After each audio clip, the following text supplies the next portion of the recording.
The story opens inside the demon realm, not a battlefield, but a surprisingly serene space behind a gate, filled with peaceful scenery and scattered vegetation. A strange, snake-like creature appears, seemingly intent on devouring some plants. But these plants suddenly come to life. They're not ordinary flora, but radish-shaped beings called mandra who prepare to defend themselves. Just as tensions rise, the scene shifts unexpectedly. It was all a playful skirmish between the snake, named Sasa, and the three mandras. They've been mock-fighting like this for days, with Sasa having lost 99 times in a row. Overlooking them are two humanoid beings, one male with a hawk's head and a female watching the game with mild amusement. Nearby, a human applies moisturizer to some of the mandras, who enjoy the pampering.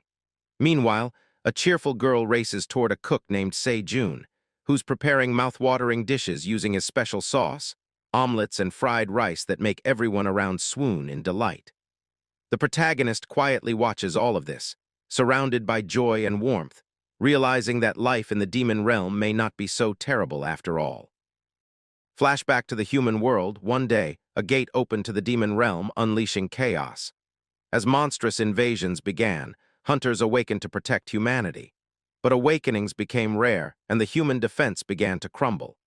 In desperation, humanity turned to science, creating artificial life forms called chimeras, beings born from mixing human and animal DNA with monster cells and gate minerals, often using prisoners as test subjects. The result was a breakthrough. Chimeras became humanity's strongest weapon, drastically reducing casualties and helping stabilize the world. However, decades later, illegal labs began producing high-grade chimeras for the black market. In one such lab, scientists inspected a broken test subject, chimera number 17. His arm was rotted and his brain partially damaged, making him unresponsive without direct orders. The researchers considered him a failure, fit only for disposal. The director, cold and calculating, decided to deploy number 17 on a gate-sealing mission, not to succeed, but to die there without a return order. Soon after, inside the demon realm, number 17 fought alongside a group of adventurers. But he didn't need help. He single-handedly obliterated monster after monster, using devastating powers like a spirit bomb to clear the battlefield. The adventurers were in awe, reduced to mere looters trailing behind his wake. Despite his damaged mind, number 17 showed unmatched strength and endurance. Days passed, the monsters kept coming, and yet the gate remained open. Eventually, the gate began to collapse. The adventurers prepared to retreat. One female hunter questioned whether they should bring number 17 back, given his crucial role in their survival. But the orders were clear. He was to be left behind. Her companion coldly reminded her that chimeras were emotionless tools. But number 17 had begun to understand. Even as he kept fighting, he realized no return order had come. As monsters overwhelmed him, tearing at his body, number 17 continued to defend the retreat route, fulfilling his mission to the end. Left behind and abandoned, he was ultimately destroyed. Later, the mission report revealed an astounding result. Not a single hunter died, and Chimera number 17 had defeated 1,823 monsters alone. At the moment of death, Chimera number 17 was remembering a forgotten past, which was vaguely appearing inside the Chimera's mind. He remembered, somehow, that he was once a complete human being and was abducted at the age of 9. A flood of images unfolded before his eyes, and even when the broken brain of the Chimera could not understand anything, he just watched everything silently. 80 years ago, he was born. Then, 70 years ago, he was inside an orphanage, fighting off the bullies that bullied him, and then getting punished when it was not his fault. It was then that he got out of the orphanage and tried living on his own, but it was too harsh. Some people came to abduct the little boy, chaining him and performing multiple experiments on him as a subject. Inside the illegal lab, he was chained down and given the number 17. He was administered S-class silk cocoon larva cells as the scientists waited for any reaction to appear. But even after multiple days, there were no side effects. Instead, 17 had gained special abilities. Still, his human appearance and consciousness were maintained because of his rare constitution. The scientists were happy, not ready to let go of the little boy, telling the others that they should keep transplanting cells until they saw a reaction and could find out how much his body could take. 64 years ago, even after administering multiple monster fluids, 17 was not showing any side effects and was instead gaining multiple abilities. Cleaning floors with the monsters while using his physical and mental abilities, along with having skills that were once only special to monsters. One such day, while defeating a monster, 17 saved a lady and her daughter, who thanked him for saving them. But just as he turned around, he started showing signs of forgetting the orders given to him. 59 years ago, the condition worsened, and 17 wondered about what he had just been doing. One scientist noticed that 17 was having trouble remembering things. The psychotic scientist, however, was happy because side effects had finally begun to show. 54 years ago, we see that the scientists were recording something, that after transplanting over 500 types of monster cells for over 50 years, 17 had become an S-class chimera, and now it was impossible to measure his potential. Number 17 was the research lab's greatest success. The latest event happened 20 years ago, as 17 transformed completely and was no longer human at all, not able to understand anything that was going on, only able to complete orders and do as he was told. 3 days ago, he was defeated by the monsters who flooded the gate, completing his mission but not able to retreat. But from the fluid secreted from 17, something strange started happening. A strange light fell onto a bone, which was part of 17. We come to know that the bone started gaining strange powers as it began rematerializing itself and forming a complete body. After a transplantation of a total of 527 types of monster cells, strangely and suddenly, 17 has been resurrected. His whole body is coming back and rebuilding itself slowly but surely, and he is turning back into a human, coming full circle. 17 was shocked, wondering if he had completely turned back into a human. But as he started using his monster abilities, they were not completely gone, and he realized that he was not entirely human, but instead had just regained the appearance of one. However, 17's brain was no longer broken, and he realized that quite some time had passed, and the research lab had not retrieved him. He knew that he was finally discarded. The experiment number on his wrist was gone too. The boy realized that now he no longer had ties with the lab. Then 17 remembered something. He had been injected with the abilities of an immortal-type monster, which was a monster phoenix. And as the core was not destroyed, the monster could revive up to 3 times. Even when 17 had thought that humans could not fuse with immortal cells, he had been wrong, and he was now certain that his body had been returned to its prime. He wondered if it was because all the side effects of the experiments had been eliminated that he was feeling great. Ever since it all began, he had felt like a fog was completely shrouding his mind. But now, all the spells that the scientists had put in place to prevent 17 from escaping or causing any resistance were gone.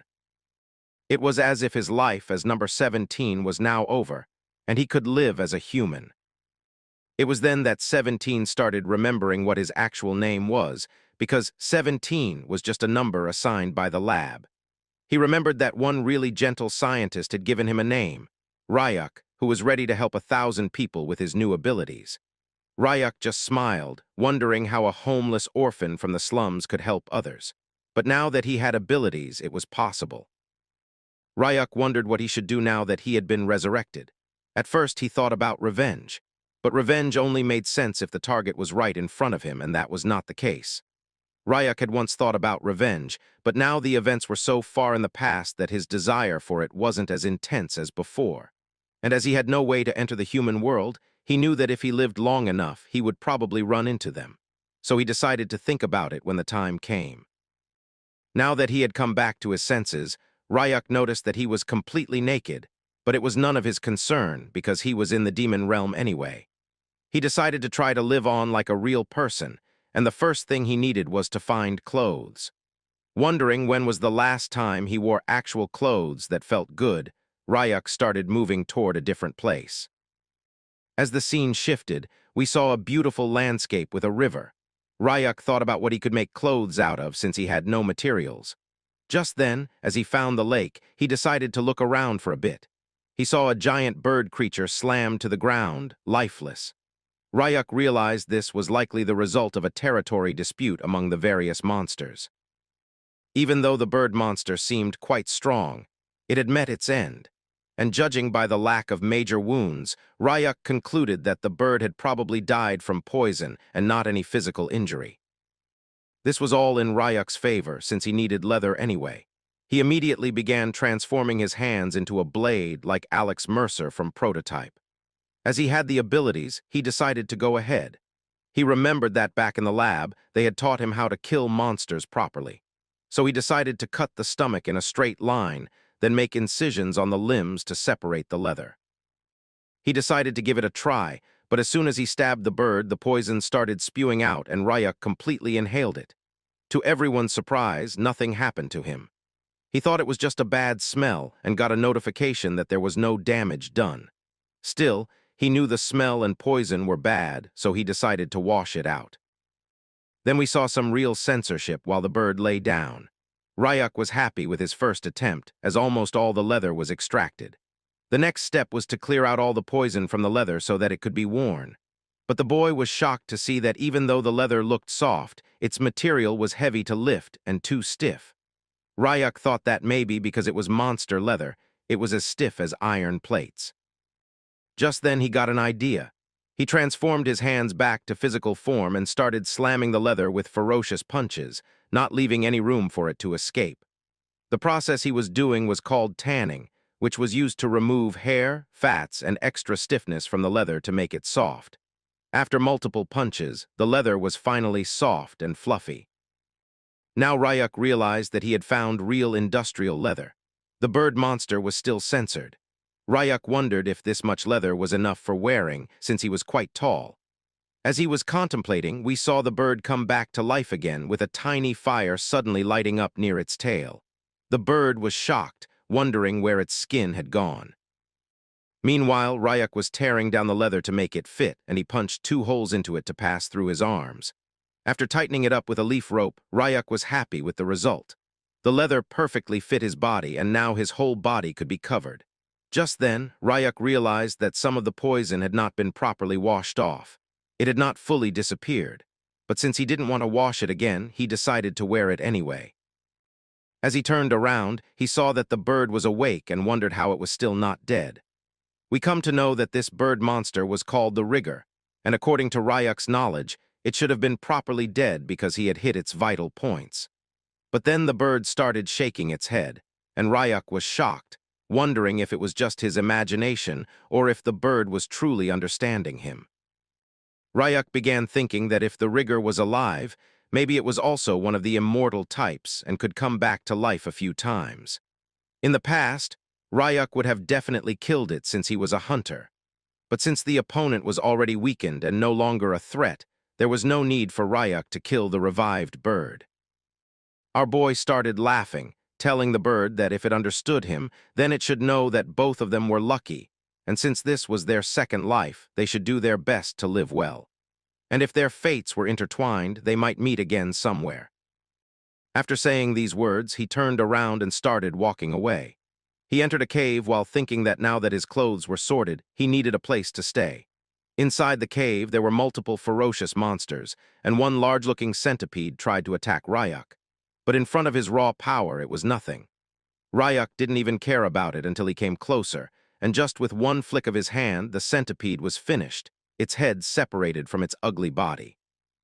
Meanwhile, Ryuk was contemplating that the cave was too dark, so he decided not to live inside it. The scene shifted to a heavily snow-falling area, like an avalanche.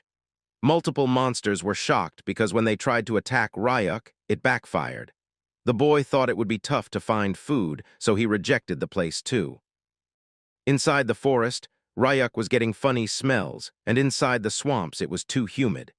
He even tried going into lava mountains, but it was too hot and hard for him to stay without sweating. So finally, after going through all these places, Ryuk came outside and started looking around the valley. He spotted a location that looked pretty nice. It had a waterfall and nearby water enough for survival. There were also wild monsters that were edible, Even Rayuk could never have imagined that the demon realm was this beautiful. He decided to take a closer look and jumped from a cliff down to the ground. He saw that the water was actually clear and there were plenty of fish. Even though they were monster fish, Rayuk knew he could capture and cook them on the spot. It would feel like camping for him. Since this place was like a natural fish farm, building a house nearby was not a bad idea at all. To add to the ambience, there were flowers, and the air was fresh, giving Rayuk a peaceful feeling. He finally decided that this would be the place to build his house. As the boy smiled, the scene shifted to another location nearby the valley, where a strange portal began sparking and opening, tearing through space. Someone came down at insane speed, crashing into the ground and kicking up a lot of dust. It was a small creature with robotic hands and red eyes, while a greatly evil aura emanated from him. As the robot looked around, he wondered if this place was the demon realm. Meanwhile, the scene shifts back again, and we see that Rayuk was looking at the spot where he was thinking of building his home, finding it good because he could also hear the sound of the waterfall about 10 minutes away. He finally decided to build his own house, and first, he needed a place to build it. So he used his powers of the Chimera to cut off multiple trees and to plane out the area a little so that he got a plain surface to build on and some wood to build with. He levitated multiple logs together and separated the good quality wood from the bad quality ones, knowing that it should be good enough. As Rayuk was walking around, he realized that the ground was too bumpy and needed cleaning up. So he slammed onto the ground with his monstrous whips and took out the tree roots with a jolt, clearing out the ground like a playing field. Knowing that the sunlight would come directly inside his house, he just moved his hands and feet according to what he felt. But still, the place was nice and clean. He started picking up the heavy logs and decided to choose the strongest ones and create pillars at the corners. After doing this, he was really having fun building his first house. Then he took slightly weaker wood and formed planks out of them and laid them onto the floor. For the walls, he decided to use mucus from the snail-type monsters, as he did not have any nails and needed to stick the logs together. He knew that whenever the snail mucus hardened, it became as tough as stone, and sticking the logs together with it would also work for waterproofing. For the finishing touches, Rayuk used his silk technique once again and threw it all around the place, making a net so that no one would come around his home, and if anyone dared to enter, Rayuk would come to know immediately. We see a really suspicious-looking house with a red aura emanating from far away, and just with 3 materials, logs, snail monster mucus, and silkworm cocoon thread, the house of Rayuk was finally complete. But it was still a bit disappointing because Rayuk felt like something was missing. He wanted to remember what a house looked like when he was a human. He remembered that inside the lab, they were taught by some people about a typical house and how it looked before the gates appeared. In the training videos, he saw that the humans always raised something in the yard, be it vegetables, flowers, or pets. But as you cannot find a dog in the demon realm, he decided to make a vegetable garden. But one question still remained. What could the boy even grow in the demon realm? Just then he remembered something, that there was a snow mountain nearby. So he thought he should plant some mandras from the mountains so that he had enough radishes. As the scene shifts, we see that Rayuk was in the snowy mountain once again, which was the mandra's habitat. It was around the summit of the snowy mountain where demonic energy was the strongest, so the mandras found it quite comforting. It was snowing at the whole place quite a lot, so Rayuk remembered that even on the day he was abducted to the lab, it snowed heavily, as if there was no end to it. Back then, it was so cold that Rayuk thought being kidnapped was rather a good thing. But just then he immediately got a realization that becoming a chimera does have its advantages, because now he did not have to worry about dying from cold or hunger. Rayuk noticed the demonic energy, which was at its peak, and he realized that he had finally arrived. As Rayuk analyzed the whole area, he saw a few leaves coming out of the ground, and he was thankful that he did not waste his trip because these were mandra's leaves. These mandras were delicate and vulnerable to stress, so they could die from even small environmental changes. Relocating them was a task, and Rayuk realized that young and adaptable individuals were probably better for it. He decided to take 3 roots for now, and as he took them out, he thought to himself that he should have covered his ears beforehand. But as he took out the mandra, he was shocked to see that the creature was cutely sleeping, and he thought there was something wrong with it. So he took out another one, and all three of them were actually sleeping soundly, not even waking up after being taken out of the soil. It was as if these cute creatures were talking in their sleep. Ryak was familiar with the mandra scream, which was a phenomenon caused by humans cultivating mandras artificially. In the human world, where there was very little demonic energy, the mandras came under extreme stress, and if someone forcefully pulled them out, they would let out a shrieking scream and die along with the person who heard the scream. But since there was no scream, Ryak guessed that it was because of the demon realm. They were not even resisting, and mandras had the nature of struggling to run away if they got out. But these cute creatures were slowly waking up, smiling while looking at Ryak. Then he realized that maybe these creatures were recognizing Ryak as a fellow creature of the demon realm, since his body also contained the mandra cells. But all this worked in Ryak's favor because the less stressed the mandras were, the better they would grow. Later, when they would grow well, Ryak wondered if he should ask for a few roots and make some trees, because the fruit could be a snack. But he also knew that forcefully plucking the fruit could be extremely poisonous, so he decided to try and persuade the little creatures carefully. Suddenly, as Ryak decided to go toward his house, several screams came into his ears from the opposite direction. He realized that there must be hunters nearby, and even though Ryak was not able to comprehend why they came all the way to the dangerous snowy mountain, he decided that he should go and grab the gate stones from them. As the scene shifts, we see two adventurers who were actually brutally damaged from the monsters. One of them was cursing his other team members, realizing that they had used them as bait and ran away. But the other immediately told the first one to pull themselves together because the monsters were coming at them once again. These monsters were filthy-looking rabbits with jaws that opened like octopuses. The man was somehow able to protect himself for a while by using a blue-colored force field, but the monsters were so powerful that the defense wall was about to break, and the rabbits were rapidly scratching the wall like crazy. The man who was shielding both of them was almost crying, realizing that he should have stuck to menial chores and not come looking for a chimera. As the defensive wall broke down from the punches of the rabbits, the man screamed for somebody to save him, and just then, something dropped down from the sky, scattering all the snow around it.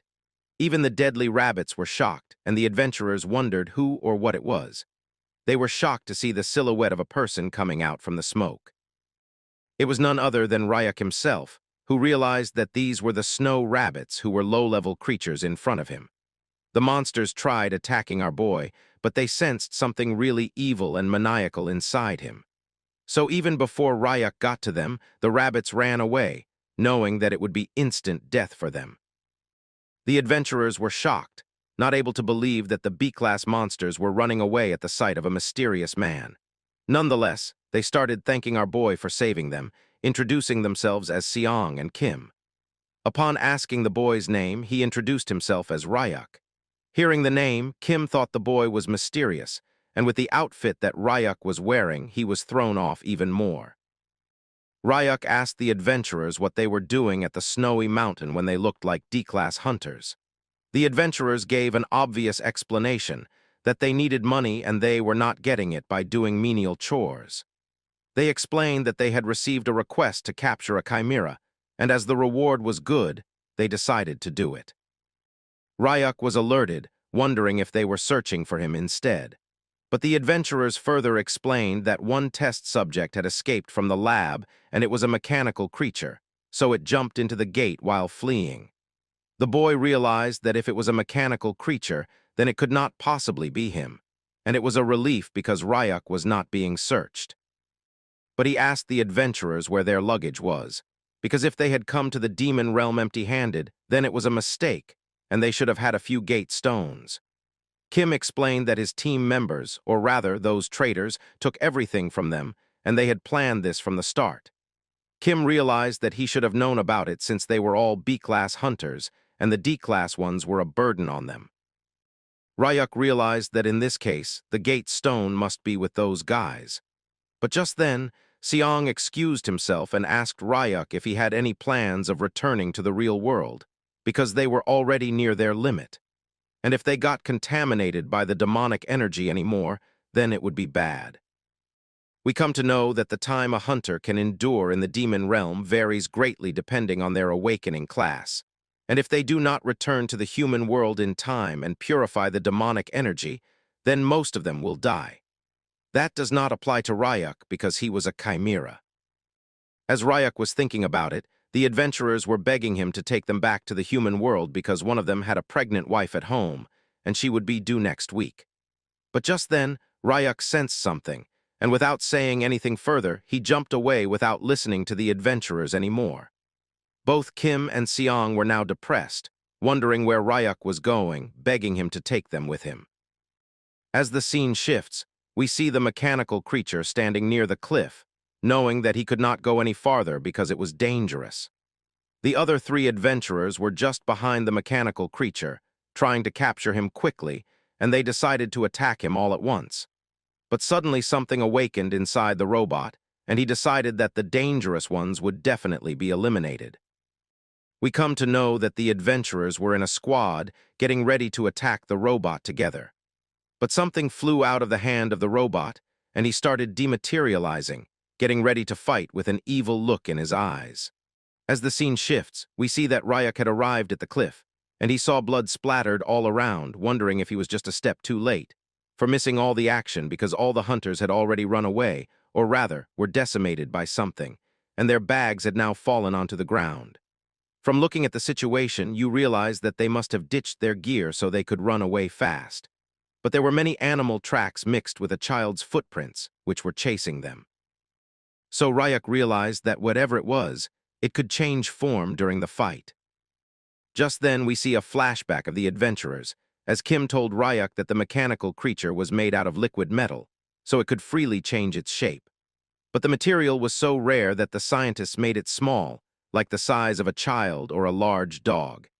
This information coincided with what Ryuk was seeing. As the boy smiled, realizing that for a mechanical creature, it could overwhelm 5 B-ranked hunters alone, which was quite impressive. As the scene shifts, we come back to the place where the adventurers were lying down. Kim was consoling Seong, who thought it was over for him because his whole body had been tainted by demonic energy. Kim told him not to say crap like that, because his kid was due next week. But as Seong was not able to walk anymore, he told Kim that he should inform his wife about everything and tell her that Seong was sorry he couldn't make it back. It was a really emotional scene, as Kim started crying, wanting Seong to just hang on a little longer because he believed that some miracle might still happen. But suddenly Kim heard some footsteps, and as he turned around, tear-faced, he was shocked to see that Ryuk was back, and on his back was the gear bag that the adventurers had carried. Kim immediately dropped down on the ground and started begging Ryuk for saving them. It was then that the boy remembered once again that the adventurers did not have any gate stone. But Kim was not stopping, explaining to Ryuk that inside the lawless demon realm, once they lose, it's over. That's why Kim decided to offer 2 10 million won checks, so they could buy 1 gate stone for themselves to get out. Ryuk was shocked after looking at the checks, but Kim knew that if they didn't return now, they would definitely die. Even Ryuk realized that although he didn't need the money now, it could come in handy if he decided to go to the human world later. So Ryuk accepted the check and gave the adventurers a gate stone, breaking it and causing a portal to open immediately. Kim bowed down in front of our boy, promising that he would never forget what Ryuk had done for them, as long as they lived. Kim started going towards Seong, telling him to get up because he knew that if they hurried, they could survive. But Ryuk was actually shocked, asking the adventurers if the gate stone was too expensive, because it used to cost around 200,000 won in the human world. But the adventurers were shocked, strangely wondering why Ryuk was talking about something so ancient, because nowadays these gate stones go for around 1 million won each. As Ryuk felt he had received too much, he decided to count the extra money as a fee for saving them. The boy tapped Kim on the shoulder while a blue energy flared out from the adventurer, and even Seong was now having the same condition. They both realized that the boy was infusing mana into the adventurers, but for them, it was a really dangerous process because infusing mana was something even an E-rank hunter would avoid. If the mana collided and tangled, then the mana core inside the person could shatter, and they would both die. Kim thought that if this continued, all three of them would definitely die. But in front of him, his friend was suddenly all right, and Seong was looking like a new adventurer, realizing that the demonic energy had been completely purified. The man immediately hugged Kim, happy that he was actually alive. The adventurers decided to go out from the gate immediately. Kim bowed down in front of our boy, promising the same thing as before, that he would never forget the favor. Both of them were shocked that Ryuk could purify demonic energy with mana, because it was only possible with overwhelming amounts of it. So they couldn't comprehend who Ryuk actually was. As the scene shifts, we see that the boy was still kind of disappointed after looking at his house, which looked straight out of a horror movie. But we see that Ryuk was just analyzing the place and was happy that no one had intruded while he was out. In his tiny, precious home, he wanted to go through everything he had looted because he knew that he had gotten some unexpected earnings which made for a satisfying outing. But as he turned down, he saw that the mandras were calling out to something, and it was just their little cries. Ryuk realized that their leaves were now getting droopy, maybe from all the travel. So the boy decided to plant them right away, thinking that the spot in front of his house would do. But still, even after being planted, the mandras were displeased. Ryuk realized that maybe these creatures didn't like the forced relocation, and that's why they were still looking unhappy. Or maybe they were just hungry from traveling without soil. So Ryuk decided to give them some mana, because it usually helps to power up creatures. After getting enough mana, the mandras were smiling once again like the cute creatures they were. And as they smiled, Ryuk was happy too, thinking it was successful. But as we get a back scene of the boy, we see that Ryuk was sensing some kind of aura, as two eyes were looking at him from behind the bush. It was none other than the mechanical creature itself, who was going around the boy and looking at him constantly. But Ryuk knew that if the creature wanted to do something, it would show itself, and there was no need to interfere. The boy stored the checks of money for later when he would need them, and decided to unpack all the stuff he had gotten. There were many things, including a portable burner and cooking set, which were essential gear for outdoor cooking, along with gate stones and spare clothes. There were 8 gate stones that let the user travel freely between the human world and the demon realm. And with the spare clothes, Ryuk had some extra wear, but he realized that they were contaminated and needed washing. The boy had also gotten 2 sleeping bags, so now he didn't need a bed to sleep.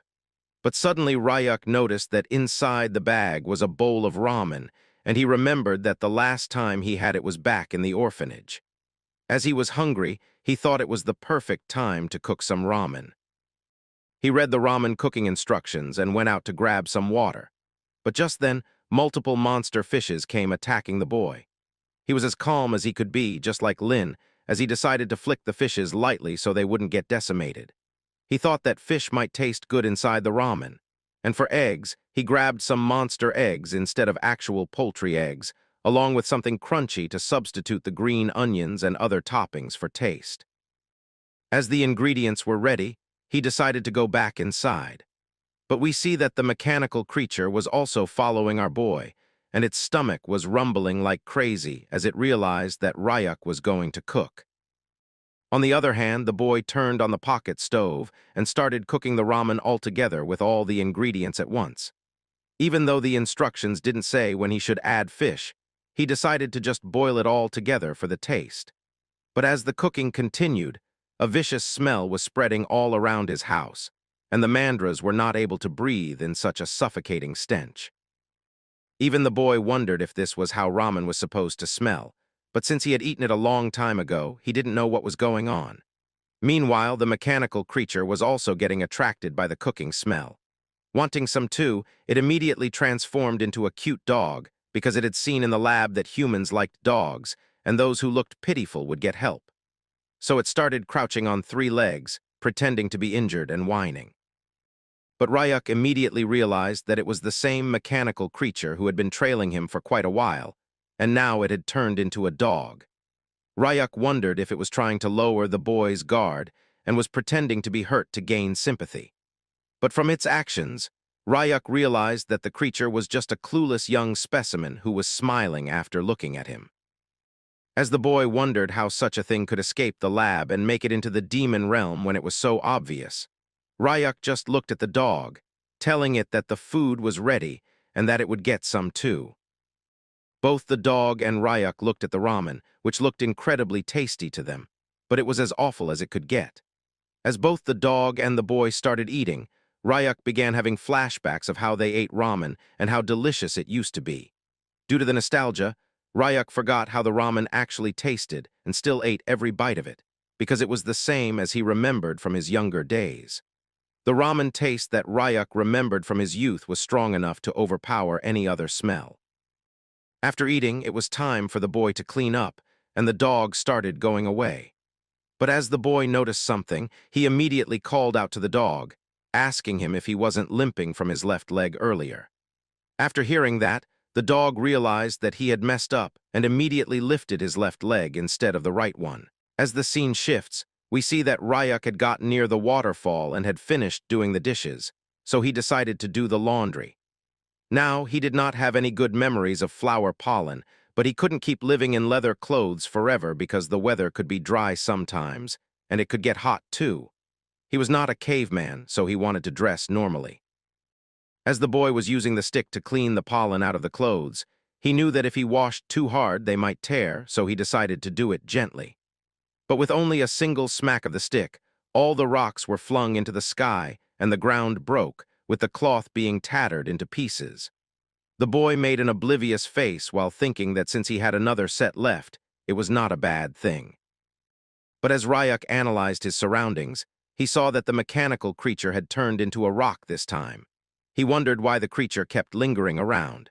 Even when he was eating ramen and doing the dishes, the mechanical creature was a fish.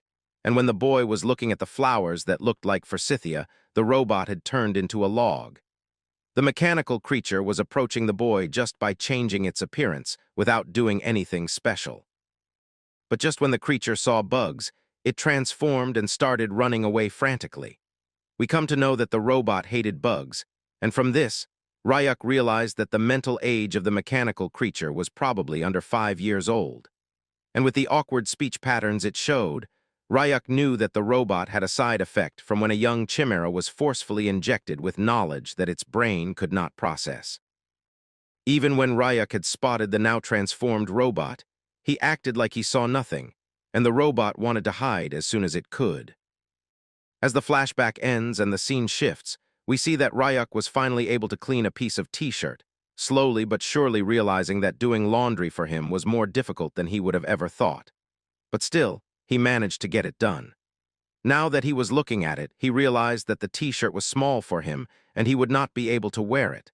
Still, he decided to dry it up because, after all that washing, throwing it away would be a pity. As he needed to go and check the state of the mandras, he went away. But as soon as Ryuk disappeared, one rock opened its eyes, and we see that it was the robot, who was happy after looking at the piece of cloth. Thinking that since Ryuk was also wearing clothes, the robot was going to wear them too, and this t-shirt was a perfect fit for it. Now the robot was happy, declaring that these clothes were hers to claim. And just then, the robot started transforming itself into a human with long hair, and we come to know that the robot was actually a female, not a male. After wearing the t-shirt, she took the human form, which fit everything perfectly. As the scene shifts, we see that Ryuk was now in a dilemma, wondering what was happening with the mandras, because they were withered once again, and even they didn't know what was happening. The leaves kept withering and the roots were a bit dry too. That was strange because the boy had pulled out weeds at the exact time, and all the weeds were already out of the field. But then he realized that something was deep inside the ground. As the boy started digging out every bit of it, there were all sorts of things underground, and also little worm monsters that were feeding off the energy of the mandras. Ryuk now decided to grind it thoroughly to make it smooth, so that his mistake would not be repeated. It was just a temporary relief, and the mandras were happy. But Ryuk knew that he needed to make a proper vegetable bed around them, so he wondered if he should just make it about the size of his house. Just then, cute little steps appeared in front of the boy, as the robot, now turned into a cute girl, said hello to Ryuk. The boy immediately knew that it was the robot and thought that she took a human form because she was ready to talk. The girl tried to act all surprised, asking Ryuk if this log house was his. Now that Ryuk had started talking with her, she was pleased, asking the boy if he was a native around here. Ryuk wondered if he should tease the little girl for a while and asked her which tribe she was from. The robot was shocked, trying to dodge the question, explaining that she came from beyond the waterfall, really far away. She had traveled so far that Ryuk would not be able to know where it is. It was such an obvious lie that Ryuk decided to have fun, asking the girl if she was from the coconut tribe just beyond the waterfall. Knowing nothing about it, the girl immediately shook her head, declaring that she was from the coconut tribe. But then Ryuk immediately noticed that she was wearing the shirt that he had washed. The girl became angry, telling Ryuk that in their tribe there was a rule: whoever picks something gets to keep it, so now the shirt was hers to claim. Ryuk thought for a while and told the girl that she could have it. But then Ryuk asked her why someone from the coconut tribe was so far away from them. Hearing that, the robot girl explained that she was expelled from her tribe and had a favor to ask. She screamed with all her might, telling Ryuk that she wanted to live with him and would love it if Ryuk would allow it. Ryuk was shocked, asking the girl again if she was sure, and she mumbled, thinking that since there were no bugs around the place and there was a house, she thought it was safe, and that's why she wanted to live here. Ryuk sighed in relief, as he also was glad to know that the robot only needed a place to rest. He finally agreed, but on one condition: if she was staying in the house, she would have to do her part. The robot girl was excited, just asking Ryuk what he wanted her to do. Ryuk told her that he needed help plowing the vegetable bed and wondered if she could help him because he wanted to build a new home for the mandras. Hearing that, the girl immediately grabbed the wooden stick from Ryuk's hand, telling him to leave it to her since she was really strong and confident with physical labor. It was then that we saw a shocking transformation, where the girl was able to plow the whole field and make all the worms get out with insane strength, which was unimaginable for such a small body. Now that she was happy, she was no longer hiding her true identity at all, which could be revealed from the power she possessed. But Ryuk thought that maybe it was something else completely, and as she had lived in the lab for her whole life, she didn't know what a normal kid was like. So she was doing her best to impress Ryuk. The boy asked her about her name, introducing himself as Ryuk, and this made the girl stop because she didn't have a name. But to impress the boy, she knew she would have to make a new name, just like the pretty flower she had seen earlier. She declared herself as Nari. Ryuk joked about her being too narrow. The girl screamed that it was Nari instead. As the scene shifts, we see that the whole place was done, and the vegetable bed was ready after just a few moments. Ryuk had also made a stone fence, which was not letting the soil slip. Now all the mandras were happy after getting their new home. Even Ryuk realized that the creatures were happy and that he should have plowed the field earlier. But suddenly, Nari started crying, and Ryuk wondered why she was crying all of a sudden. We then come to know that the mandras who were playing in the field were reminding her of her friends. But Ryuk was sure that there was no way those kinds of things existed at the research lab. Before he could inquire any further, Nari was stunned, and Ryuk wondered what was happening. A dark miasma started coming toward the beautiful place, and the whole place turned into a red hell. Nari got down onto the ground, shivering, not even able to get up. Ryuk told her not to be scared, because it was just the sound of monsters hunting each other.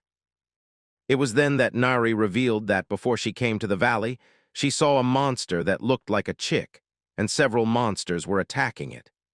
Even Ryuk could sense that Nari was telling the truth, and somehow she was also feeling that the chick was hurting badly, as it had gotten bitten by some venomous monsters.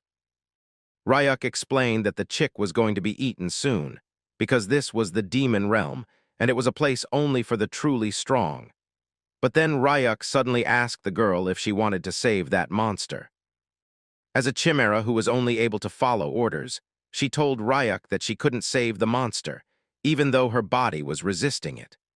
Ryuk immediately realized that the side effects of the mind control command were still lingering inside the robot, and it couldn't move according to its own will. Ryak wondered if he should help the girl a little, but in a way that didn't sound like a command. So instead of commanding, Ryak asked Nari if she wanted to go and check on the bird, because if she helped, maybe the chick could survive. Hearing that, Nari immediately flew away, telling Ryak that she would be back after the lookout was done. As the scene shifts, we see that multiple ant-like monsters were attacking a cute little cotton ball of a chick. But before they could eat the bird, Nari came to the rescue, kicking each and every monster that was coming toward the small creature. The girl was determined to save the bird. She remembered her past, when she was still the robot and everyone else hated her because she was placed first once again in a ranked match. They knew that at this rate, everyone else would be used for high-failure experiments.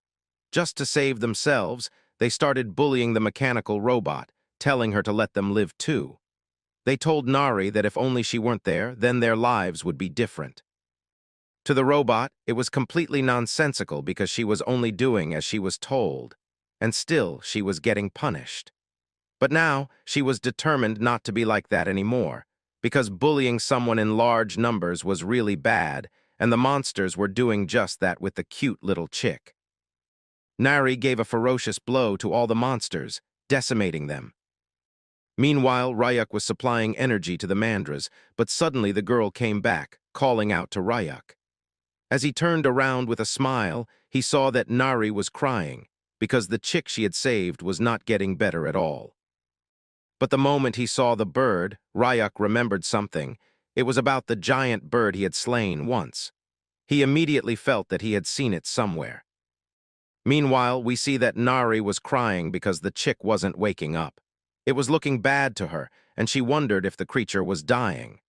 Ryak decided to take a look himself and used his mana to infuse into the chick. He came to know that, luckily, there were no fatal injuries. We learned that each monster's energy holds a story, and the bird that he had skinned had now shrunk and gotten lighter in color. But it was still the same because, just like the undead-type monster from before, the bird also had such an ability. Ryak wondered why it got so small, and if it had something to do with how it healed differently from others. As Ryak was thinking about it, Nari asked if the bird was dying. Ryak calmly told her that the bird was just starving and had probably gotten too small to find its own food. He explained that he gave it some mana, so it would heal on its own if left alone.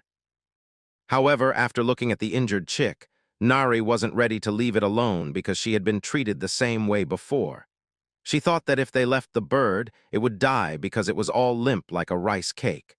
So she requested Ryak to let her raise it because she wanted to take care of it. She even agreed to train and feed it well and promised to do so. Ryak was strangely happy, knowing that the bird was going to grow really big. But upon hearing that, Nari said she would only feed it a little so it wouldn't get that big. Ryak agreed, telling her she could do whatever she wanted and that it might even guard the yard someday. As the scene shifts, we see drool dripping from the bird's mouth as it wondered where it was. As soon as it opened its eyes, it saw Ryak, the man who had skinned it before. But what it didn't notice was that it was being held by a small girl who immediately tossed it into the air to celebrate because it had woken up. The bird squeaked like a penguin, unable to comprehend what a little girl was doing in the demon world, but she was just happy that it was alive. Just then, Ryak noticed something. It wasn't a fluke. He could actually understand every word the bird was saying. He could understand its feelings and speech. As the scene shifts, we see Nari had bandaged the bird, telling Ryak that the healing was done. Meanwhile, the bird was annoyed that it couldn't move. Then the girl told Ryak she had picked a name for it. Since the bird kept squeaking every time it tried to speak, she named it Squeak. Ryak didn't care about the name and simply told her it wasn't bad. The bird immediately stood up, looking angrily at Nari and asking why she was nomming him. He already had a name. But before he could say anything, Nari toppled over a whole utensil of water, thinking he was squeaking because he was thirsty again. It was surprising even for Squeak, who puffed up like a pufferfish. Nari wondered what she should do. Ryak realized Nari couldn't understand the bird, and that Squeak wanted her to stop giving him more water. Instead of letting the bird speak, Ryak told her to stop giving it water, otherwise it could be harmful. But Nari misunderstood, thinking it wasn't thirsty but probably hungry, so she should find food instead. Meanwhile, Ryuk noticed he had more stuff lying around, so he thought about building a storage shelf. Since he didn't need it too big, he cut a medium-sized log into pieces, but as soon as the blade touched it, the wood cracked in half. Ryuk wondered what went wrong since he did the same with logs for the table and chairs, and they hadn't cracked. Squeak watched from a distance and toppled over the table, telling Ryuk that the wood had a different color, meaning it was softwood, not hardwood. Ryuk didn't turn but asked if the wood's strength changed by type. Squeak confirmed it. Ryuk then asked what wood color was the strongest, and the bird replied it was obviously red oak. Then the bird realized Ryuk could understand him, which was shocking. No human could speak the monster language. But Ryuk didn't react and instead wondered where he could find red-colored wood. Squeak, still having all his powers, decided to try mind control on Ryuk to find out more. But as he started his mind-reading skill, he saw that Ryuk continued speaking while a giant monster inside him blocked all the mind waves. Ryuk calmly asked why he couldn't find the red-colored wood even after searching. Now the bird was sweating and pale, realizing Ryuk had blocked the mind reading and could hear him loud and clear. Ryuk explained he could hear the bird's thoughts as human words. Strangely, the bird could also understand human speech. Squeak hesitated about whether to tell Ryuk the truth, but the boy assumed he was probably a rare smart monster, something he'd only heard about, never seen. Ryuk asked if they'd met before, and Squeak admitted they had.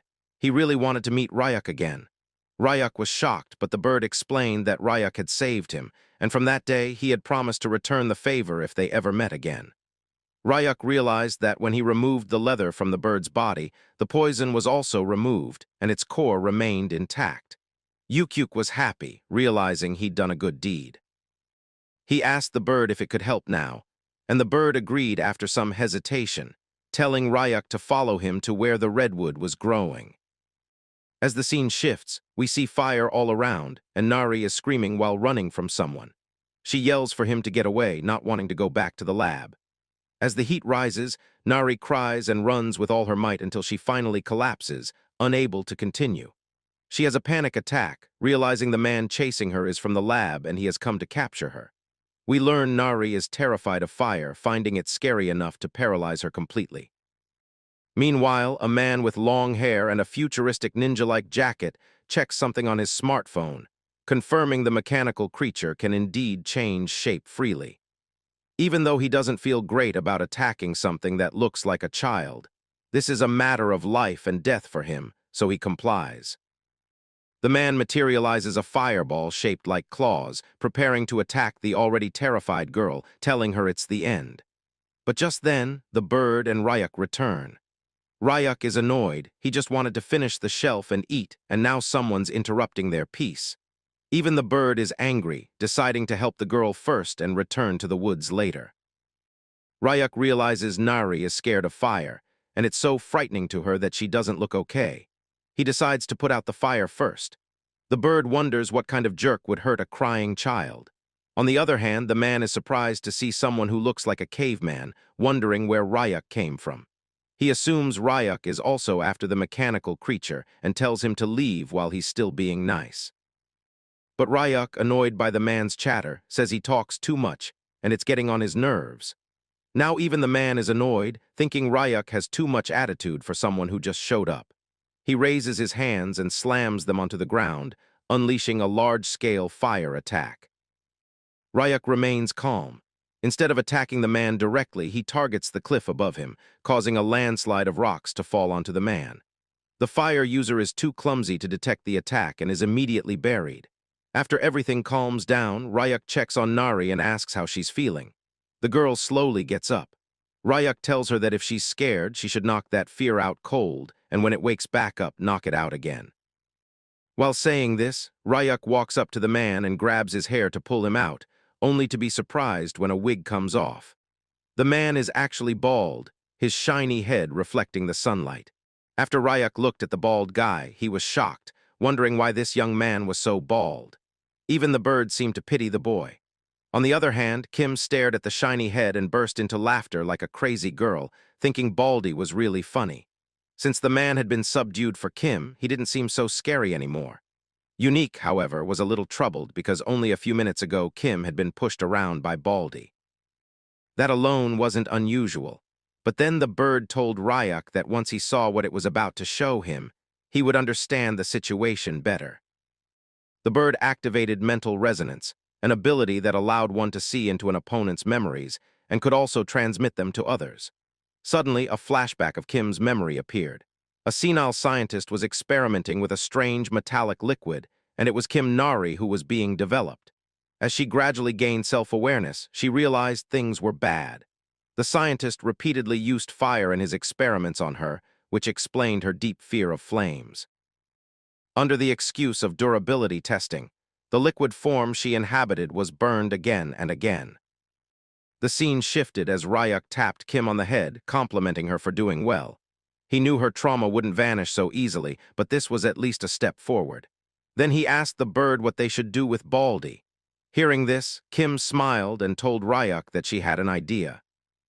The scene changed to Baldy hanging by a rope near a waterfall, with water pouring continuously over him. The stream made him nauseous, while Kim laughed, saying that if Baldy was drenched, fire couldn't reach them, and the uncle wouldn't be scary anymore. Meanwhile, Baldy thought bitterly that he hadn't come to the demon realm for this. But Kim believed that since the uncle was bad, he deserved it.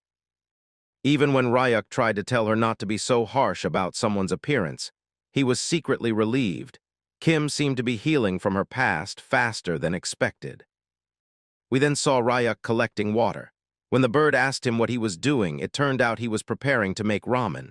Hearing that, Kim grew excited, knowing Ryak's fish ramen was delicious. Ryak teased her, asking if even the coconut tribe ate fish ramen. Kim happily agreed, going along with his joke. Meanwhile, Baldy observed Ryak and the girl carefully, realizing the man was clearly at least an A-rank hunter, maybe even hiding greater power. Kim went off swimming, determined to catch some fish. Baldy speculated that Ryak might be a reclusive hunter who operated underground, but to hang a person up and cook ramen in front of them seemed excessive, even for the demon realm. Ryak boiled a large pot of water, preparing 3 packets of ramen. Soon after, Kim returned with 3 fish that had actually tried to eat her but failed. Ryak told her he would only use one, so they should release the others. Excited, Kim agreed, urging him to put it in quickly. Baldy, still hanging, was stunned. If Ryak boiled the monster fish for ramen, the broth would turn out incredibly fishy and lacking flavor. On top of that, the water ratio wasn't right for proper ramen. He wondered if Ryak even knew what ramen really was. Kim, however, was too thrilled to care. Then suddenly all 3 of them froze as a voice called out, telling them to wait. It was Baldy himself. He said if they freed him, he would cook the ramen for them. The scene shifted to the hunter at the cooking table, tearing open a ramen packet. For some, it might just be ramen, but for him right now, it was life or death. His survival depended on it, with 2 powerful beings and a mysterious bird watching him. Baldy knew that ramen by nature was simple and pure, so he decided to stick to the orthodox method. After all, he had no real cooking knowledge and usually survived on convenience store meals.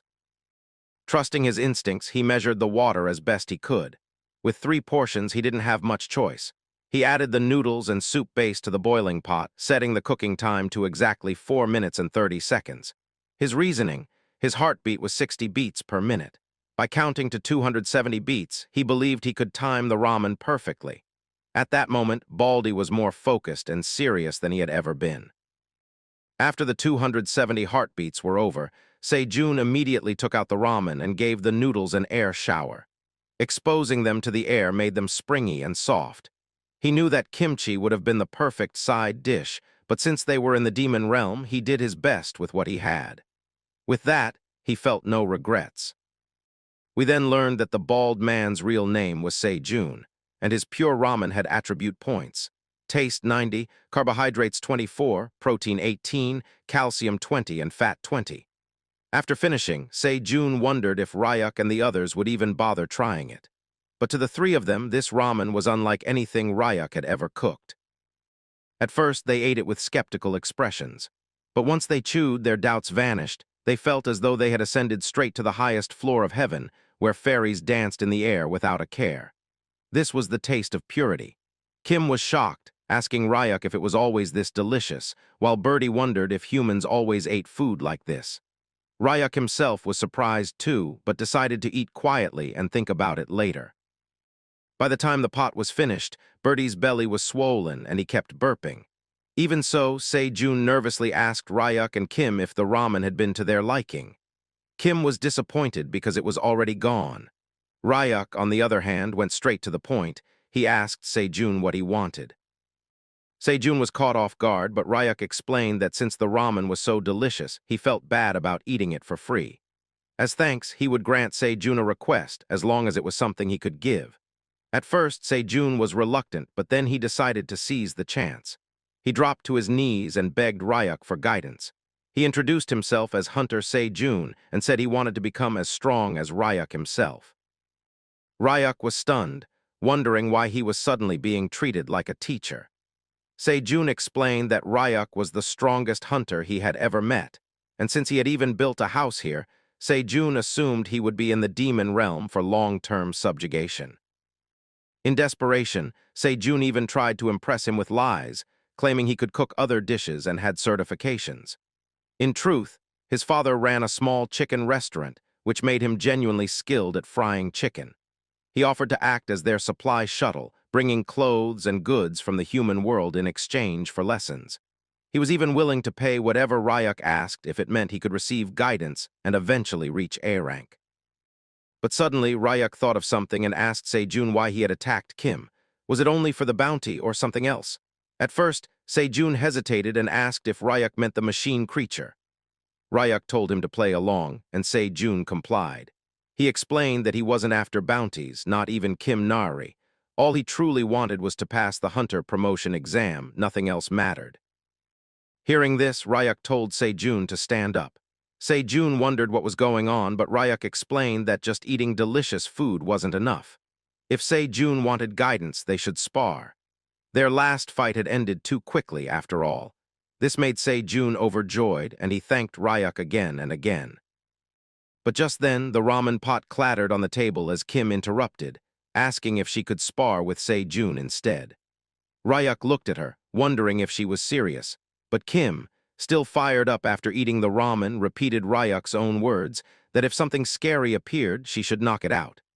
This time, she wanted to try overcoming her fear of fire herself. Se-jun regained some confidence, telling her that although she had forgotten, and even though Ryuk was strong, he himself was not weak either. Ryuk then asked Se-jun if he could break a certain stone in front of them. It wasn't just any rock, it was black admonite, said to be several times harder than diamond.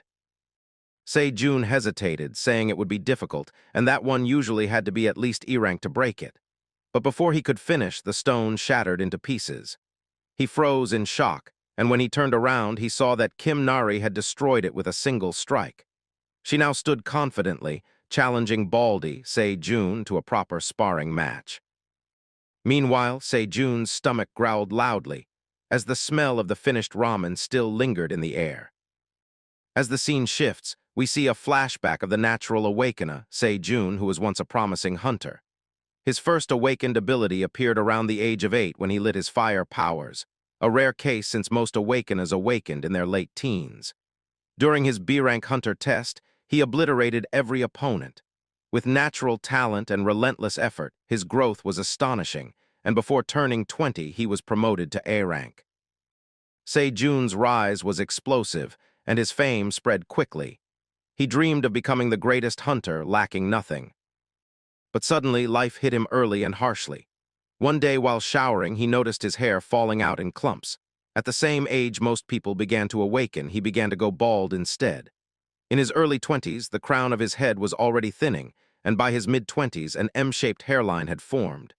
Se-jun fell into despair, trying every treatment and hospital he could find, repeatedly preparing for hair implants. Yet doctors gave him the same answer.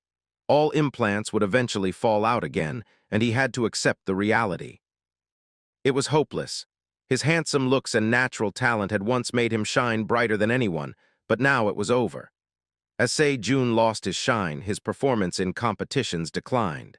He was eliminated again and again, his growth as a hunter stalled, and before long he had become a reckless man wasting time on the couch, watching TV and eating fast food.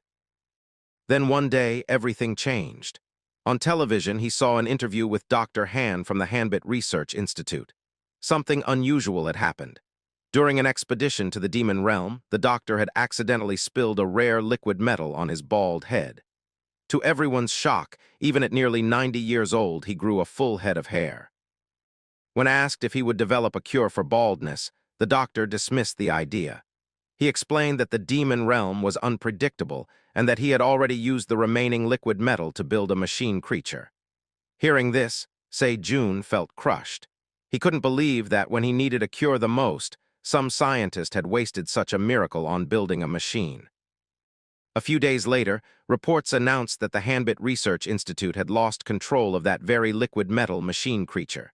Since the demon realm had no laws, whoever found it first would own it. Se-jun resolved to find it himself, determined to dump the liquid metal over his head and regrow his hair. With that, he entered the demon realm, and the rest of the story unfolded as we already know. The scene shifts back to the present. Se-jun was lying on the ground, realizing that the kid in front of him was far too strong, while Kim Nari laughed because she had won yet again. Birdie was stunned, noting that Se-jun hadn't landed even a single clean hit. Ryuk decided that if Se-jun kept performing like this, he would no longer spar with him. Hearing this, Se-jun's eyes burned with determination as he resolved to do better. Meanwhile, Ryuk had just finished building a sturdy storage shelf from redwood, thanking Birdie for the idea. As Ryuk glanced at Se-jun, he noticed something. Despite taking so many blows, the man looked refreshed. Perhaps it was because he had taken off his wig. In an instant, Se-jun conjured a spear made of fire and prepared to fight Kim Nari once again. Even Birdie admitted that Se-jun's fire control wasn't bad, though he was still losing to a child. Ryuk explained that Kim wasn't an ordinary child. In the next clash, Se-jun charged toward Kim Nari, determined to win this time. Just as his flame staff was about to strike her, she completely transformed into her liquid metal form, evading the attack with ease. Then she rematerialized into her human form and kicked him hard, sending him flying several meters before crashing down, splitting the rock nearby with a massive crack. Kim Nari laughed again, proud that she no longer feared fire, and it was all thanks to Se-jun. The man lay there, wondering if this was the limit of his life as a B-rank hunter with no more techniques left to use. Yet he refused to give up. Deep down, he knew that only in the demon realm could someone like him, who was often seen as a failure, still have a chance. He was not a man who knew how to surrender. So he stood, looked at Kim Nari, and called out once more, asking for just one more round. But suddenly, before the round even started, Se-jun began to have a nosebleed. Seeing this, Ryuk asked how long he had been in the demon realm. Se-jun answered that it had been 9 days. Ryuk explained that with his current rank, staying any longer would kill him from mana corruption, and that he should return immediately. Se-jun wanted to stay, but he knew he had no choice. Ryuk then complimented him, saying he had the potential to reach A rank if he worked hard. At first, Se-jun did not believe him, telling Ryuk that he had failed the A rank test 6 years in a row. In reality, failing 3 years in succession usually meant there was no chance of improvement. But Ryuk assured him that his mana had not yet fully matured and he should not give up. Hearing this, Se-jun nearly cried. Ryuk added that before returning he should purify his mana properly. Se-jun had no words but gratitude, thanking Ryuk and Kim Nari again and again, promising that he would give his all and asking them to watch over him. Ryuk also decided to help raise Se-jun up to A rank. As the scene shifted, the group was getting ready to return to the real world. Se-jun wondered if they needed anything besides ramen itself, but Ryuk told him it was enough for now. Se-jun prepared to leave and promised to return to the demon realm soon. As he stepped through the portal, Kim Nari told him to take care, and in return he told her to train well, promising to beat her the next time. Then suddenly, he remembered his wig and asked Ryuk if he had seen it. Ryuk denied it, saying he hadn't. Se-jun wondered where it had gone, but decided to check for it after returning. Meanwhile, Birdie wore a serious expression. Ryuk asked what he was thinking. Birdie explained that if Se-jun were to betray them, it would be dangerous, since he could bring other hunters back to capture Kim Nari. Ryuk reminded him that he could read memories if he wished, and he had already confirmed that Se-jun's desire to grow stronger was real, and his baldness genuine.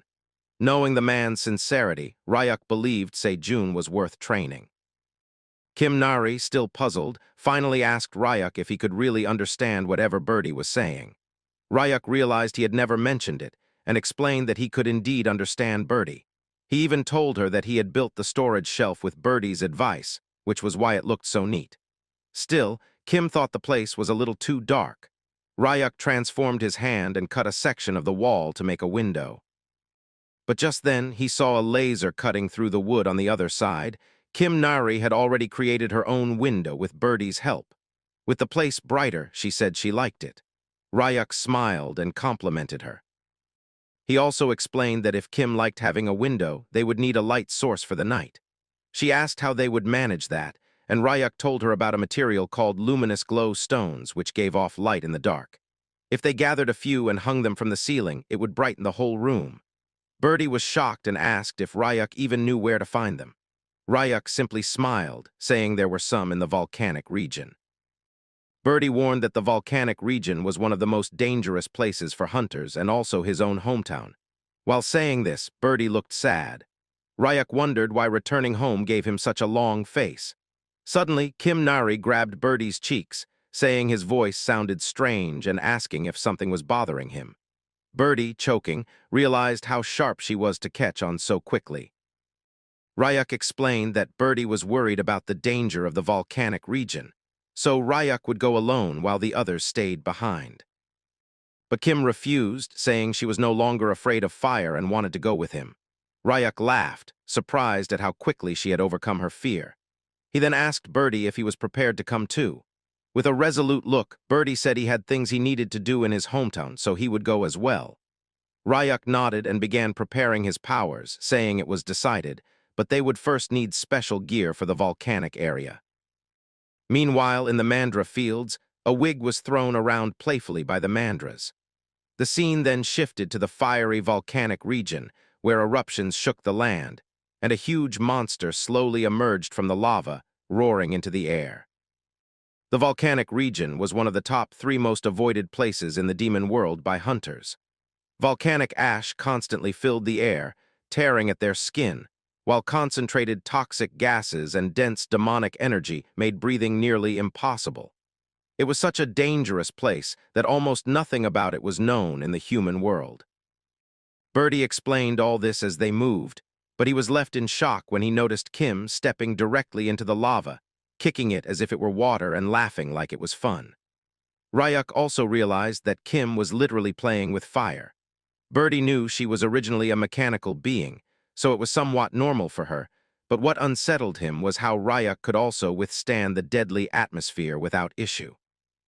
When Birdie asked about it, Rayuk smiled slightly and revealed that he was actually a chimera hunter. Birdie had already suspected as much, but chimera hunters usually didn't look human. Rayuk explained that he too had once been different, but after regenerating, he had taken on a human appearance again. Then he turned the question back to Birdie, asking if he was really comfortable staying with them, since Birdie was a monster and hunters would normally dislike his presence. Meanwhile, Kim nearly burned her clothes before stopping, acting as though nothing had happened. Birdie replied that it wasn't so bad being with them. In fact, it was fun being able to talk to someone, and Rayuk and Kim didn't seem like bad people. Rayuk smiled, relieved by his words. Just then, Kim climbed out of the lava and noticed Rayuk talking with Birdie again, so she asked if they were having another secret conversation. Rayuk explained that Birdie was simply curious about him. Kim smiled and told Birdie that they were all natives of the demon world, just like him.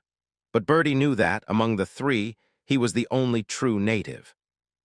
As they continued walking, Birdie explained that luminous glow stones were usually found near lava vents. Soon after, Rayuk spotted some near a crater and realized they were close.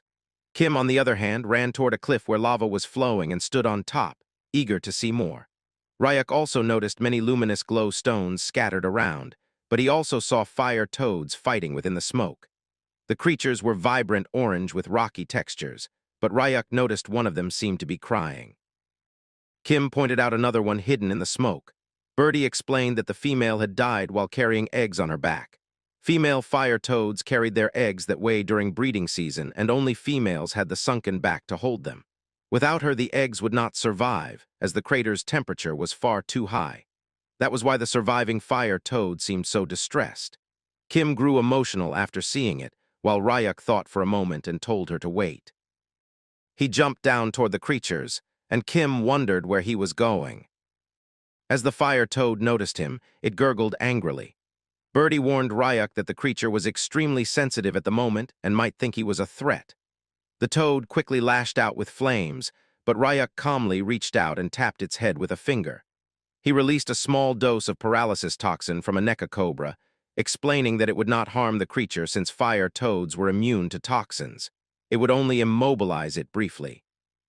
Kim shouted in worry, but Ryuk reassured her he was fine since he carried fire toad cells within himself. Assessing the situation, Ryuk knew nothing could be done for the dead female, but the surviving one still had a chance. As the paralyzed toad lay still, Ryuk carefully placed the abandoned eggs onto its back, telling it to hold on until they hatched. Soon after, the toad recovered and turned toward the resting female, almost as if to say goodbye. Then it leapt high into the air, landing heavily some distance away. Kim was stunned as it turned to look at her one last time before moving away, leaving them all in silence. The fire toad began hopping away. As it moved, Kim realized the creature had looked back at them, and it almost seemed like it was thanking them. Ryuk, however, thought that maybe the toad had only been looking once more at the lifeless body of its mate, and that was probably all it was. Ryuk then called out to Kim, telling her to come down quickly because they needed to gather the luminous glow stones and return home without wasting any more time. Kim became excited, deciding to dig the stones out quickly so they could head back. She began plucking luminous stones from the cracks, admiring how pretty they were. Ryuk reminded her to be careful, warning that she could get hurt if one slipped and fell. Meanwhile, Birdie was struggling, unable to pry even a single stone free because of their size.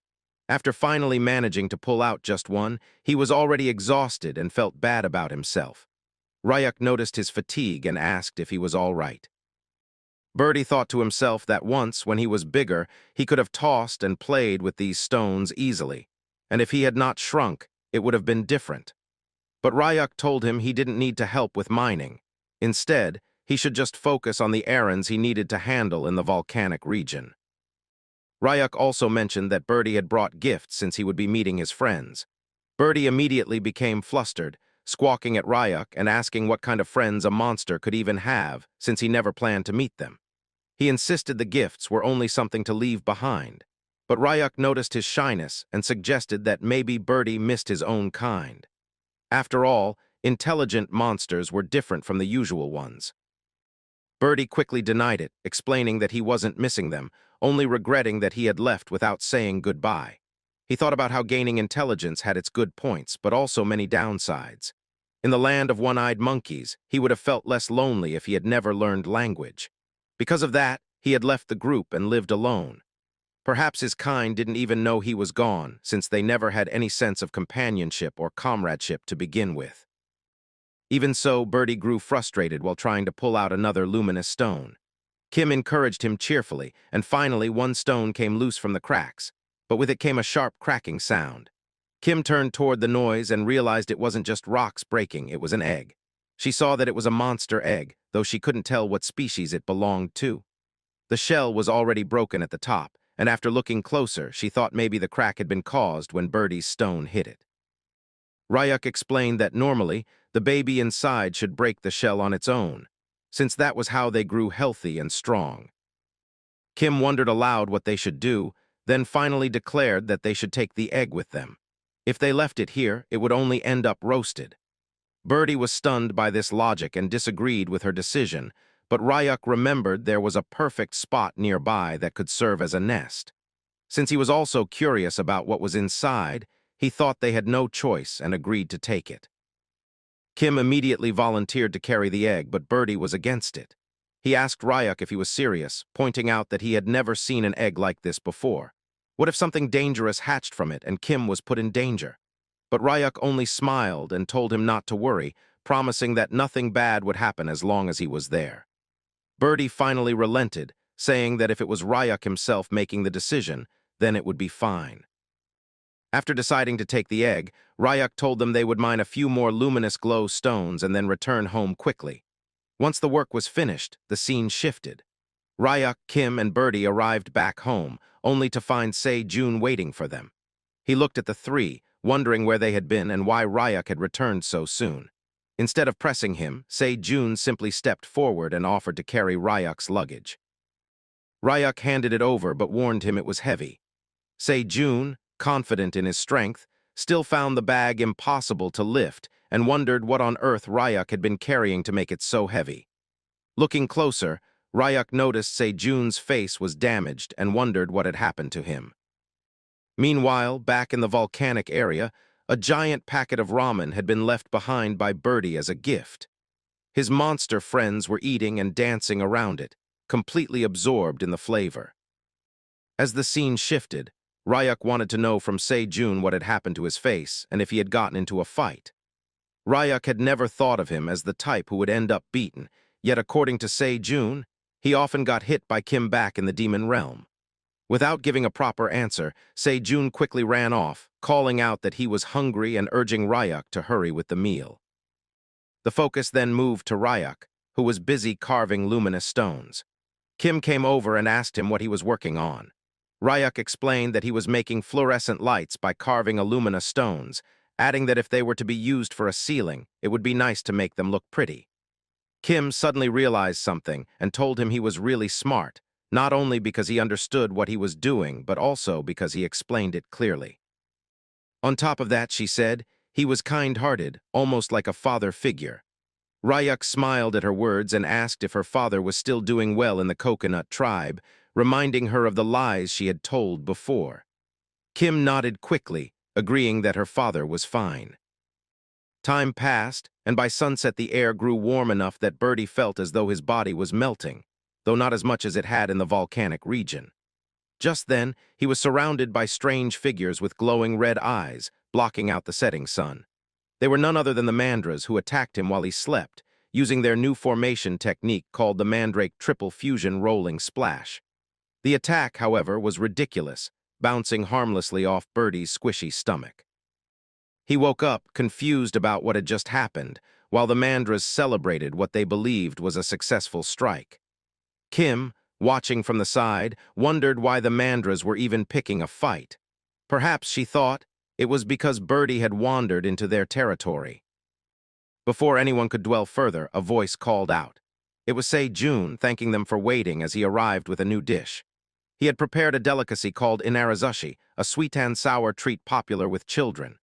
The dish looked tasty, cut open to reveal meat and rice filling inside a crunchy shell. Though simple, it looked quite presentable. Birdie complimented Se-jun, saying it looked decent even if he didn't fully understand what it was, and Se-jun encouraged everyone to dig in.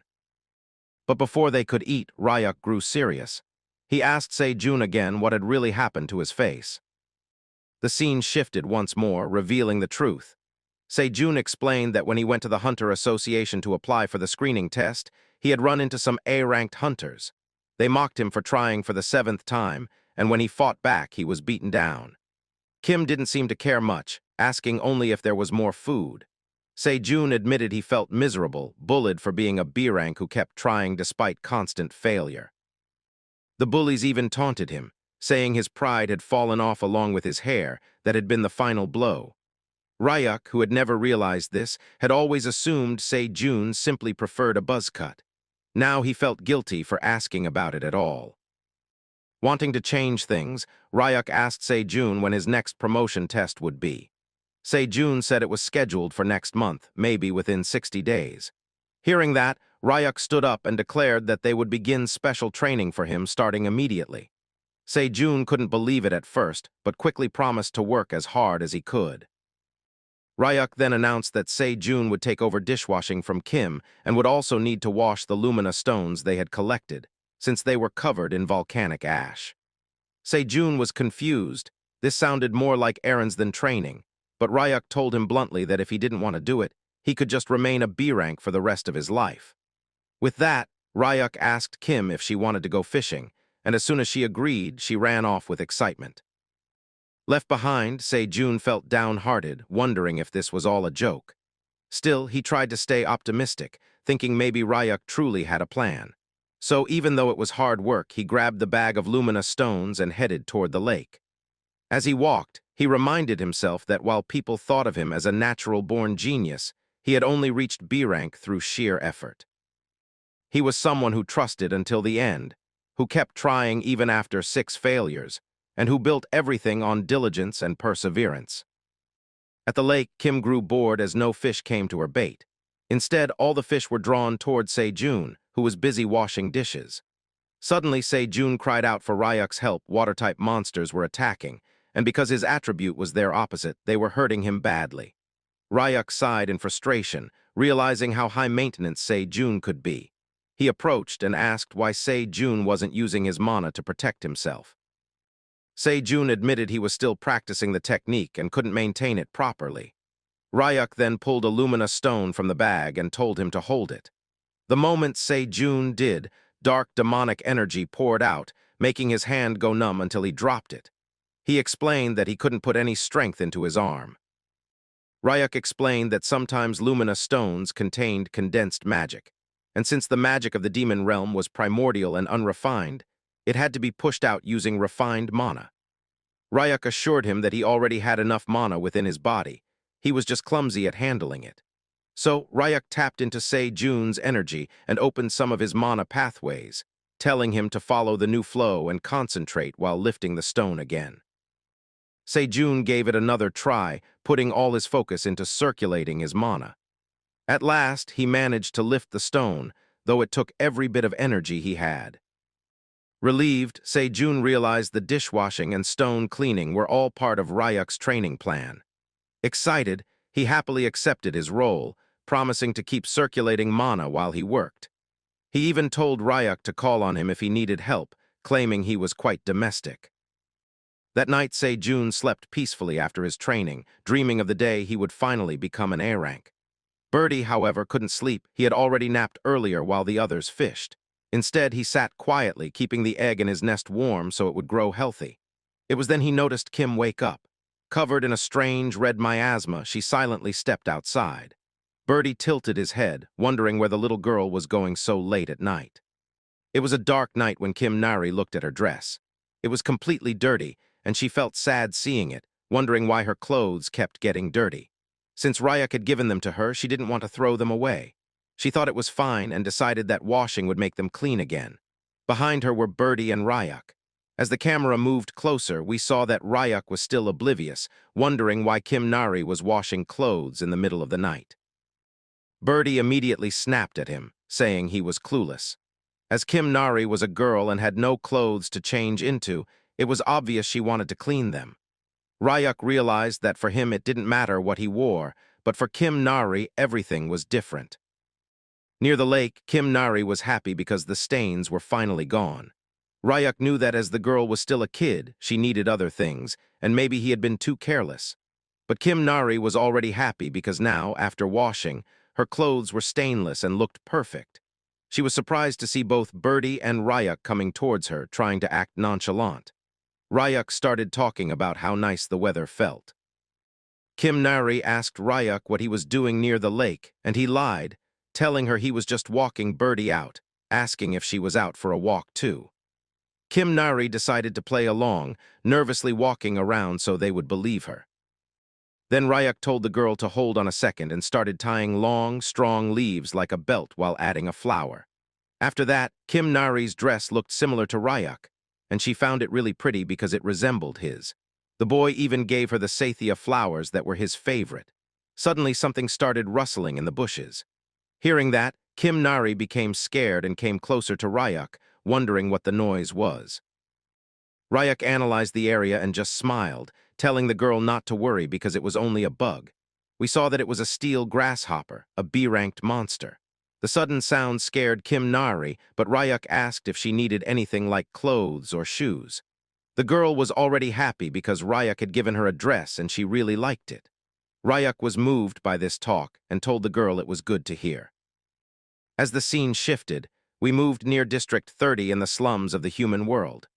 Ryuk appeared out of a portal, thinking that even when Kim Nari said she was fine, making her wear just one set of clothes that didn't even fit was wrong. Birdie had even scolded him for it. Meanwhile, the other pedestrians wondered why the young man was barefoot and what was going on with his clothes. At first, Ryuk thought he would take Kim Nari along and let her choose the dresses, but with her condition the human world was still too much, and she had once had a tracker on her which could still be activated in a grim chance. Still, Ryuk found it funny coming all the way back to the slums just for some clothes. He tried to remember something because he had seen a clothing shop there once, wondering if it had closed down. Suddenly someone came from behind and grabbed his shirt, asking if he was looking for a clothing shop. When he turned around, he saw a boy completely dirty and wearing tattered clothes asking Ryuk for 10,000 so he could take him to the best shop. The boy thought Ryuk wasn't from around there and was ready to lead him to a cheap and good place. Ryuk told the boy he would pay once he got change because he didn't have small bills right now. But the boy thought Ryuk was broke, a hunter without even $10. The boy assumed Ryuk must be a rookie who went to the demon realm and got stripped clean. The boy asked Ryuk if he had money for clothes, and when Ryuk nodded, the boy told him to follow, explaining that normally he took payment first but would make an exception just for him. The boy turned around and started walking while Ryuk thanked him. We came to know the boy's name was Bong, and Ryuk also introduced himself. Bong said he'd just call him Big Brother because he was a senior. As they were walking around, Ryuk noticed petrol cars going through the slums, which had really changed the situation. Bong suddenly asked Ryuk if he had been awakened for long because he had come out of a gate with no gear at all. Bong thought maybe Ryuk had brought some equipment and some punks must have taken it all, and he told Ryuk not to be down because everyone went through that phase at first. Ryuk just smiled, telling Bong that he knew a lot for only being a kid. Hearing that, Bong started shouting that he wasn't a kid, that he just hadn't grown because of malnutrition, and that he was already 17. Ryuk didn't care much and turned to look at something else. Bong told him not to go near District 13 because the place always had a bad reputation, but recently the space gang from District 11 had expanded there, and even the cops had given up. So they never went near District 13 to save themselves. The place where Ryuk was standing was District 12. He wondered about what the space gang was and whether the orphanage back in District 13 was still standing. As the scene shifted, we came to a small shop with a board reading 1+1, as they were offering to buy one and get one free only for 20,000. It was run by a beautiful lady who wasn't so beautiful anymore because she was worn down, contemplating her life choices and wondering if she had done well by opening a clothing store in the slums. The situation was so bad that young couples couldn't even afford kids anymore, and her shop mainly contained children's clothes. She thought that maybe she should change businesses, but suddenly someone came inside. It was Bong and Ryuk, and the lady was named Park. The boy waved to her and called her madam, which made her furious as she scolded Bong for calling her madam when she hadn't even been married yet. Ryuk didn't care about any of this. He was just looking around, wondering which clothes he should buy. Meanwhile, Bong explained the situation, that Ryuk needed some clothes and that he was a hunter. Hearing this, the lady became even more furious, calling Bong over and grabbing his cheeks while scolding him for constantly dragging broke hunters there. By doing that, he was being of no use to her. Even when the boy couldn't speak properly, he still blurted out some words about how he was supposed to know whether a hunter was broke or not. Park turned toward Ryuk, telling Bong to look at him and wonder if he had any money. Meanwhile, we saw that Ryuk was just hovering through the children's section, while Bong thought that even if Ryuk was broke, at least he was handsome. Now Bong was furious too, explaining to the lady that she was the one who had said that if he saw any pitiful hunters who reminded her of her dead brother, then he should bring them. Park interjected, telling Bong that that was only for charity and only once or twice, and if they kept it up they would be out on the street because the store was not profitable. We came to know that Bong had been helped by the lady when he was hungry and had no money. Hearing that, Park just told Bong to go and wash up. But suddenly Ryuk called out to the lady, telling her that he would like to buy some clothes. We saw that Ryuk took out a 10 million bill and gave it to the lady, asking if he could get some good clothes for the money he had.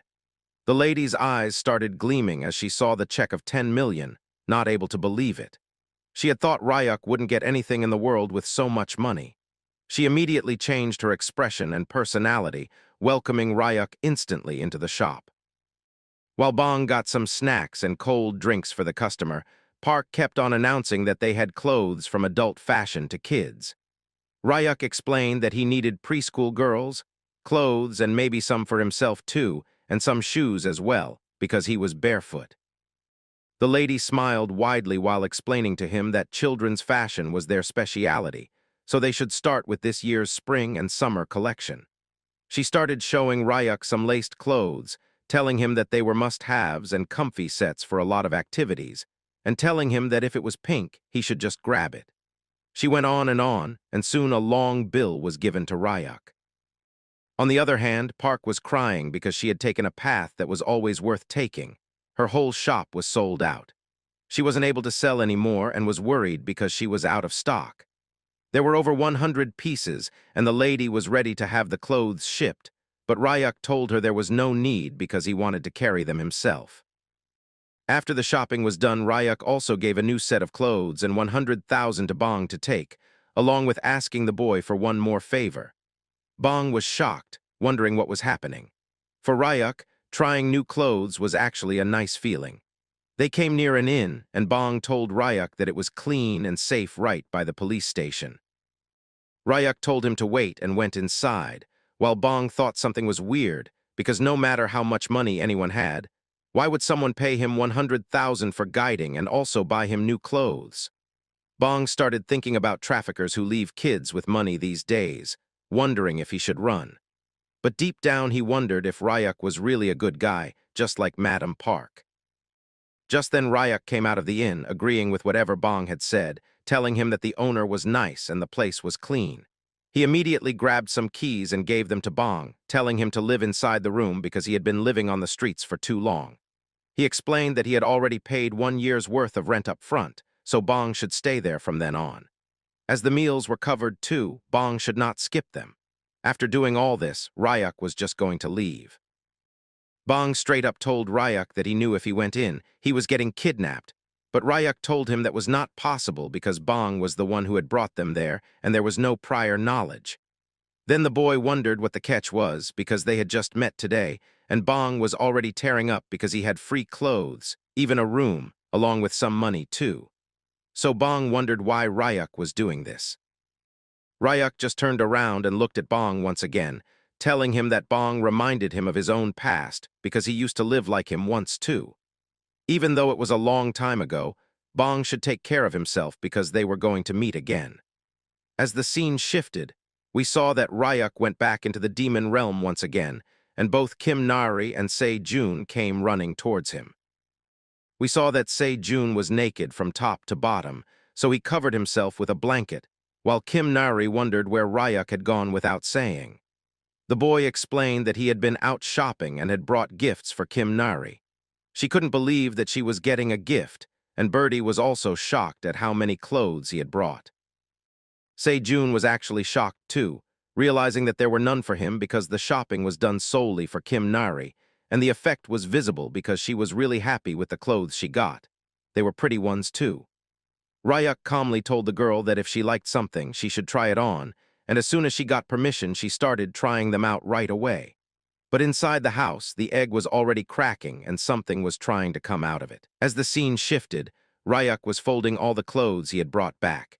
He realized that once he started folding, it somehow relaxed him.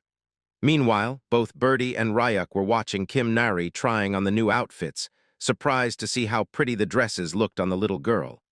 She seemed almost newborn in her excitement, never having had clothes of her own before and still figuring out how to wear them.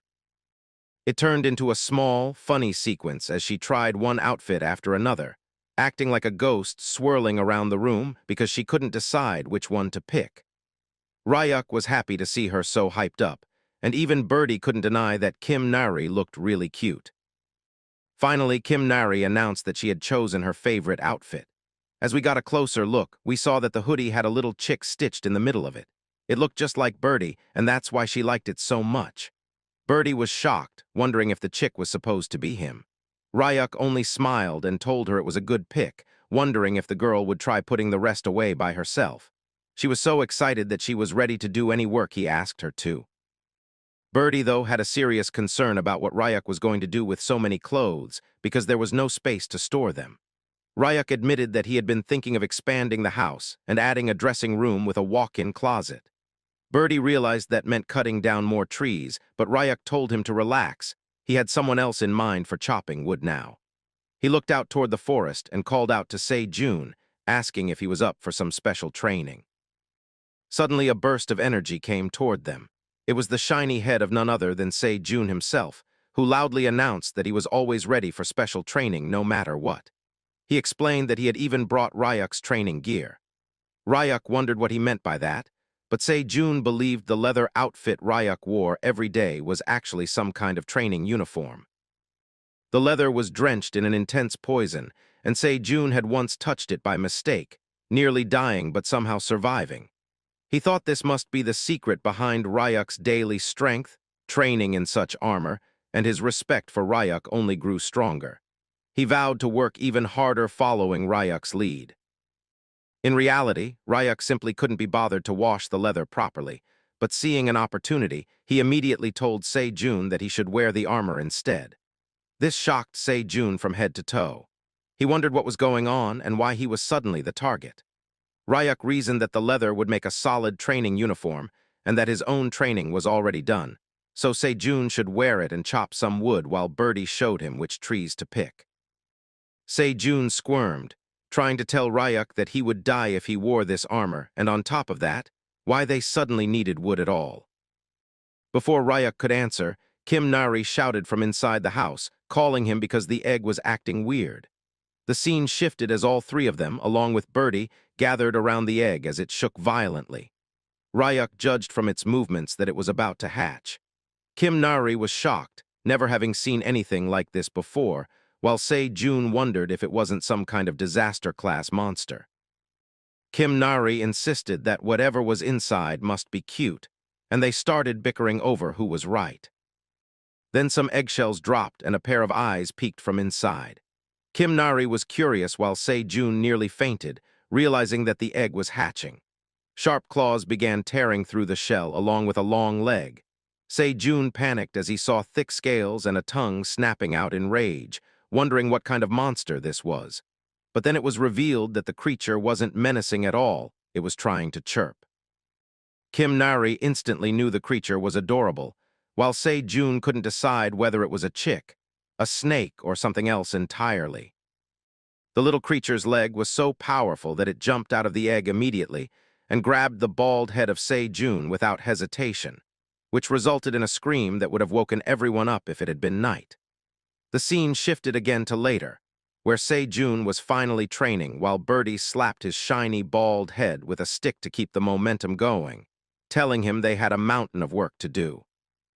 Se-jun, not able to understand Birdie at all, wondered why the creature on his head felt like it was scolding him over and over again.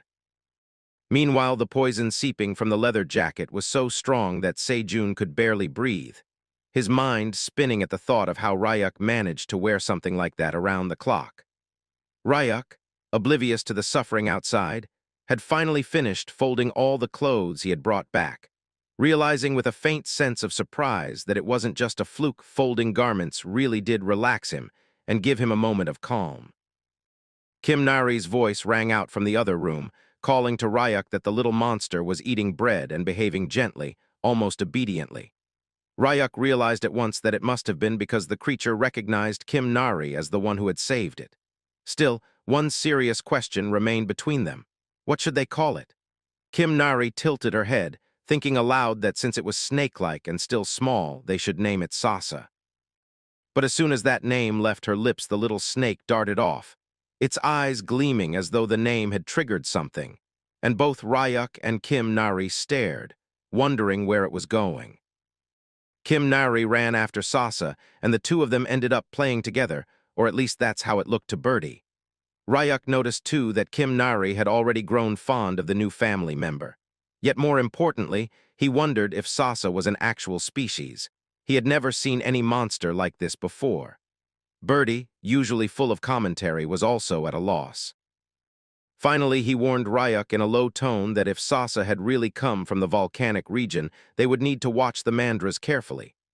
Rayuk frowned, asking why, and Birdie explained that monsters from volcanic regions had an opposite affinity to plant monsters. Plants were scarce in their habitat, so these beasts would devour any they could find, especially ones with strong demonic energy. That warning proved right almost immediately.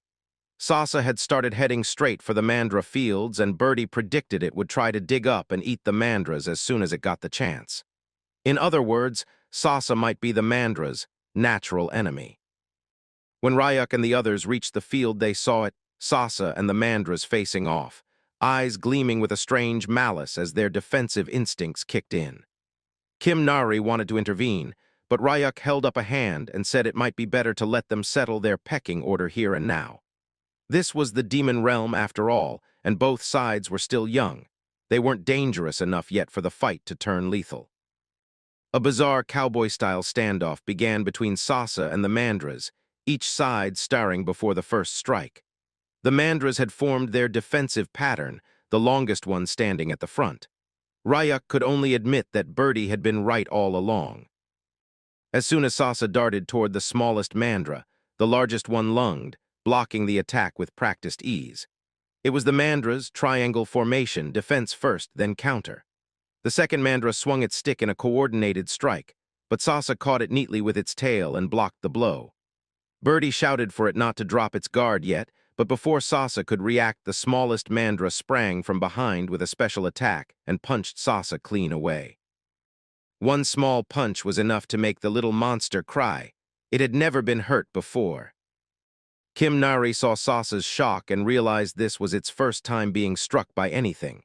Tears in its eyes, the creature turned and ran, while the mandras swayed proudly, happy to have defended themselves. Rayuk announced with a half-smile that the mandras had won this round. Even though the fight was short, it had been epic to watch. Birdie, too, thought it was a good match. Se-jun, still catching his breath, wondered aloud if they should head back. But Birdie immediately started slapping the man's bald head with a stick, telling him to get up because training wasn't over yet. As the scene shifted, the camera of the world seemed to pull back, revealing the open, vast sky and a massive ocean beneath it. High above, something was flying, a creature with a human body but the head of a bird, wide vampire-like wings holding its silhouette aloft against the clouds. As the scene shifted, the new dressing room was slowly but surely taking shape. Birdie hovered nearby, wings flicking as he smacked Se-jun's bald head with a stick every time the man slowed down, barking at him to work faster. Kim Nari knelt on the planks, carefully applying a layer of green glue to each piece of wood so that the panels would hold. Sasa coiled near the doorway, watching its master's busy hands with flickering eyes. Rayuk, meanwhile, moved back and forth between piles of folded clothes and the half-finished room, stacking garments neatly on the new shelves. By the time the sun dipped behind the jagged horizon, the entire day had slipped away. 2 full days passed before Se-jun finally flung the poisoned leather jacket aside, his body sagging with exhaustion. His training was over at last. He had worked for 2 days without sleep, and it had been pure hell. He muttered to himself that he should demand guaranteed breaks, but he also knew that training under Rayuk always required sacrifices. Even so, he looked at the newly built room, crude and a little haunted-looking perhaps, but exactly as Rayuk had wanted it, and wondered if it was finally acceptable to use. Rayuk came to stand beside him, arms crossed, a faint smile tugging at his lips. He told Se-jun he had done better than expected. Se-jun blinked, not sure what Rayuk meant by that praise, but before he could ask, Kim Nari spoke up, saying the dressing room smelled like flowers. At first he thought she was imagining it, but once she had mentioned it, both men realized they too were enjoying the sweet fragrance drifting from the new room. The whole place smelled of lavender. Se-jun closed his eyes and let it wash over him. After 2 sleepless days, the scent was almost dizzying in its calm. Kim Nari tilted her head and wondered aloud why it smelled like flowers. Birdie proudly explained that he had helped pick aromatic wood for the shelves, so the clothes would always carry a pleasant scent. The mandras were in heaven over it too, their little leaves trembling with pleasure. Sasa was curled up asleep, clearly enjoying the smell in its dreams.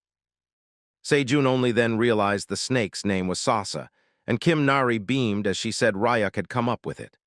Ryuk said he was still open to changing it if someone had a better idea. Sejun chuckled and suggested calling it Snake Chick because it looked half snake, half chicken. Ryuk wrinkled his nose at that, and Kim Nari, as usual, ignored both of them and simply called the creature Pia after the sound it made. Ryuk still didn't think that fit either and finally turned to Birdie for a last suggestion.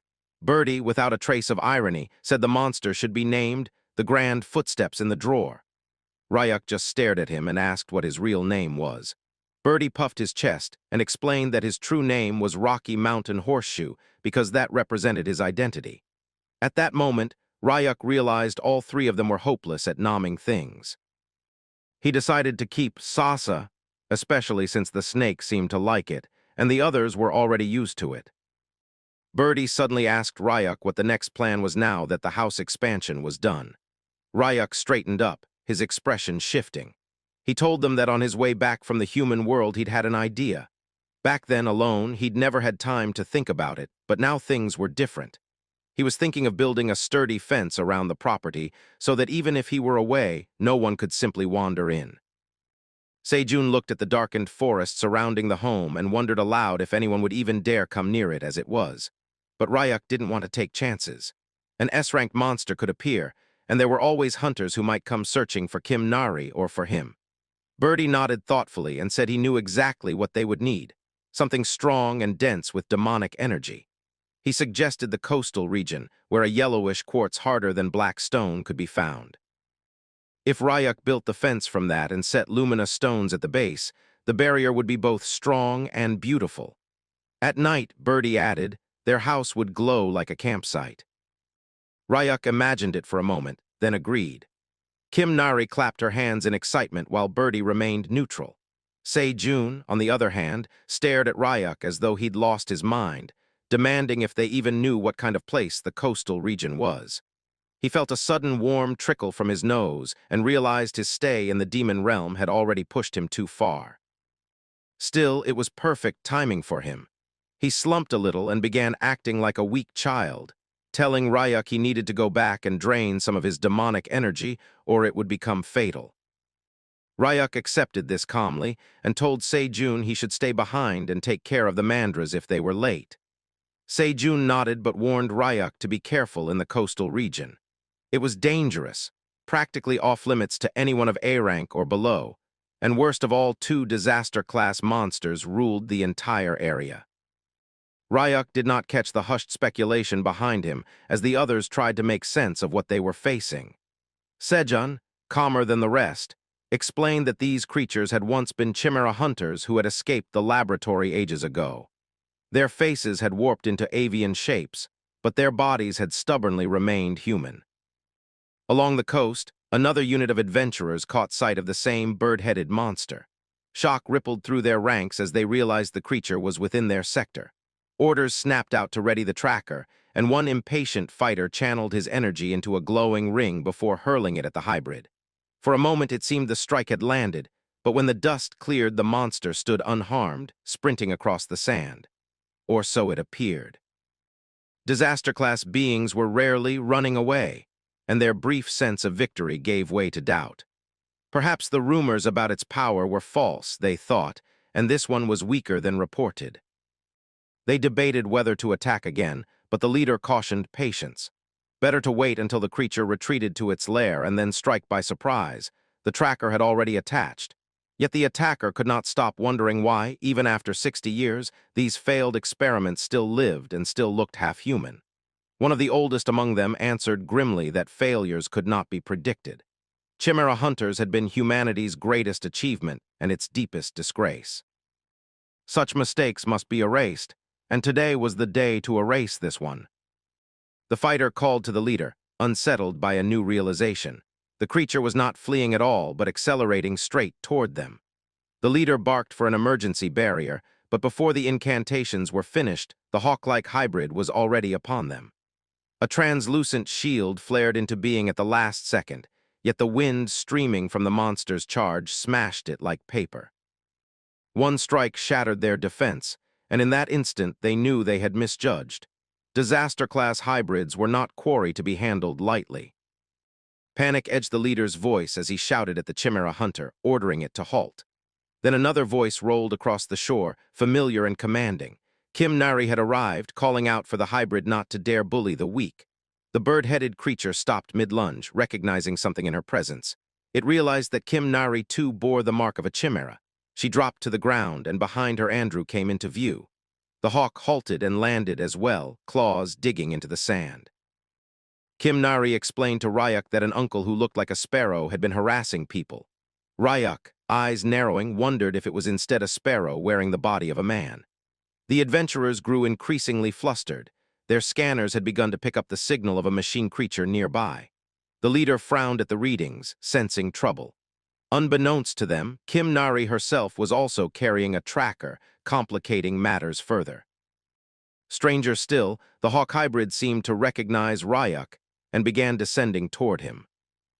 Ryak asked quietly if the creature remembered who he was, revealing that they had once been roommates in the lab. What number had it been? Ryak could hardly believe the bird monster was still alive to stand before him. The chimera hunter recoiled in shock, while the surrounding adventurers now looked at Ryak with suspicion. The leader signaled for retreat, thinking to regroup later. But Ryak knew retreat would only worsen the situation for both sides. At the same moment, the hawk was smiling, a predatory, knowing smile.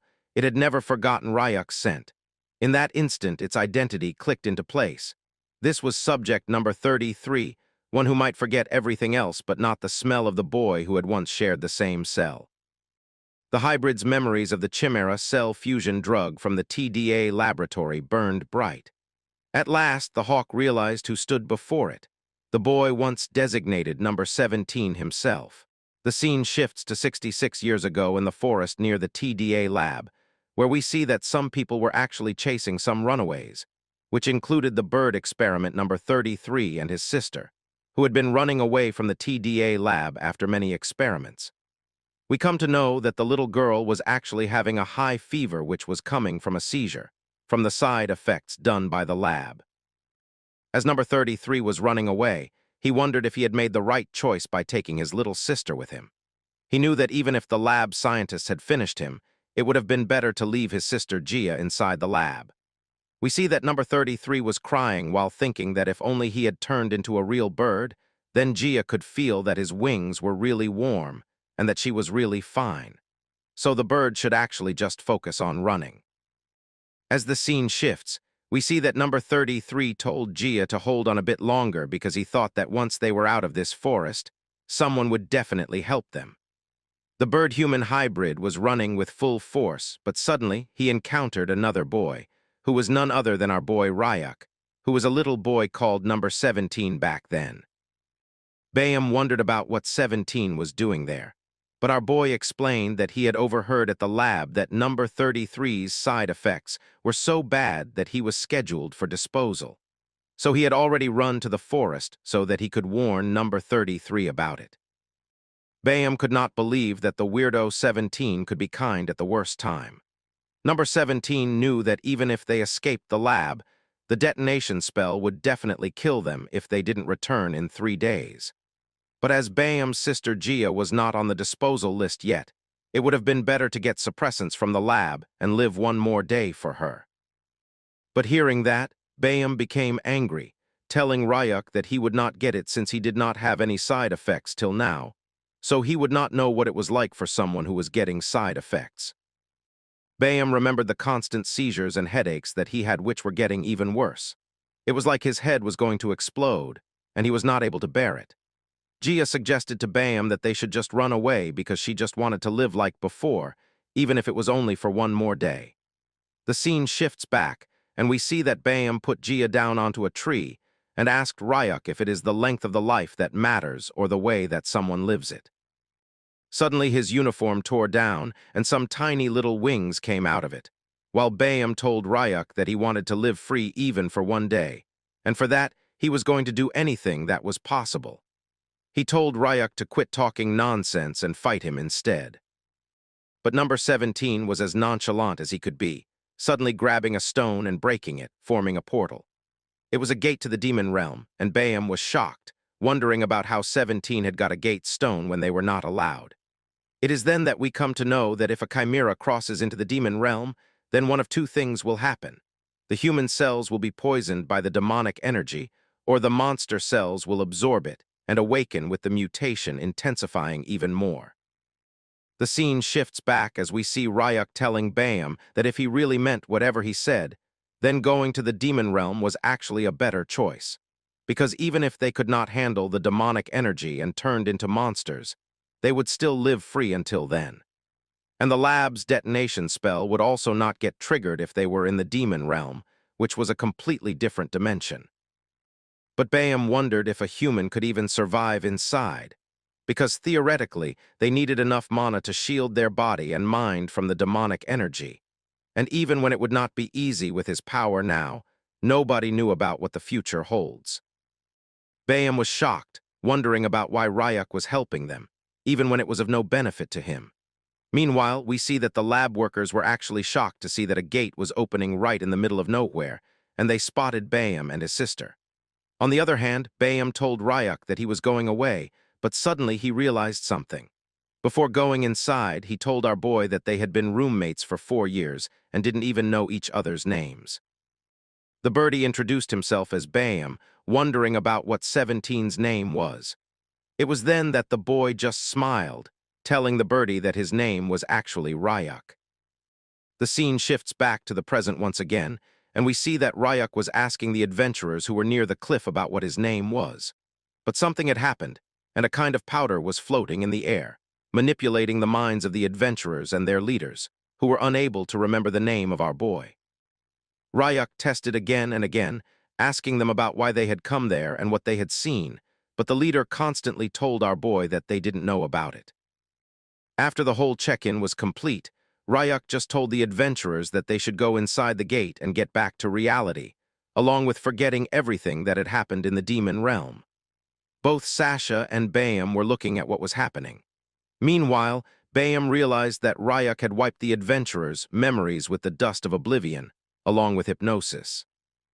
It was explained that Ryuk also had some oblivion herb cells inside his body, and about 3 hours of memory before and after would be completely vanished without any retrace.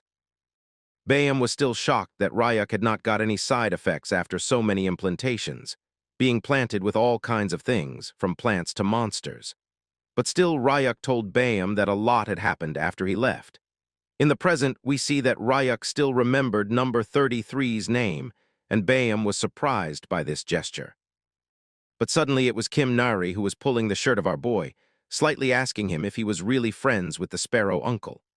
Ryuk laughed and told the girl that the uncle was from the Sparrow tribe.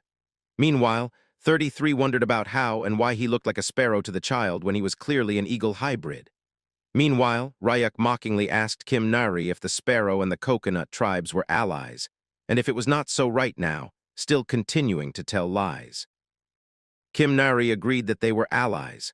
Meanwhile, Bayam was actually surprised, wondering about what coconuts and allies meant, because he did not know what they were talking about. Meanwhile, Kim Nari suddenly came in front of the eagle saying sorry and still calling him Sparrow Uncle, apologizing because she had thought at first that he was bad. Suddenly growling noises came from the stomach of the little child, as she told Ryuk that they were hungry. Ryuk asked Bayam if they had got any food and where his house actually was. Meanwhile, the man was confused, wondering if the child was Ryuk's daughter, or if he was raising a kid for someone, or worse, it was some kind of role play. As the scene shifts, we get to the coastal region beach where there was a large structure made out of branches and trunks of trees. Kim Nari was surprised by such a huge house, wondering if it was really the Sparrow Uncle's house, because it looked just like a nest. But still Ryuk realized that it was not bad at all. Suddenly we see that Bayam came near them with a plate full of multiple food items. Not sure about how it tasted, but still willing to let them try, he had cooked some grilled clams with Demon Realm plant butternut, which was actually butter-flavored, along with a Demon Realm plant called red moss, which had a savory paste flavor. Kim Nari was shocked after looking at the dish, realizing that the clams were huge, while Ryuk was pretty impressed by how good the cooking actually was. It was the birdie himself who started eating, and he was immediately sent to heaven as he was blushing intensely, realizing that the freshness was as fresh as anything could be. He wondered if he had swallowed the wave, or if the wave had swallowed him instead. The clam that Kim Nari was eating was as if it was dancing with every chewy bite, and the whole dish was being complemented with red moss, which was making everything better. Even Bayam told them that red moss worked with everything that they had. He bowed down in front of them, getting happy that his guests had liked the food, telling them to eat slow. But suddenly something happened, and the eagle's face turned pale instantly, as it seemed like he was in a lot of pain. Rayuk noticed it but did not say anything about it. Suddenly Kim Nari started causing a commotion, telling the sparrow uncle that she wanted even more to eat. The eagle nervously told the kid that he was out of ingredients today and wondered about what he should do. But hearing that it was such a small problem, Kim Nari wanted to know that if she caught some clams, would the sparrow uncle be making the dish again? Bayam was shocked, realizing that even when he could make the dish multiple times, it was really dangerous for a kid to catch clams when the ocean was full of monsters. But both the birdie, along with Kim Nari and Sasha, were actually completely fine with it, deciding that they would get 10 clams so they could eat even more. Kim Nari was sure that they at least needed these many clams so they could be full. Meanwhile, we see that both Rayuk and Bayam started talking, while the eagle was not able to believe that he had survived thanks to the immortal cells that had already been planted inside him. And after that, he had a pretty good life. The eagle wondered if Rayuk was planning revenge on the TDA lab, but the boy was enjoying the scenery instead, telling Bayam that even when he thought about it, sometimes it was not so bad. And as life was not that bad right now, Rayuk decided that he would take his time. The boy reverted the question, asking the man instead if he wanted revenge. But the eagle explained that even when Rayuk's spells disappeared after he revived, the eagle still had the detonation spell inside of him, and it would explode the second he got back to the human world. Rayuk decided to change the topic, still serious while asking Bayam if he could properly control his wings right now, and if it was so, then why he could not change his head back. It was then revealed that Bayam could change back to his human form, but still he would not, because his sister's face had actually been changed forever after the mutation. And if he looked normal and she did not, she would only feel worse about it. But suddenly Rayuk wanted to ask even more questions, wondering if the eagle already knew or not that he had only got a month left to live at most. Bayam was surprised, but still, he had already figured it out. Rayuk could notice as it had brought back many old times. The eagle was remembering the flashbacks while telling Rayuk that it was rough when they first came inside the demon realm. Still, he fought like crazy, building mana just to live so that he and his sister could survive. And then one day his mana and the demonic energy balanced out, and both of them stayed at peace for a long while. But not long ago, Gia's mana hole twisted for some reason, and her demonic energy went wild.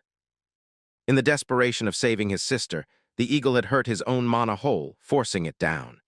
Bayam was barely holding on, but Gia still ate fruit with sleeping poison and just slept all day, putting herself in suspension to slow the rampage instead. Rayuk realized that all the eagle needed was a mandra, because even after damaging their mana hole, making medicine with mandra roots would heal someone right up. Rayuk wondered if the bird brain did not know about it at all. As the scene shifts inside the nest, we see that a half-bitten apple was thrown out of the nest, and someone inside was actually screaming in pain and agony. And it was none other than Gia, who had been mutated pretty badly, hurting herself as her demonic cells were completely possessed by it. As the scene shifts, we see that Bayam was shocked that he and his sister could really live longer and his mana hole disease could be cured. He wondered about how it was done, and Rayuk knew that this reaction was justified, because of course the birdhead did not know about it since they didn't even teach alchemy at the lab until the experiments turned 15. According to Rayuk, all they needed was mana hole purified water brewed from the fine roots of a mandra. As the eagle did not know what mandras were, Rayuk explained that they were plant-type monsters who were set to shriek when pulled from the earth, and even when its fine roots may look like nothing, they were the core of its life force, feeding on demonic energy underground and even sprouting into new bodies to reproduce. That's why the water purified from the roots of mandra worked so well to repair mana holes. Rayuk was thanking God that they had been raising mandras in their garden, promising the eagle that he was definitely going to bring it to him. Bayam was shocked about why Rayuk was going to such lengths for someone like him, but Rayuk ignored it, explaining that they would be needing an alchemist to prepare the purified water. And as Bayam could not set foot in the human world with the detonation curse on him, Rayuk decided that he would go to the human world instead, and in exchange, Bayam would just have to take care of Kim Nari and the birdie, along with Sasha, who had been playing in the coastal region. The eagle hybrid immediately agreed to whatever Rayuk said, because getting healed was a really big thing for him. But Rayuk realized that the alchemist who would brew the medicine would want something in return, and both Rayuk and Bayam did not have enough money to offer. But suddenly we see that the bird had a bag full of goodies and put it onto the sand of the coast. Rayuk wondered about what it was, and Bayam explained that he packed it with stuff that hunters always bring in the demon realm, wondering if this was really enough. Rayuk realized that it was more than enough and smiled while looking at the sky, while still taking out a gate stone and promising the bird that he'd be back really soon. As the scene shifts, we come back to the human realm and we see that both Rayuk and the guide Kid Bong were actually walking in the streets of the slums.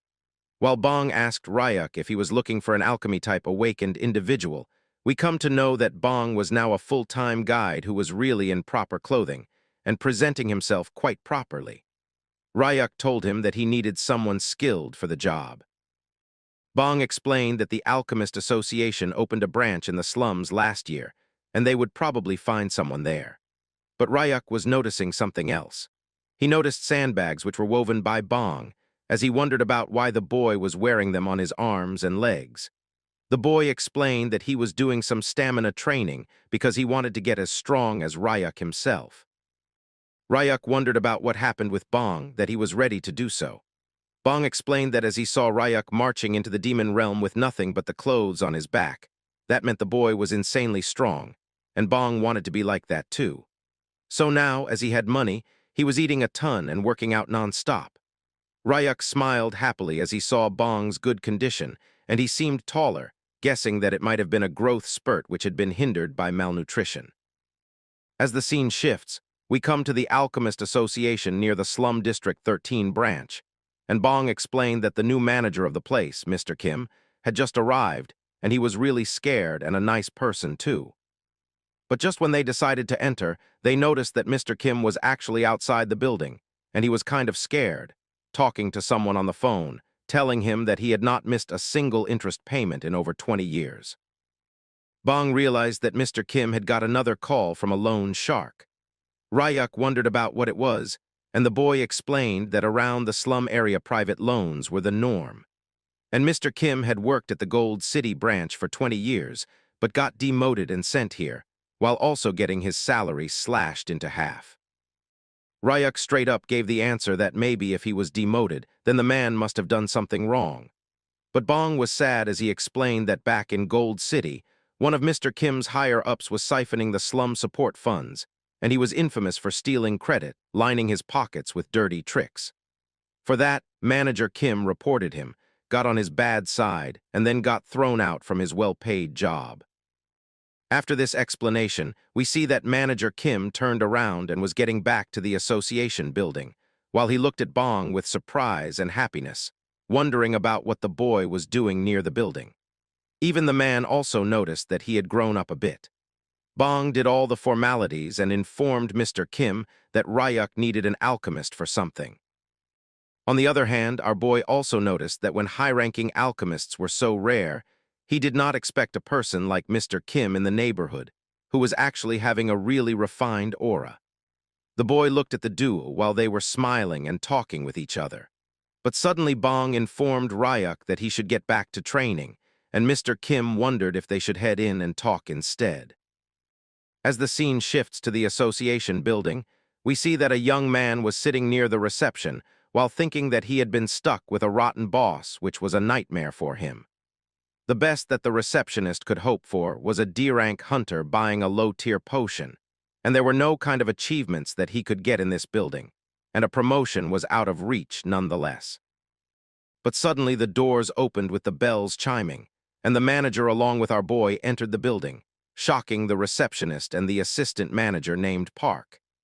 He was ordered politely by the manager to grab them a drink, but Ryuk denied, telling manager Kim that he had no time, so he decided to get straight into it.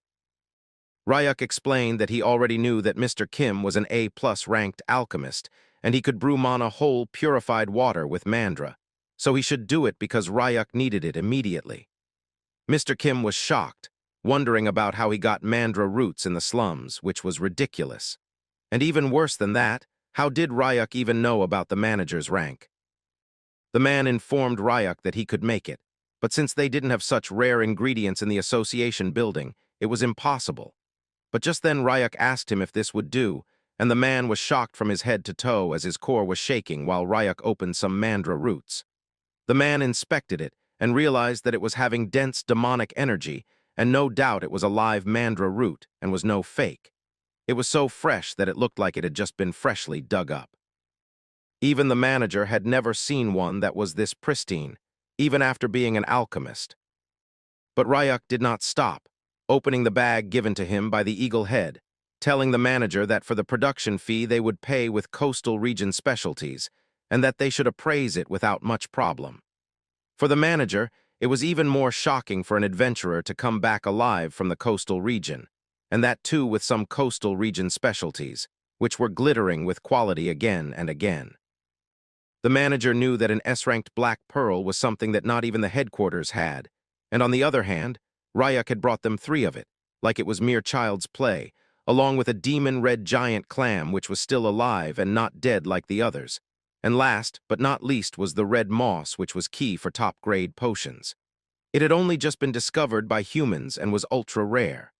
Ryuk wondered if this much was actually enough for the fee.